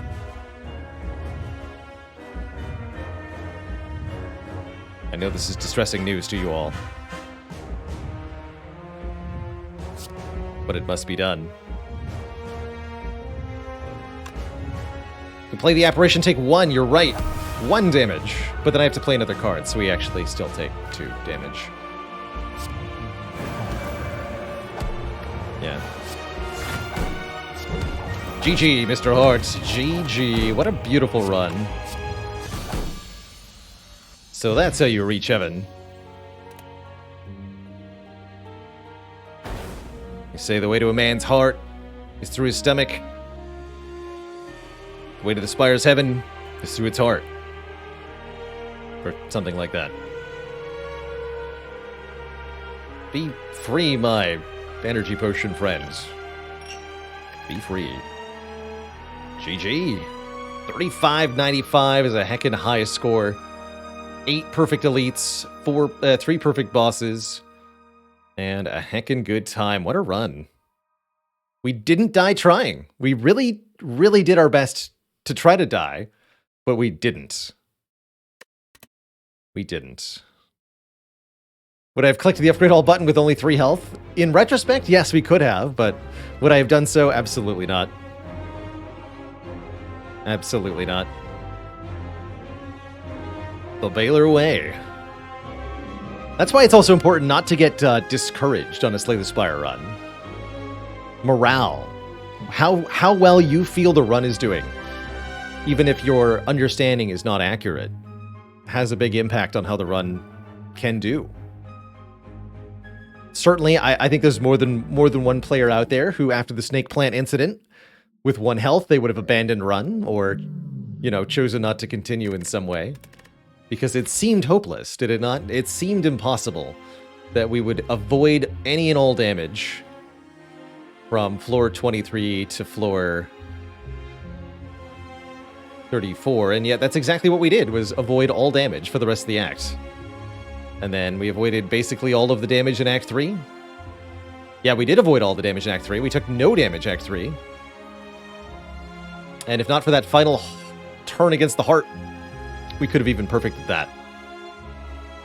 So 3 mastered cards, difficult to get uncommon, and double eruption crossed off the list. That's pretty sweet. What a great run. See you later, little Samsung. What a run to tune into, yeah? That's great.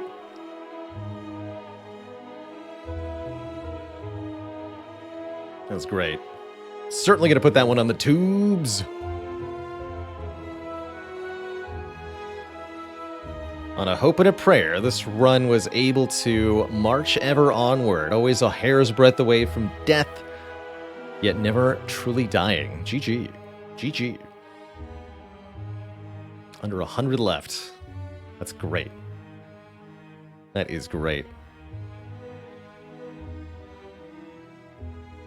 So, I think it's train time, monster train time, to wind down our stream.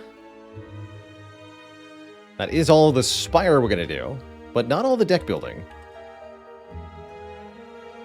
I'm going to take a quick break as we switch games here. Refill the legs, stretch the water. When I return, we're going to be going to hell. In a train. Also, fun fact, we hit less than 100 cards left to master in the challenge. Down to the final third of the cards. It's pretty crazy. Alright, Twitch chat, I'll be back in a couple minutes when I return. It's going to be Monster Train time. BRB.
Alrighty, Twitch chat, we are back.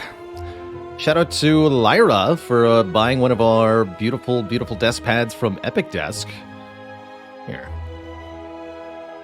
This gorgeous, full-color mat here. Did the webcam really tweak again? I think it did. Maybe get that a little bit brighter. There you go. That's right. This is my old webcam that I stopped using because it never saved the settings. And if I use it for this purpose, well, same problem.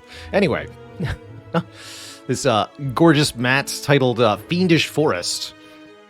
It's essentially a full-color, full-size desk pad, 3 feet wide, like a mouse pad, but way bigger, to decor the surface of your desk. Here's the beautiful full-color promo image from Epic Desk, so you can really see the artwork that's on it. But just this gorgeous little piece of artwork. I worked directly with the artist, providing feedback as each step got created to make this D&D inspired forest display. Fotsfam said, "I'd rather frame it than use it." I know at least one person who ended up getting one for that reason. They want to frame it in some way. I think it's light enough that you probably could get it into a frame and have it hang on the wall, no problem. It's not too thick, not too heavy, although it's certainly not paper either. Yeah, those are little goblin creatures in the background, Carissa, and a couple of slimes on the roots above the Baylor character's head as well. Sort of little D&D inspired critters, and a spider on the tree in the middle too there. Low-level forest critter stuff. Good stuff. So again, pre-orders are open until the end of April, the end of this month, at which point they will produce exactly as many as were ordered, ship them out, and never again shall this be made. So this is a one-time only opportunity to get one. Yeah, the artist was Maddie, S. Maddie M. Here, I'll type this. Was her username. She's one of the artists that does regular commissions for Epic Desk. And I think they have a profile page. So if you go to Epic Desk's website, I think you'll be able to find the artist there.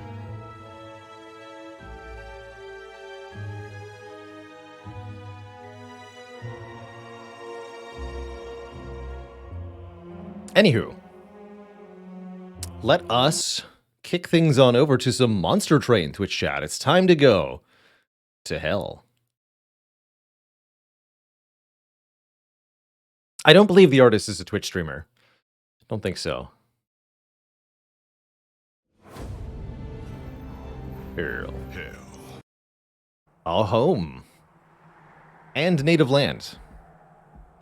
Welcome back, one and all, to Monster Train, the other deck building roguelite, where your goal is to stop hordes of evil-looking angelic creatures from reaching the top of a 3-tiered wedding train. It's a bit of an odd premise, but it's a good time. It's a very replayable deck builder with an awesome, awesome soundtrack and some really fun strategies. I'd say Slay the Spire is more a game of incremental advantage. You're trying to get just a little bit stronger than the enemies, get one more relic to be powerful.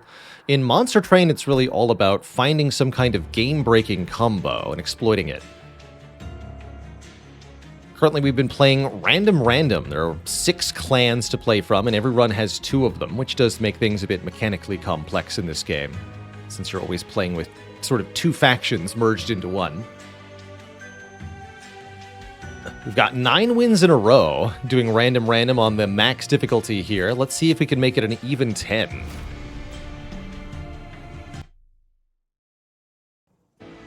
And hell froze over, too. That's right. Wormkin's an easy way to get a win, if you ask me. We've got Wormkin here, my favorite and probably the most powerful of all the clans, and Exiled Hellhorned. So we start with Queen's Implings. We have a ton of imps. How interesting.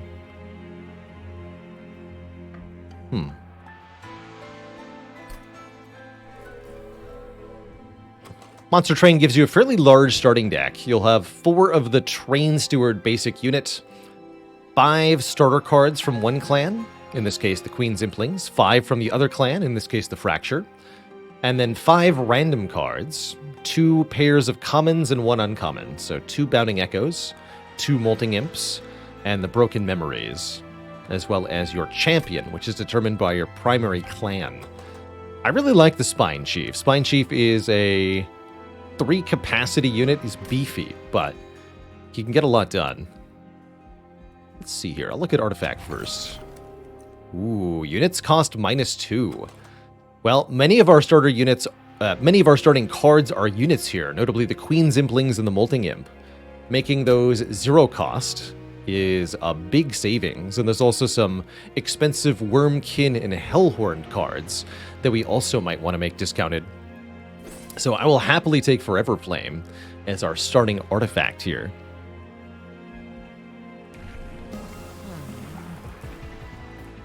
So we have to choose a Spine Chief variant here. Corruptor or Decayer. Corruptor gives all friendly units on the same floor bonus damage based on the number of echoes that the floor has. Charged echoes being a mechanic specific to this clan. Because we started with 2 of the Bounding Echoes card, it's very likely that we can make a lot of charged echoes. So I think this Corruptor variant's likely to be quite strong. Corruptor works best with small units played alongside, like Imps, which will have big bonus damage. So I think Corruptor could be good here. Decayer, meanwhile, whenever we gain echoes, apply Reap to all enemies. A really good way to do area damage is this Decayer variant. The Decayer is not very good against boss enemies, however. Tough choice.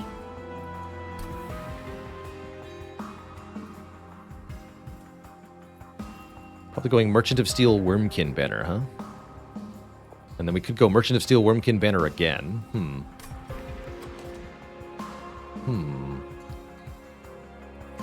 Choices.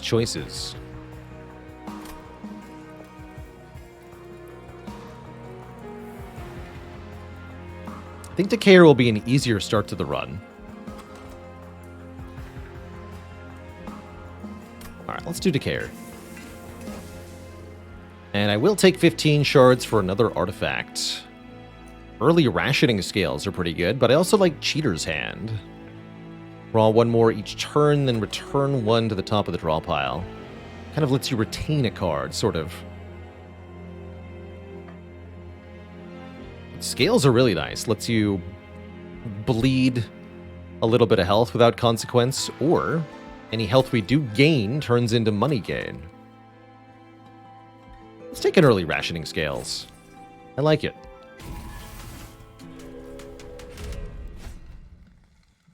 Oh, perfect. Yeah, we can just take a unit draft here. Enemies with 10 armor, normally a problem, but if we heal all the damage that the player takes, it won't matter at all.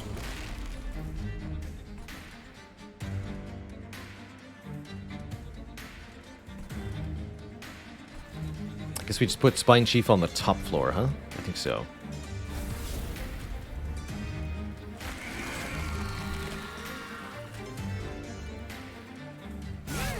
Get them.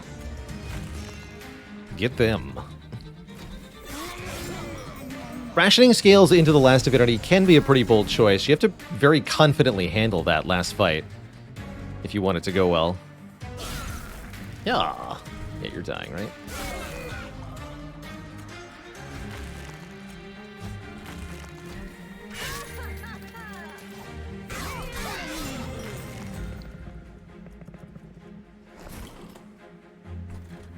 So this Reap status effect is damage to every unit, or, well, damage to every unit that has it, equal to the number of charged echoes the floor has, times the number of stacks of Reap the enemy has. I can put Bounding Echoes back on top. I don't really want to do that. I have some stewards.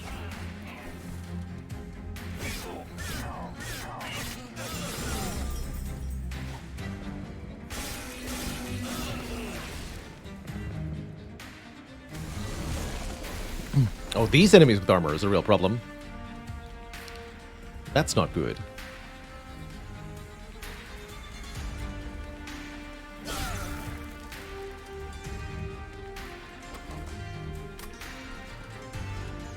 Okay, at least that hits one of them. Finish it off. Actually, finish this one off.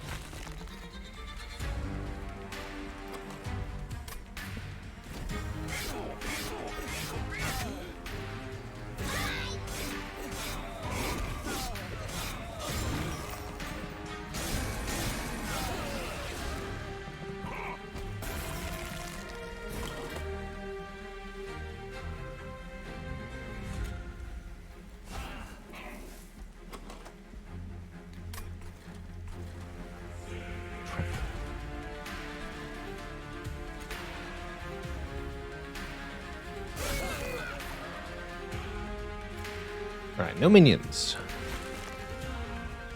Good. You can have a steward in front, I suppose. Although the implings... No, the trample means the 1 health is pretty bad. Put a steward in front to take a hit.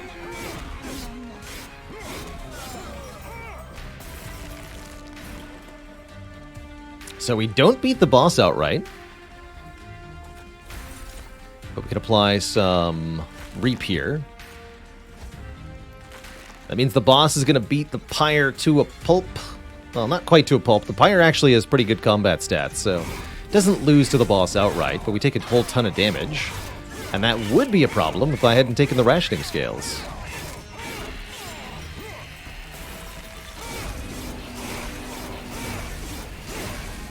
Bonk. But instead we'll just go back to 50 Pyre health, no problem. Easy peasy. Ooh, Bogfly. Bogfly, very powerful attacking unit for the Wormkin clan. Noteworthy for being a 1 capacity unit. I also really like Proclamation. Deal 50 damage to the front enemy unit. Can be very strong indeed.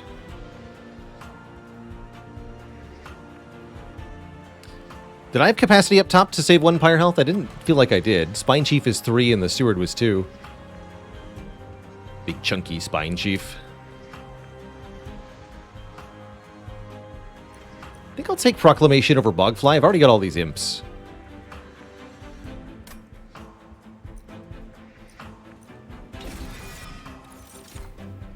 Do we want any more imps? I probably don't care about Armor 5.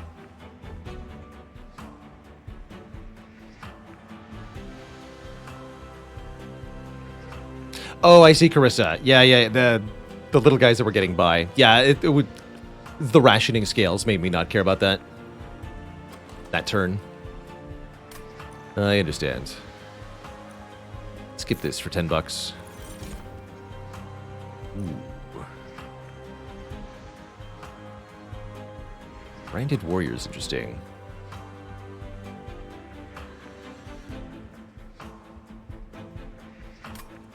Do like me a Bog Chrysalis, an egg unit.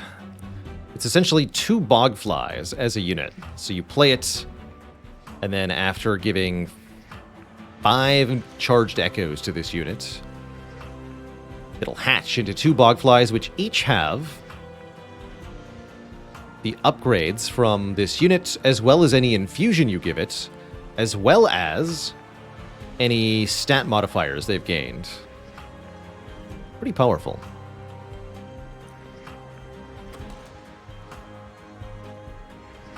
Shard Soul Carver's too high capacity to be used alongside the Spine Chief, but shares the Inspire keyword, getting a bonus whenever an echo is gained on that floor. Let's take the Bog Chrysalis. I think we could do some fun stuff with that. Am I sure I don't want a Merchant of Magic first?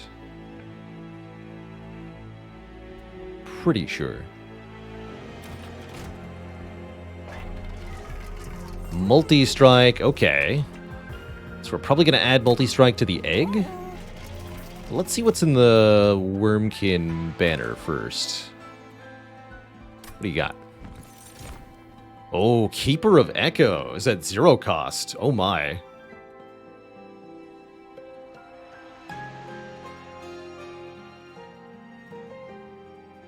Some really good options here, actually. Strike, apply, reap 1 to enemy units. That's a fun infusion. Or heck, just Inspire +1/+1 on the egg is really good. Even though it only affects the egg, the stat gain would be pretty absurd.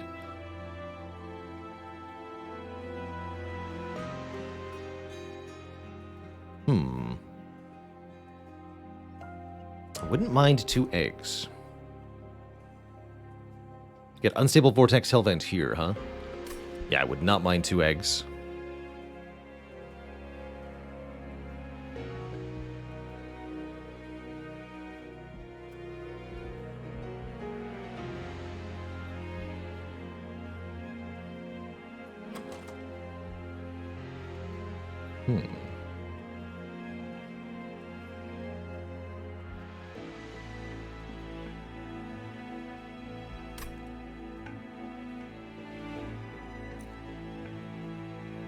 How's it going, Forgotten Arbiter?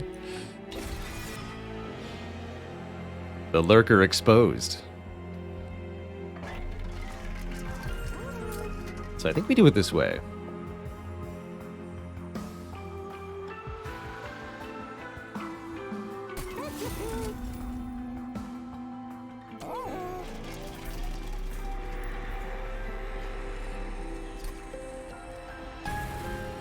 Sacrifice Keeper of Echoes to the Bog Chrysalis.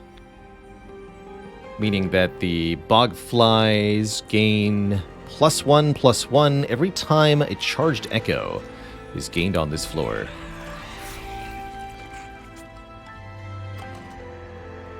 And I'm probably going to put Piercing onto Proclamation here. 100 damage to the front enemy unit. Ignore damage shield and spell shield and armor.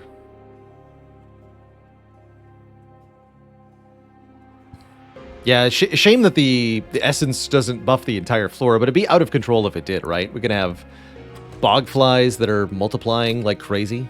It's too much. It's too much. All right, so we're hoping to get either quick or another multi-strike on these bog flies. Is that correct? That's correct. Let's keep the cash then. Could give a stats upgrade to something else. Buff an Emperor Steward, perhaps. Don't feel the need.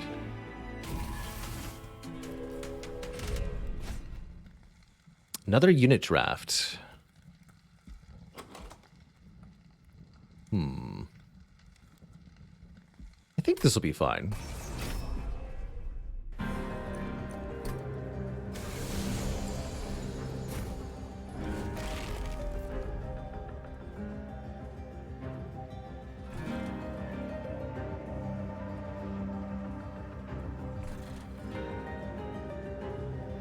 Do too much damage on the bottom. We definitely want to put up our units on the top floor. So we do it this way.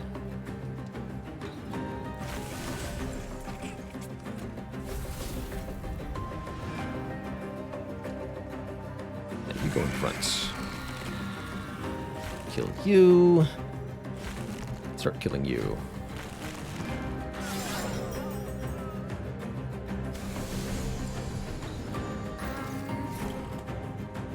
Perfect floor for the imp.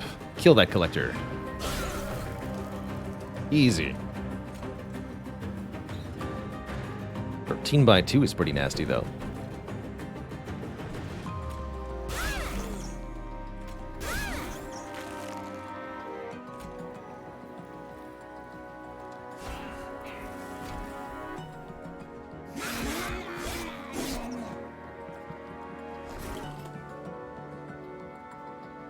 Alright, we definitely want to play enough echoes to hatch this thing. Otherwise, what's the point, right?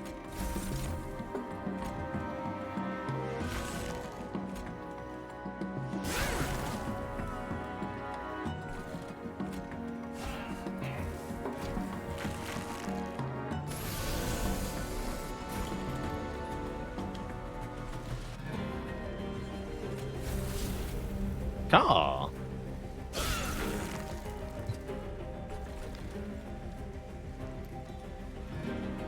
So, use Reaper on our own unit in order to hatch the egg.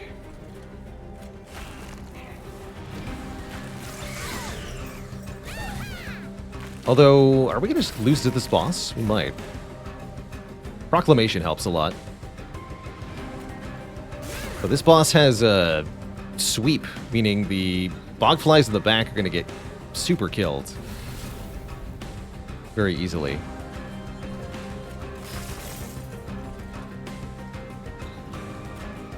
If we can get them to 17 health, that'll be a big difference.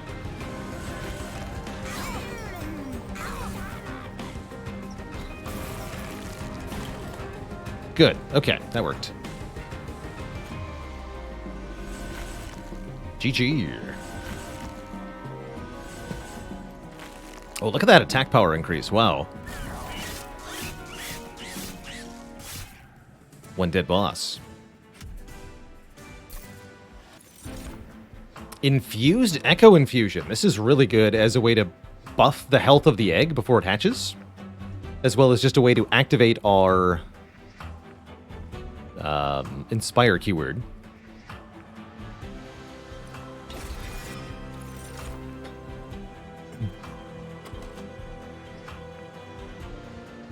The extract keyword means you have to pay an echo to play the card, but you're allowed to use the echo the card gives.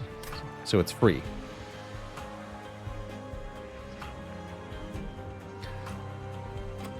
Could take Fortify for another zero-cost infused card. I think we skip all of these. Don't want Rage 10. Glugsider is back.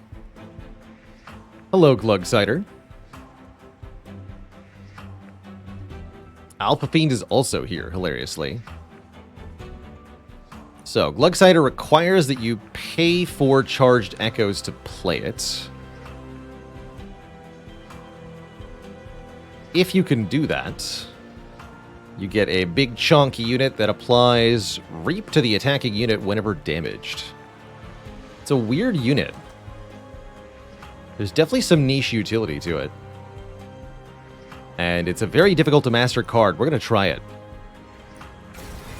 Don't doubt the power of the Glug.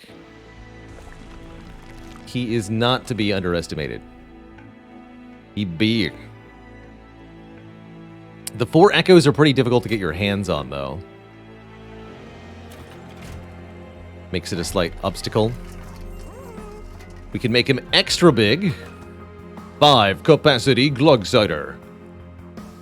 Though I don't know that I want to do that. Upgrade the Bog Chrysalis with Large Stone. That's very strong. Very happy with that. Probably going to do that. What are you? Kinhost Carapace and First of Kin. Neither of these are very good. Although First of Kin with the -2 cost is at least reasonable. I don't know why First of Kin is 3 cost normally. That's absurd. The Glug Glug 1000.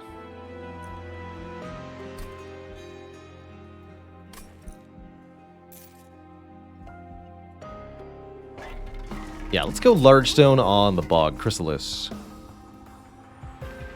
15 by 2 and 46 base health.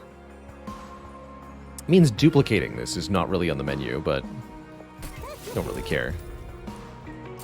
Battlestone Glug? Sure.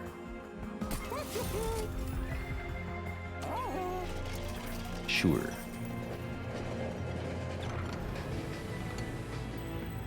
Oh, Hef is here. Hello.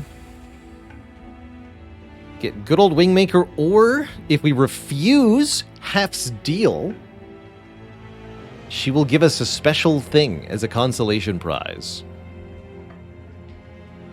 Good old Wingmaker adds a spell to the deck. Deals 6 damage to enemy units 2 times.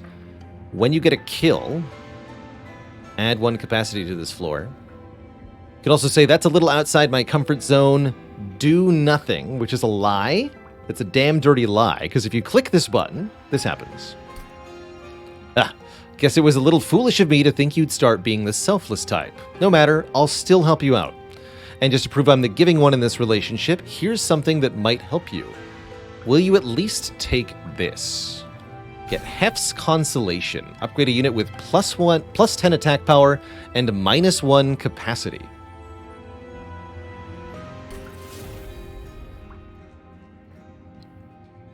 Fantastic. I give, you take, and hell keeps freezing. All as it should be. Don't mind me, it's no bother. I just get a bit gruff sometimes is all. It's just so damn cold. And yeah, you can refuse a second time if you really don't want it. So about duping that bug, Chrysalis. Yeah. It's gonna happen. Very soon.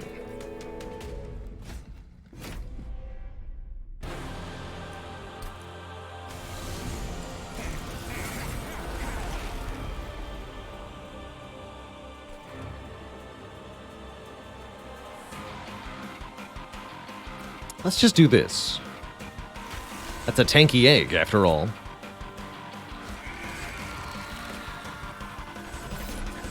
Have some reap. You need to die.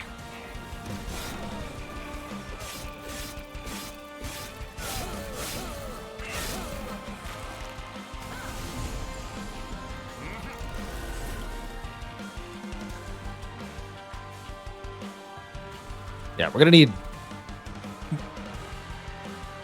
ways to make that more playable. Currently pretty difficult.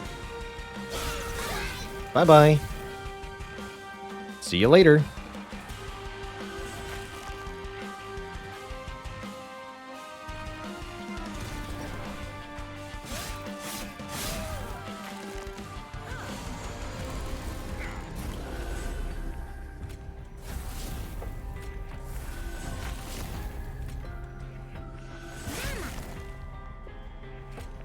Have some more. It's hatching time.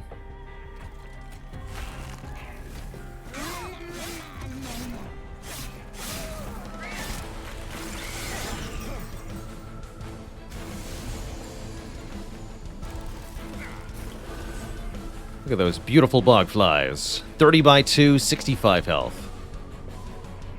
The power.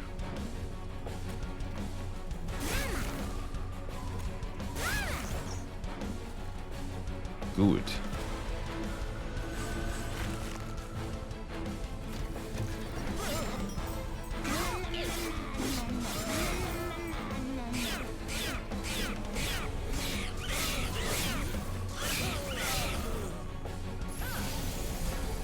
How's it going, Zach? Well, yeah, the short answer to why I'm not playing units whenever we have them is that we don't have room for them. Every unit has a pip cost, yellow dots at the top of their card, and there's a limited amount of space on each floor for that, so we can't play any more units on this floor because the floor is full.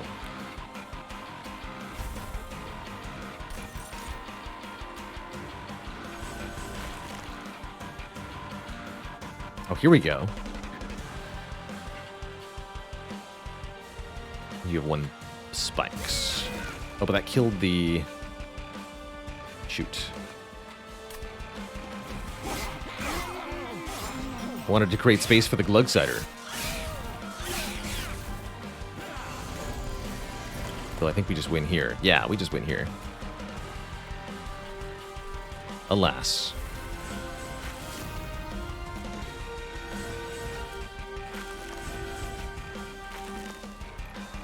$90 damage is what Daedalus would take if he won the fight.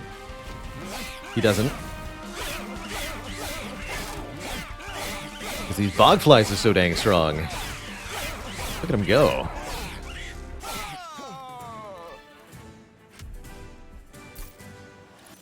Get a rare card here. Infused armor 25, double buffs and armor, or return a bunch of consumed spells. I suppose Alloy of the Ancients is a adequate no-brainer. Not the rares I was looking for, but sufficient.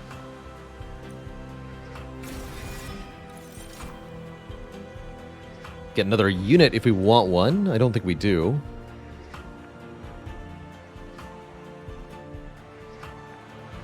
Currently not looking to infuse anything into Glugsider.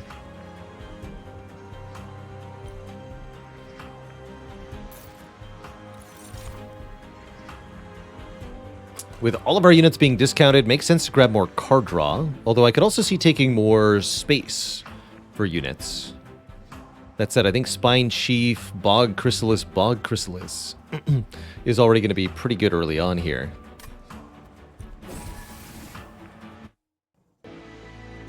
One capacity would let me play one egg after hatching the other. That might be worth it. We're here to remove train stewards from the deck.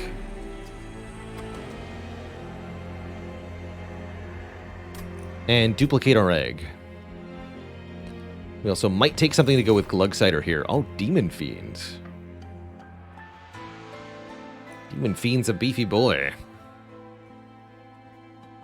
Had we seen Demon Fiend earlier, I probably would have used it as one of our base units. Just the high stats are very good. But I think we just go with what we have here.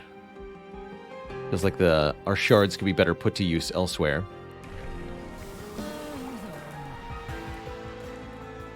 And I think we want to cross path into Infector here. Every time this version of Spine Chief attacks, they will gain a charged echo on the floor, which will, A, activate its own Inspire effect,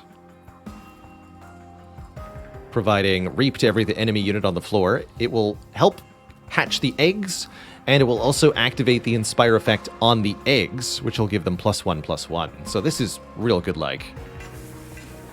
Gets less health than the other version, but who cares? Dupe that egg. Oh, shoot. That's not the hell vent. Wait, can I fix that? Let's see if I can fix that.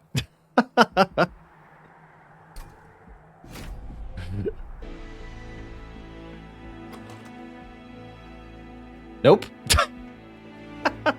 Oh, shit.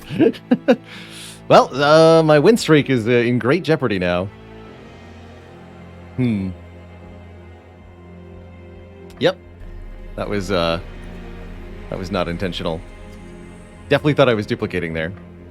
So, we have to use the Glugsider.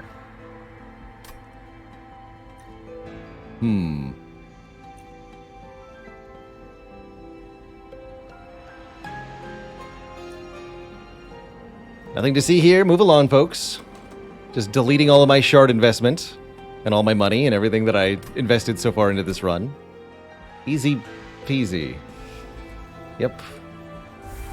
Just perfectly normal gameplay. Oh boy. Didn't need it anyway. Yeah. Definitely didn't need that unit that was super strong or anything. Nope. Nope. Alright, well, I think we're dead.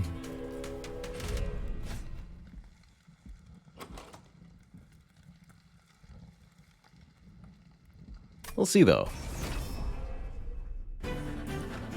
Yeah, it's a bummer that I couldn't use save and quit to fix that either. That's extra tough. Oh well. So it goes.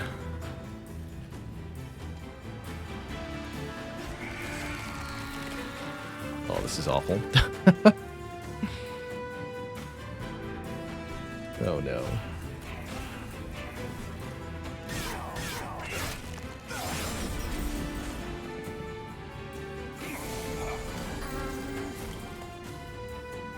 Positively awful.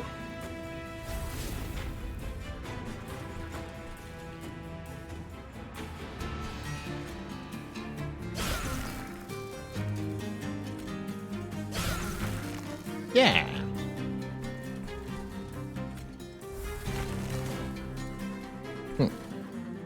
That said,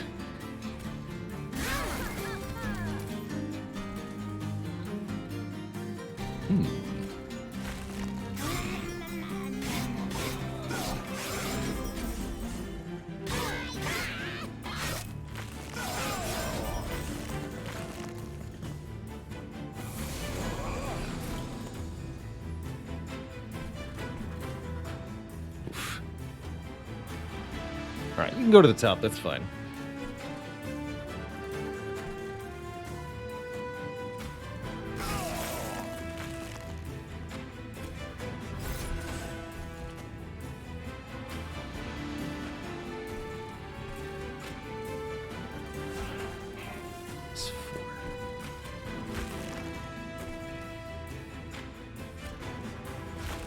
It's not good.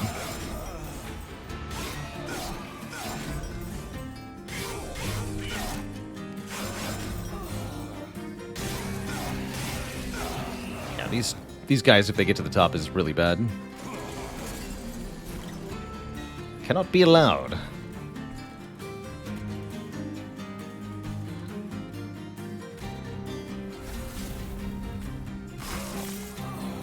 Good.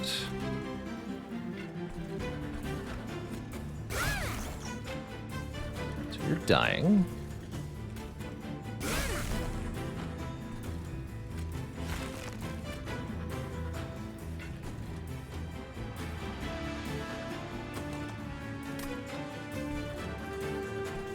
Really nice to be able to play Glug Cider.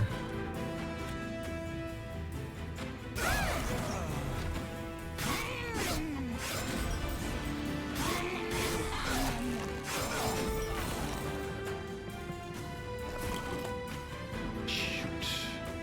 Oh, yes, actually, yes, good.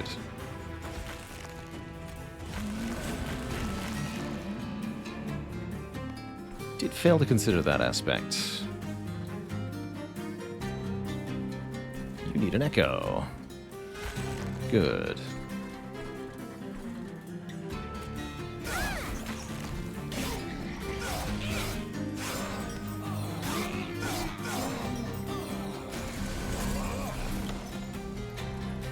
There might be hope for us yet, Twitch chat.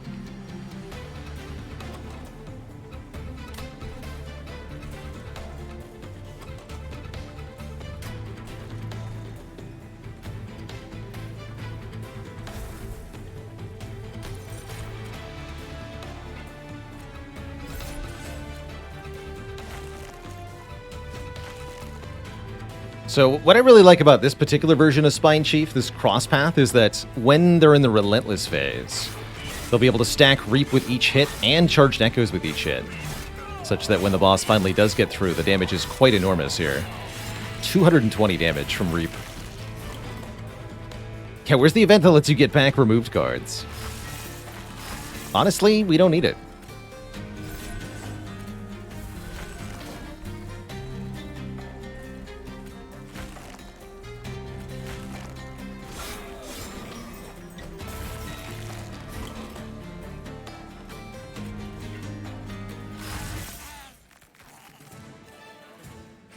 Okay.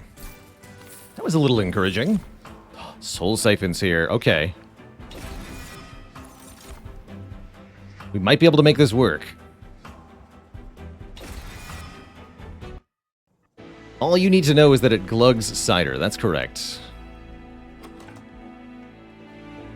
Glug glug. It's time to chug. Endless could be helpful. Trinket Merchant, though.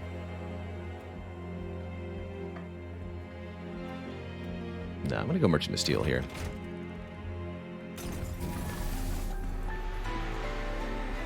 No intrinsic. Bummer. That would have helped a lot. I could make it big. That only makes it harder to play, though. I don't think so.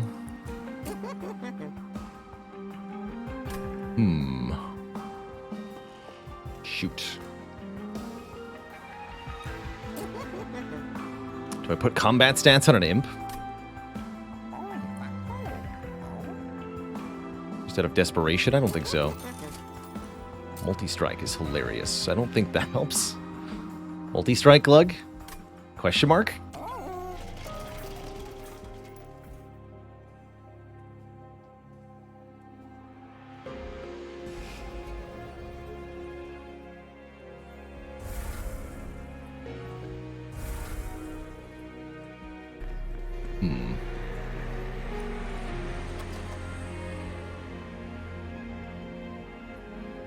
Spell chain important work is fun.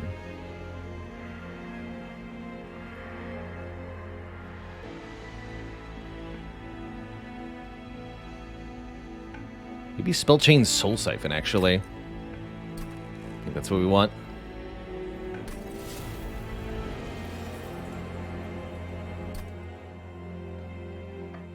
Cool. Okay, we can afford some removes then. That's what I'm seeing.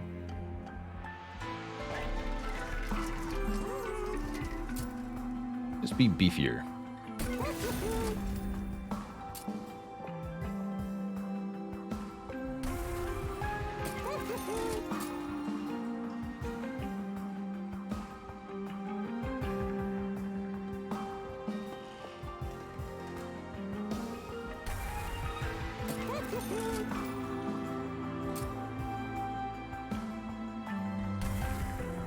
I think we should get rid of the uninfused imps.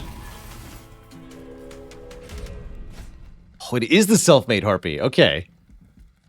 Amazing.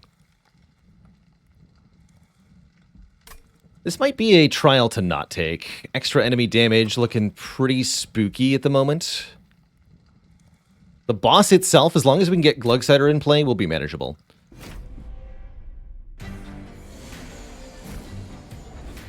Oh, spell chain broken memories. That's also smart. But guess what? It's Glugsider time.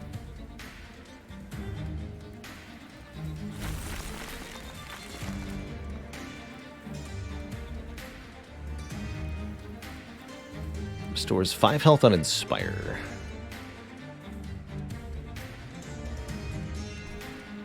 It is time to glug.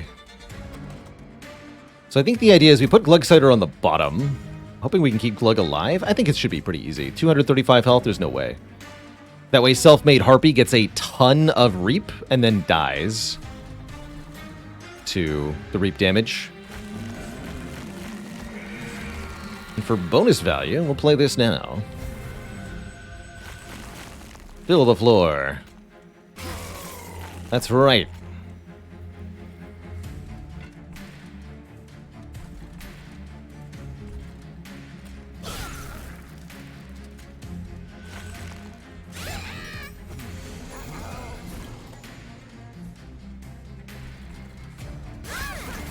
Mama.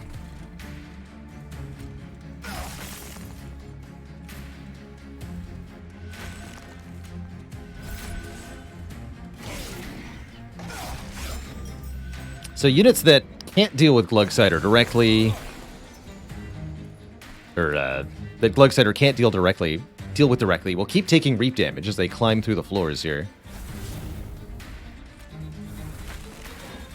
Which will cause them big problems the further they go down.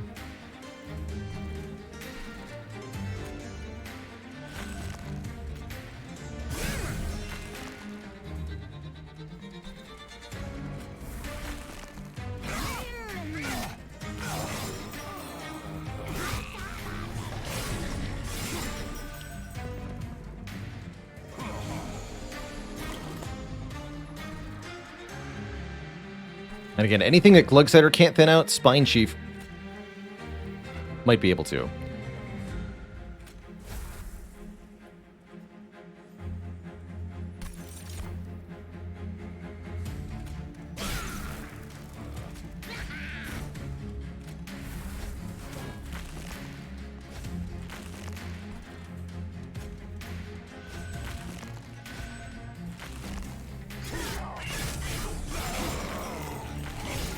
Should make sure I put some echoes up top too.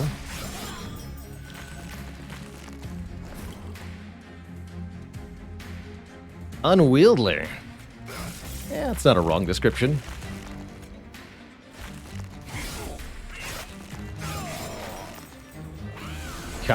Prepare to, suffer immensely, Self-Made Harpy. Get wrecked. How much Reap damage do we think this will be? Let's just watch it go up. 322. 567. 812. Over 1,000. Oh dear.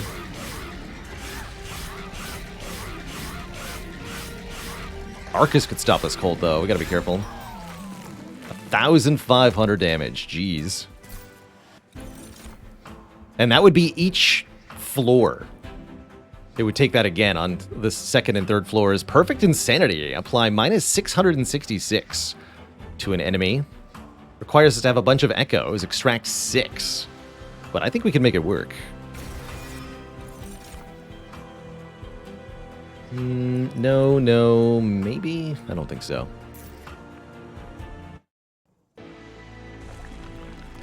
Yeah, it's not to all, unfortunately, Dowcash. It's only to the enemy that damages it.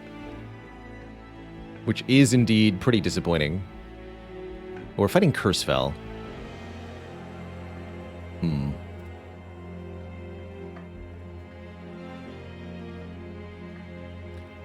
Hey, look, 2 Hellvents.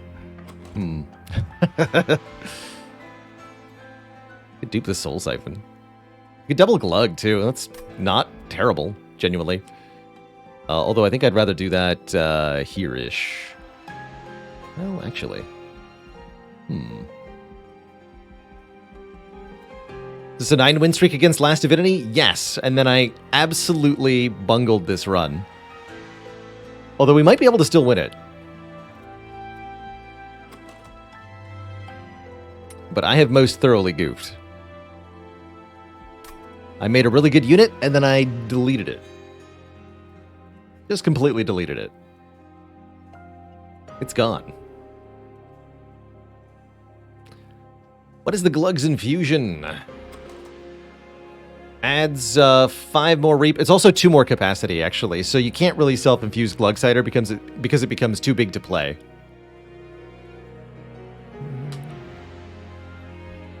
So it's not a good self-infuse for that reason. I do like the idea of having 2 of them, though.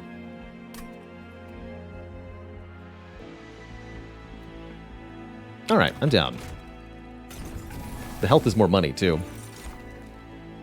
A random imp unit to hand. Precious Plating is a one-time 120 gold. Yeah. I'll take Impsicle. Get rid of these Molting Imps, then. And dupe the Glug. Is that the right move? I have no idea. Glug Glug, baby.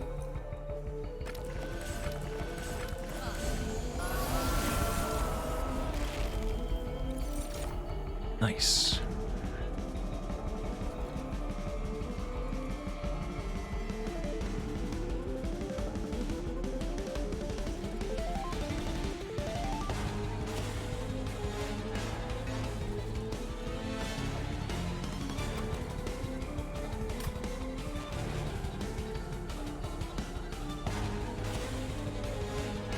Trying to figure out where I put Spine Chief. I think I put Spine Chief on the bottom.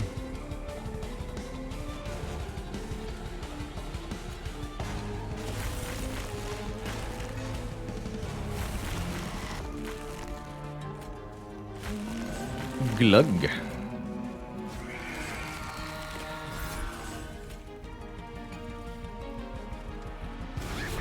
I'm gonna get a curse. That's okay.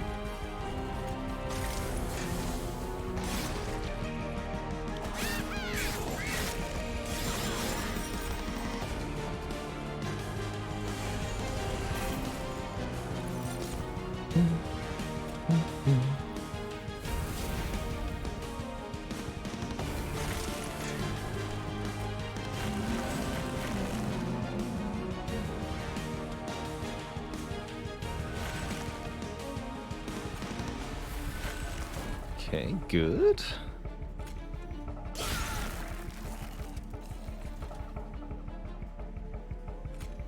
Glur, glur, glur.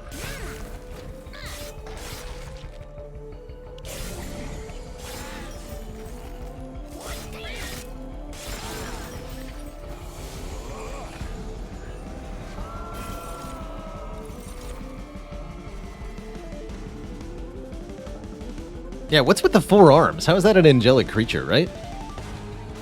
Who decided this?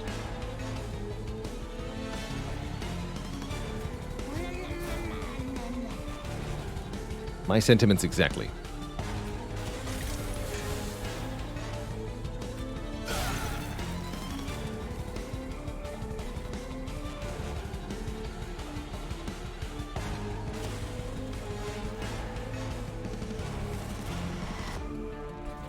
Just want to stack more charged echoes, I guess.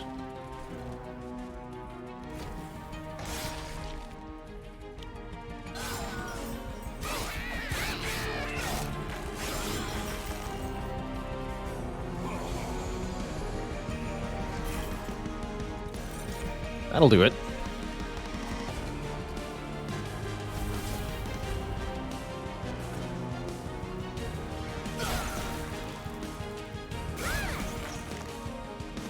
Good.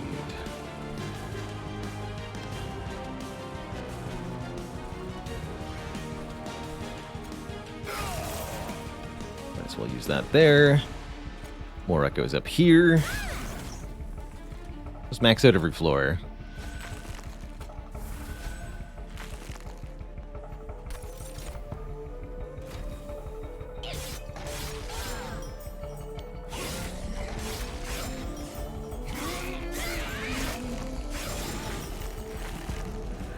Problem is, this is not going to work against Last Divinity at all. I'm not sure how we're going to beat Last Divinity. I don't think we are. Not without the eggs, we're not. Maybe there's a way.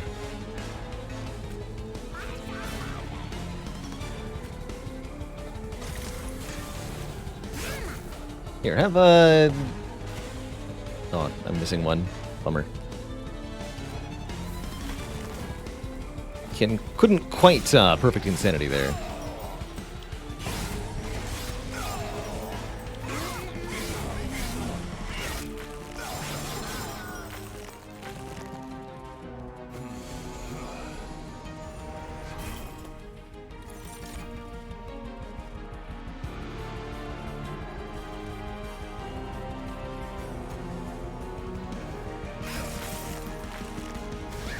Have a jump blocker.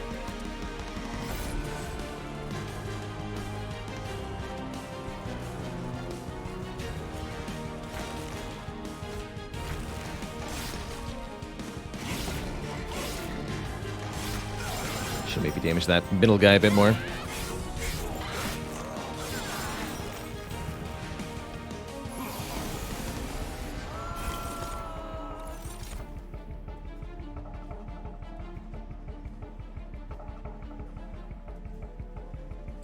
Double Proclamation will do it. Ooh.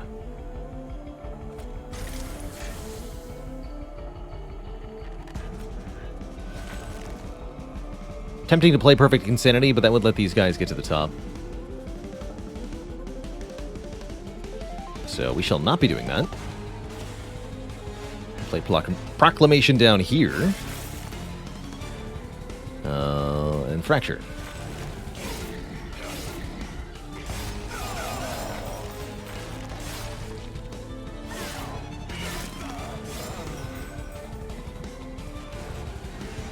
Final Wave.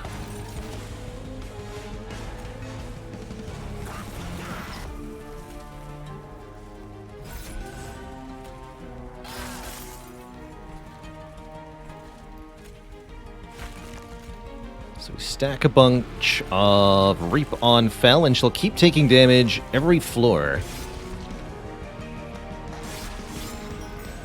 Which is going to add up, especially after the first Glugsider.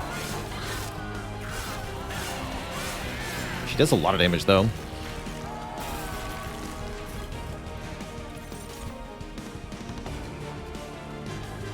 Says minus 384. I don't trust that to be accurate.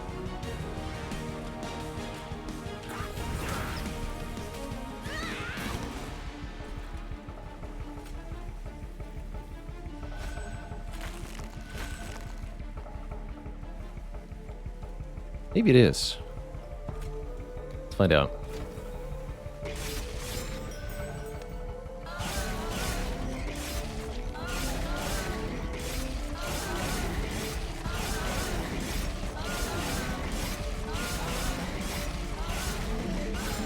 Yeah, 630 there. And she'll take whatever her Reap stacks are times 4 here, or even more. Perfect. Alright, we managed to make it past Fel despite deleting again our best unit. The Glugsiders are carrying us.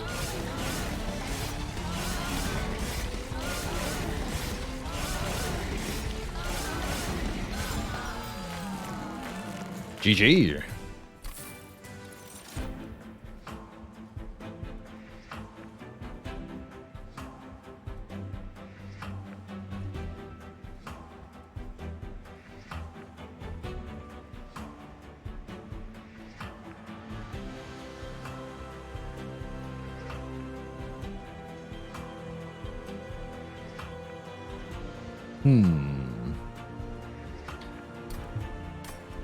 Adding multi-strike to our champ could be good, but fragile would be no use.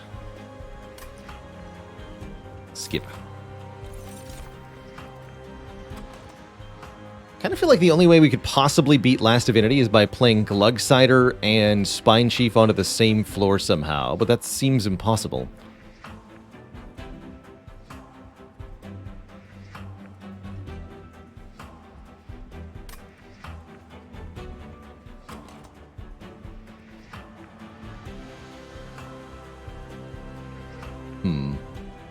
I'm gonna grab one capacity, but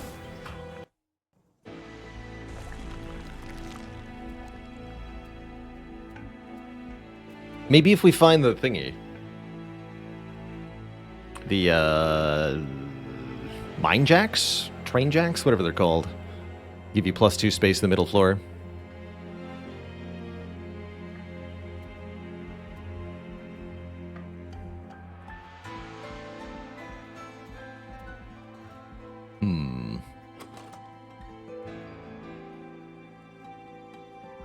Do we have a temple in the last ring? Yes. Are mine jacks Umbra only? They might be. I don't see them very often, so it wouldn't surprise me to learn that. Let's see, logbook. There's a Concealed Caverns event. Maybe we gotta go to the Concealed Caverns and hope? What is it here? Oh yeah, those are Umbra only. Bummer.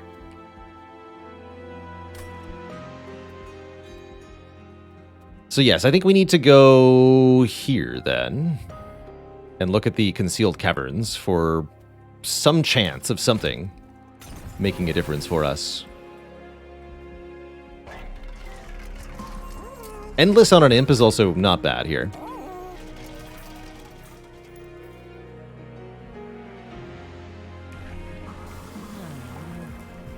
Have some multi-strike. Infector 2 is just almost objectively better than Decayer 2. This will gain 2 charged echoes with their attack supplying Reap 4 versus 1 supplying Reap 3. Old Magic might still be possible to appear as well. Let's see. Rail Spikes. That's not it, unfortunately. Dang.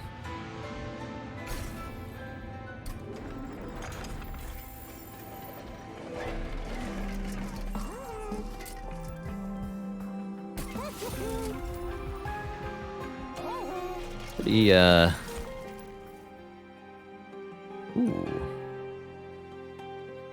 Lost Luggage is 4 more cards. Base Charge makes it a lot easier to play the Glugsiders. Makes the Soul Siphon worse. But it's better if I don't get Soul Siphon.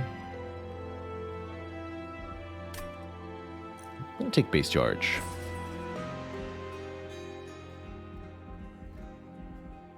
Alright, I don't have a lot of hope here, but we'll see what we can do.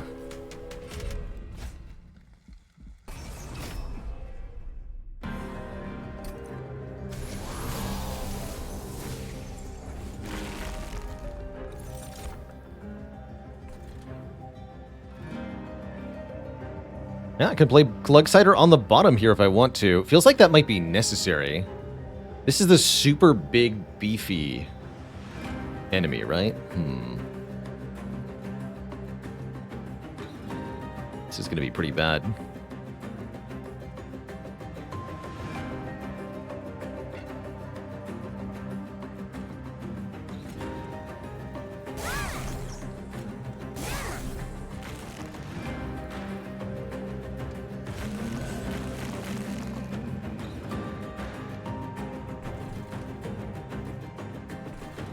And Spine Chief has to go on top if we want any hope at all of beating the last boss.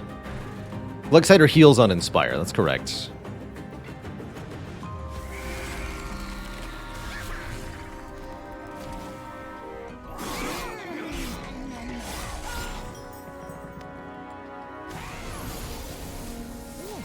Honestly, we might just die to this 290 health guy.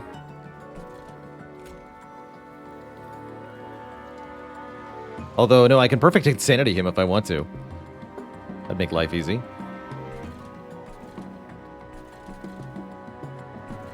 That'd make life very easy indeed. Actually, no, I can't quite do it, huh? No, I can't, because this is one cost. Well, shoot.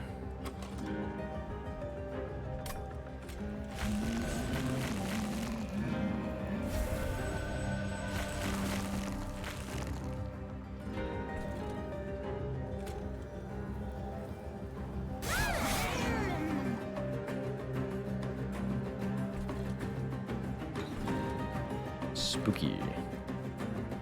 Could kill the collector here with a fracture. That may not actually be important relative to killing this guy. In some way.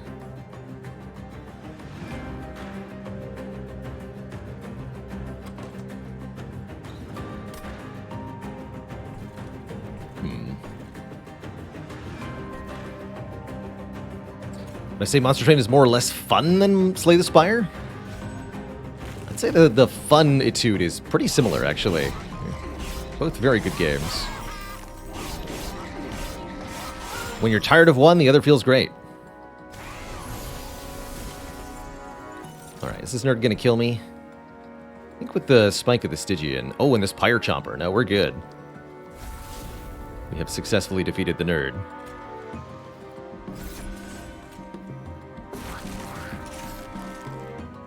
Excellent.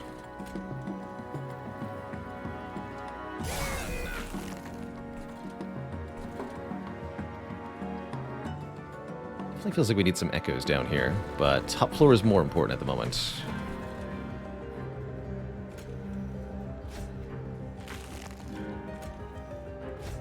Good. In that case, have some frostbite.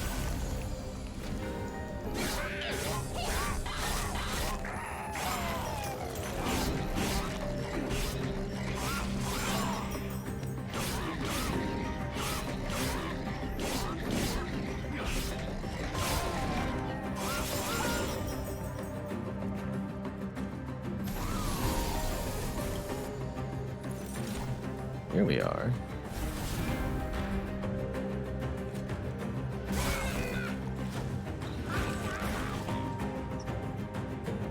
This is now more damage than I would like on the bottom Glugsider. Do not like that one bit.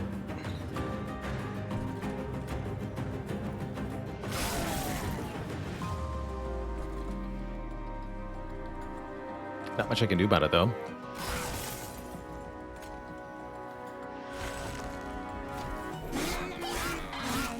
Definitely concerned the boss is going to kill us.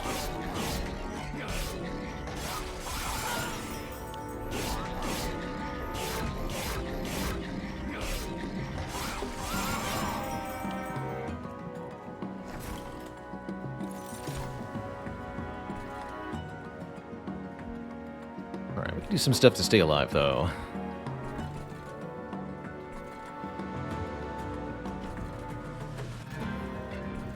Probably want to put the armor buffs on the champ, though. So ultimately, it's the champs that's going to make the biggest difference.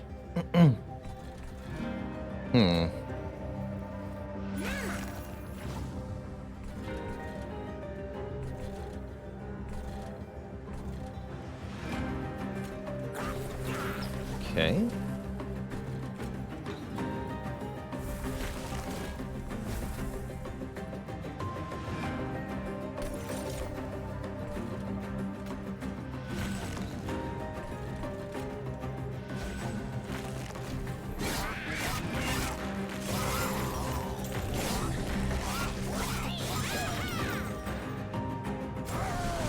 Yeah, this boss is bad. Bad for us. Although it doesn't have that much health, actually. Also, giving it multi-strike is not technically even a bad thing.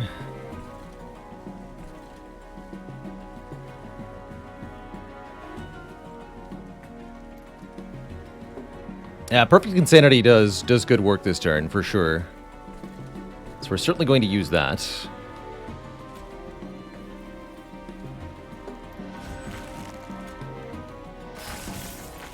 Do big damage that way. This is going to create... I don't want to get Alloy of the Ancients back, I guess.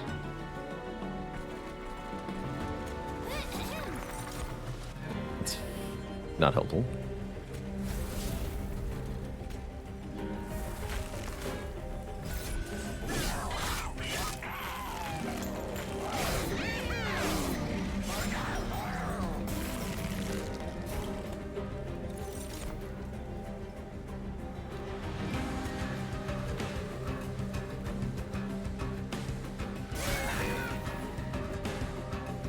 So we're already up to... Can't actually see how much Reap it has. 12? It's not bad.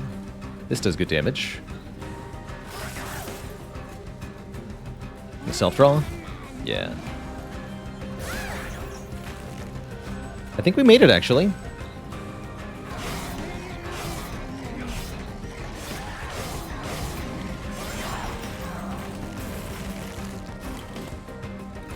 GG.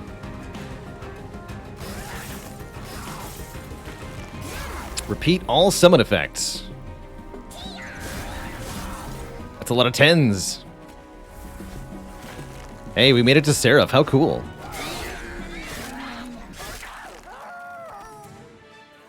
Definitely impressed with how far this run has gotten, considering our mistakes.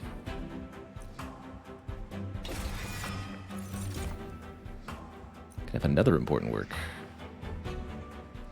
We have an Endless Imp, so I think this is fine.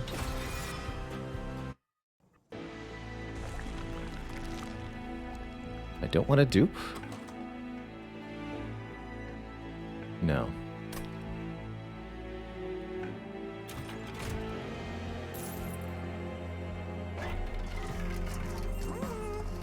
No Rage Decay. These are all pretty weak.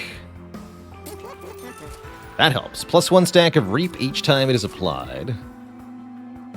It's definitely going to help. I might have to take the armor 15.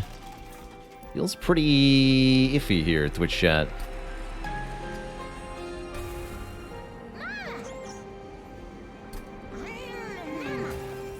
This Endless Impling will help, as it will do 50 damage when summoned.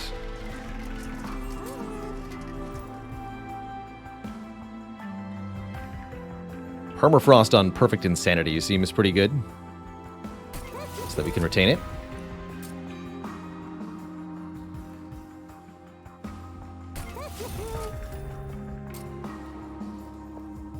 Think one of these consume? Sure. Don't want them both to consume. Holdover on the other one might be good. Holdover Proclamation could help a bit, although only 100 damage to the front enemy unit is often not enough.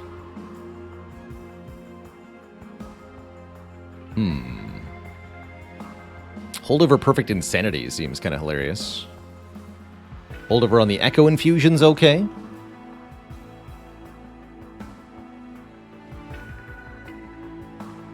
Holdover on the Important Work is kind of interesting.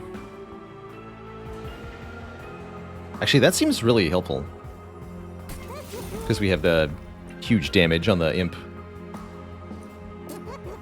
So upon review, yes.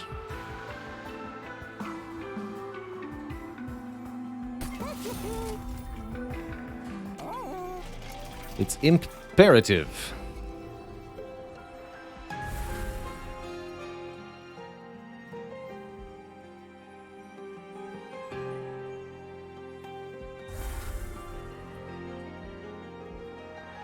So we don't want any of this.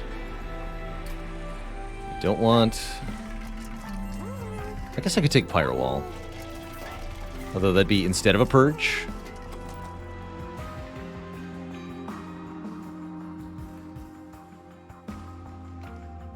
If I was going to purge one more card, probably what, Spike of the Stygian? Yeah, it's not actually that helpful. Let's get rid of it. Onwards. Seraph purges Reap? Oh, oh bother.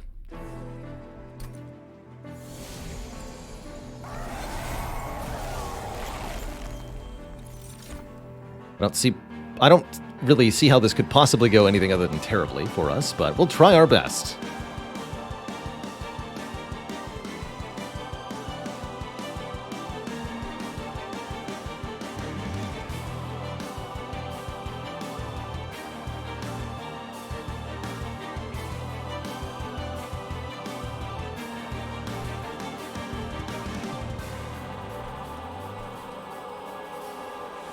And again, if we want to kill Seraph himself, we really have to put the Spine Chief on the top, don't we?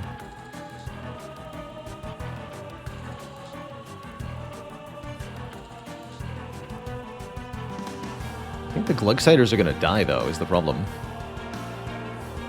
I don't see them staying alive easily enough.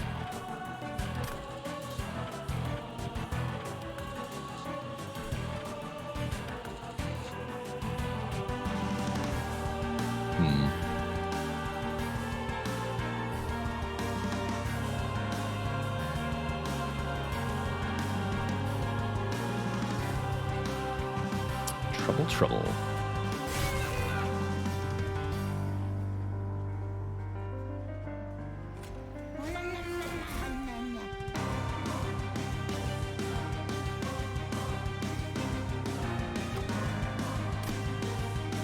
Destroy it.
Well, that was not helpful.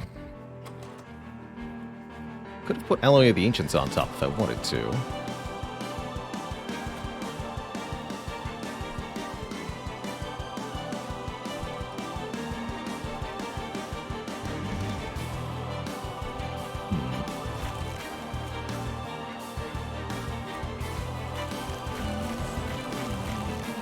That means you actually don't even die, which is kind of terrible.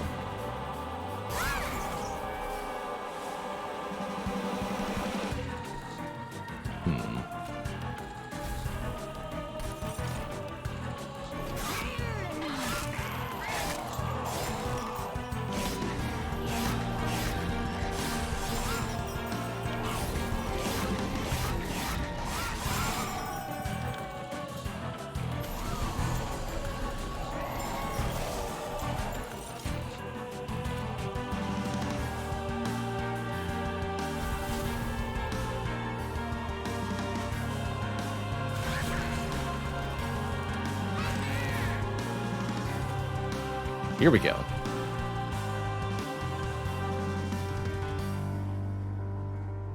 Finally, something meaningful is happening. Let's do with you first.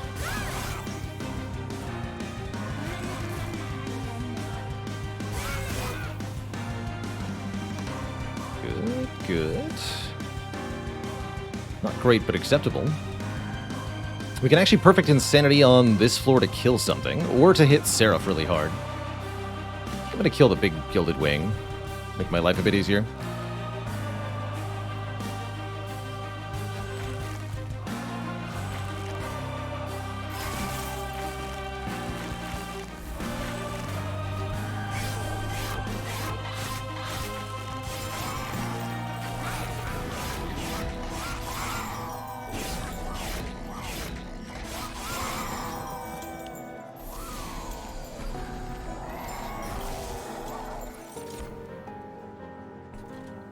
Okay, we can actually use the Soul Siphon for a significant amount of healing on the Glugsiders, which is pretty good.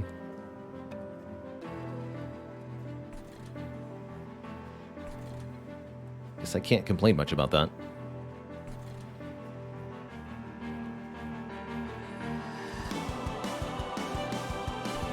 Let's do this.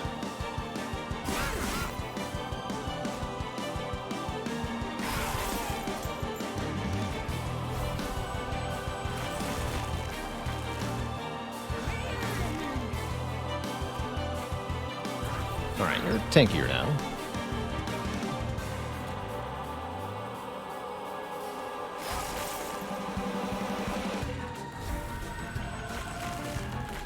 This is some Ember Drain for next turn, but I think worth it.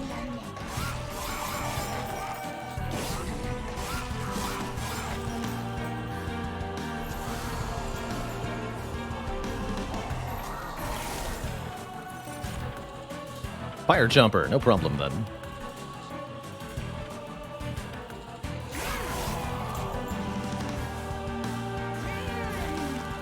This is a good turn to Perfect Insanity, Seraph.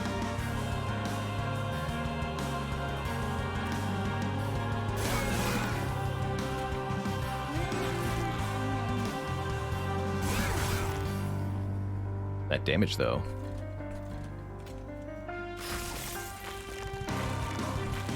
Enjoy your minus health.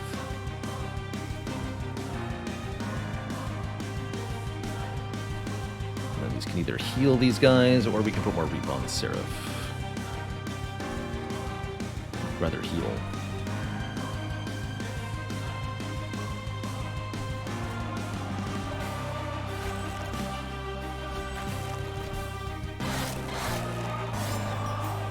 Work.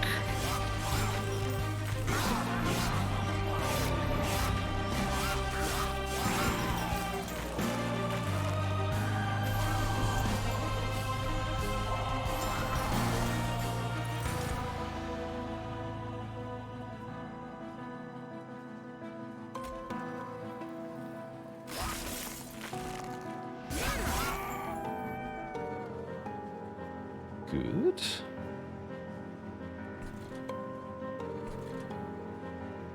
Definitely want some survivability up here.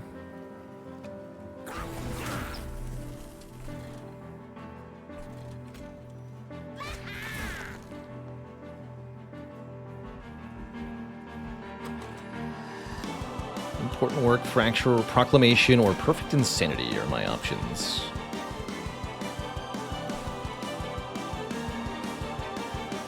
Only a couple waves left.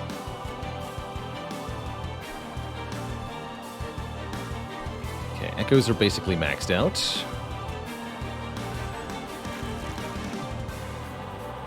I think this is the way.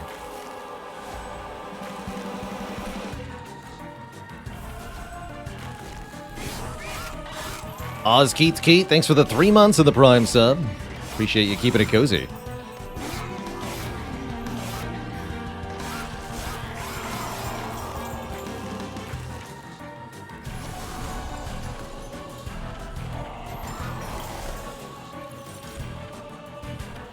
Okay, those are both dying. We prefer to avoid damage to our champ where possible. The more rounds of combat he can engage in, the better.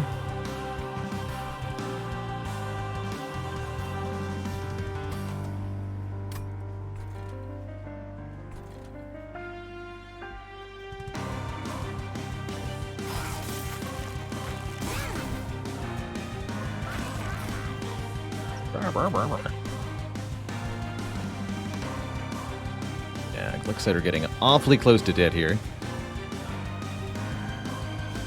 It's bad.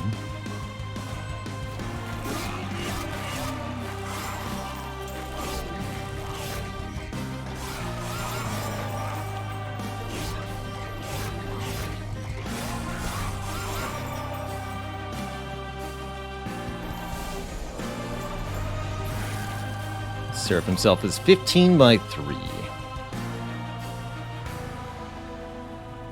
Okay, this is a good floor to use Perfect Insanity on. I might actually use it to kill the Light Wings, just to keep Glugsider alive, to apply more Reap to Seraph here.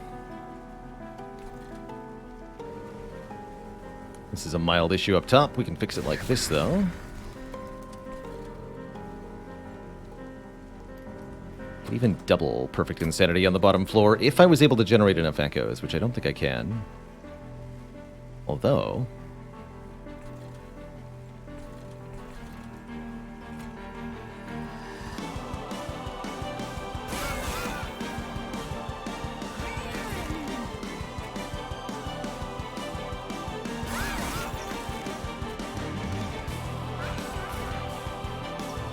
Actually, what I should have done is Perfect Insanity the front guy.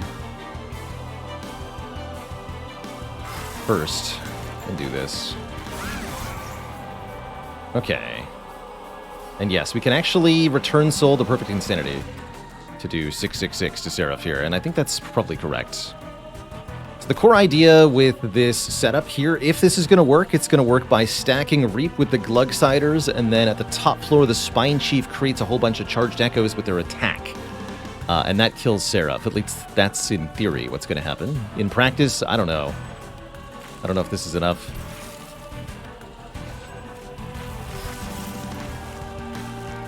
So he doesn't take the Reap damage, but he's still losing health that way.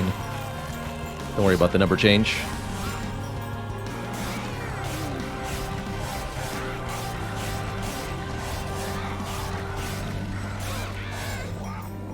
All that lifesteal gone, too. So that's 59 Reap for Seraph. Have some more. Need stuff up here to happen, too.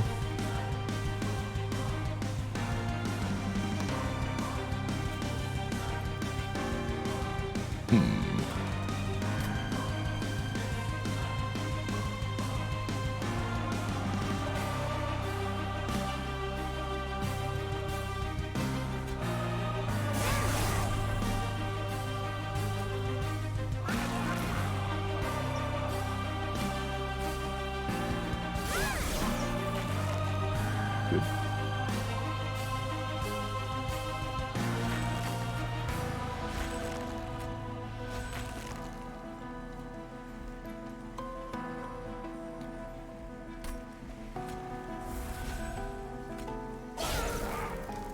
$848.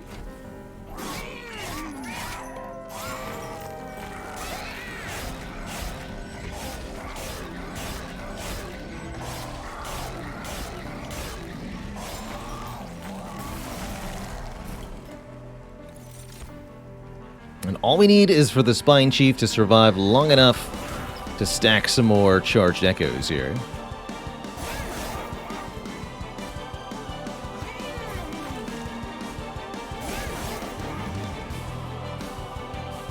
GG, Seraph.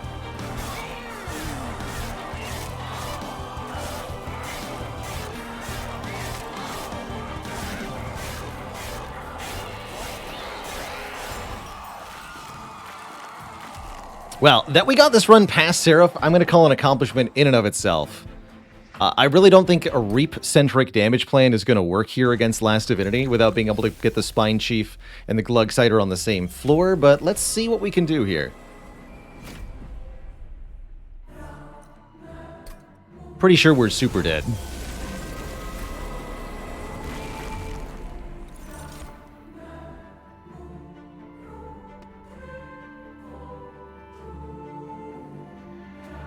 It's a really bad turn one also. Bummer. Just need to play Perfect Insanity 10 times on Last Divinity. That'll do it. Just survive, forehead. Easy.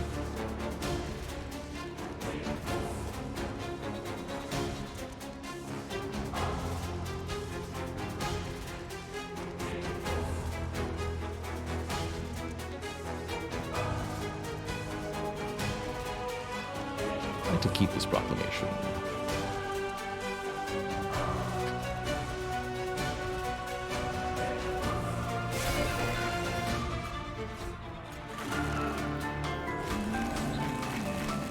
Any gluggers?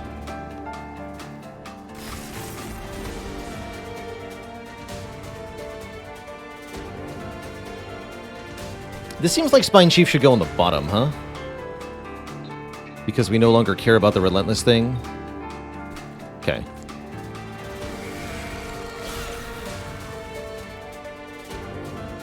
Spine Chief goes on the bottom, then. This is going to work at all.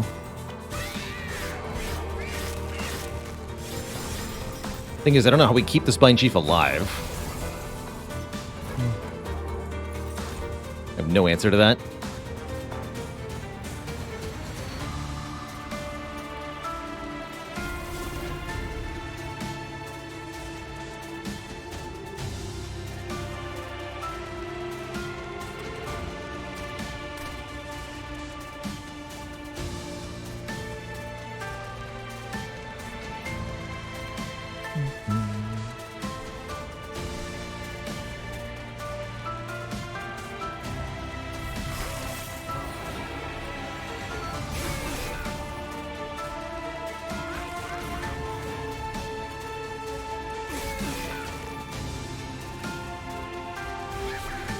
That's way too much damage we're taking.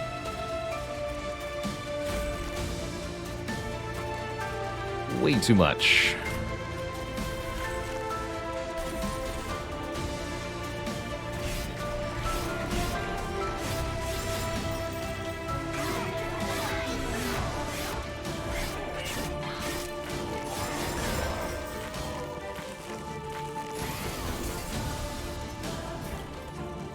How do you do it? How do you stay alive?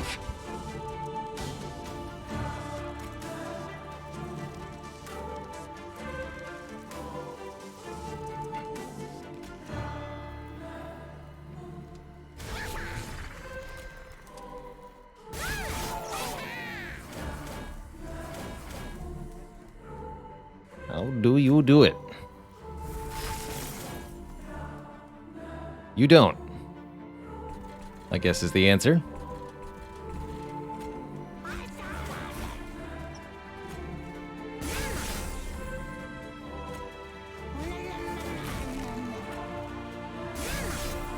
Yeah, we're pretty dead here.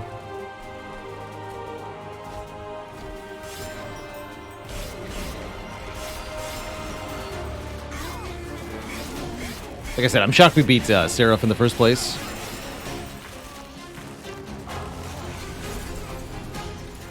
There's really not much I can do now. This enemy will kill me.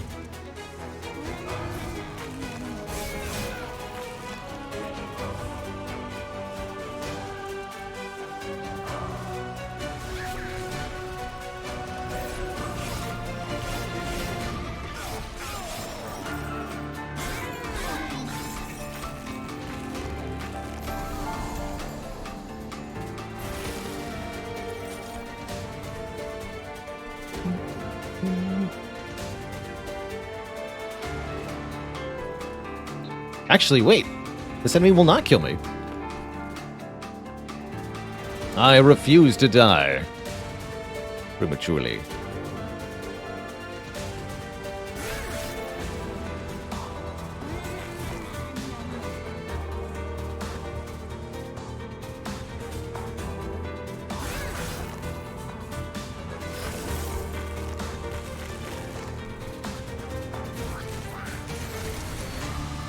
Back.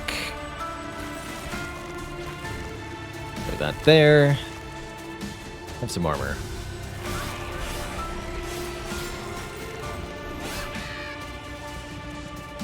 What do we say to the god of death? Not this turn. That's right. Not this turn.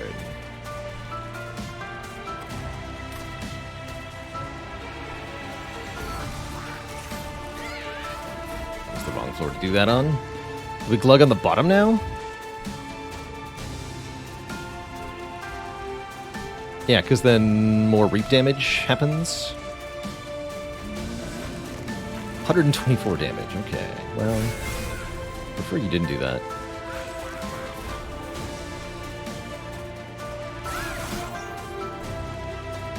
If you must.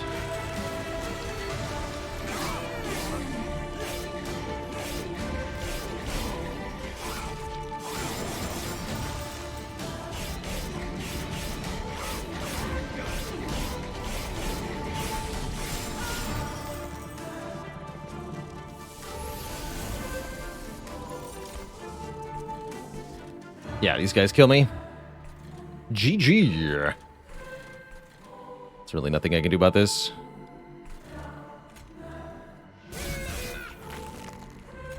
Very pleased with how far we got with the double Glugs. This would have been the run to get Divine Mastery on Glugsider. Definitely a bummer that we goofed our eggs and therefore lost the whole run. But that means there's always another run. GG, Twitch chat. GG.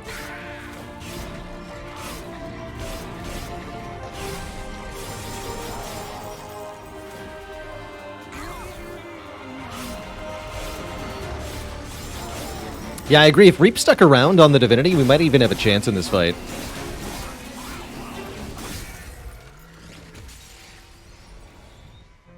GG. I'll take it. I'll take it, Twitch chat. Put all our baskets in one egg. We did.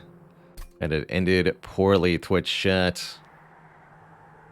Alas, that is going to have to be the end, not just for the last Divinity, but for me as well, Twitch chat.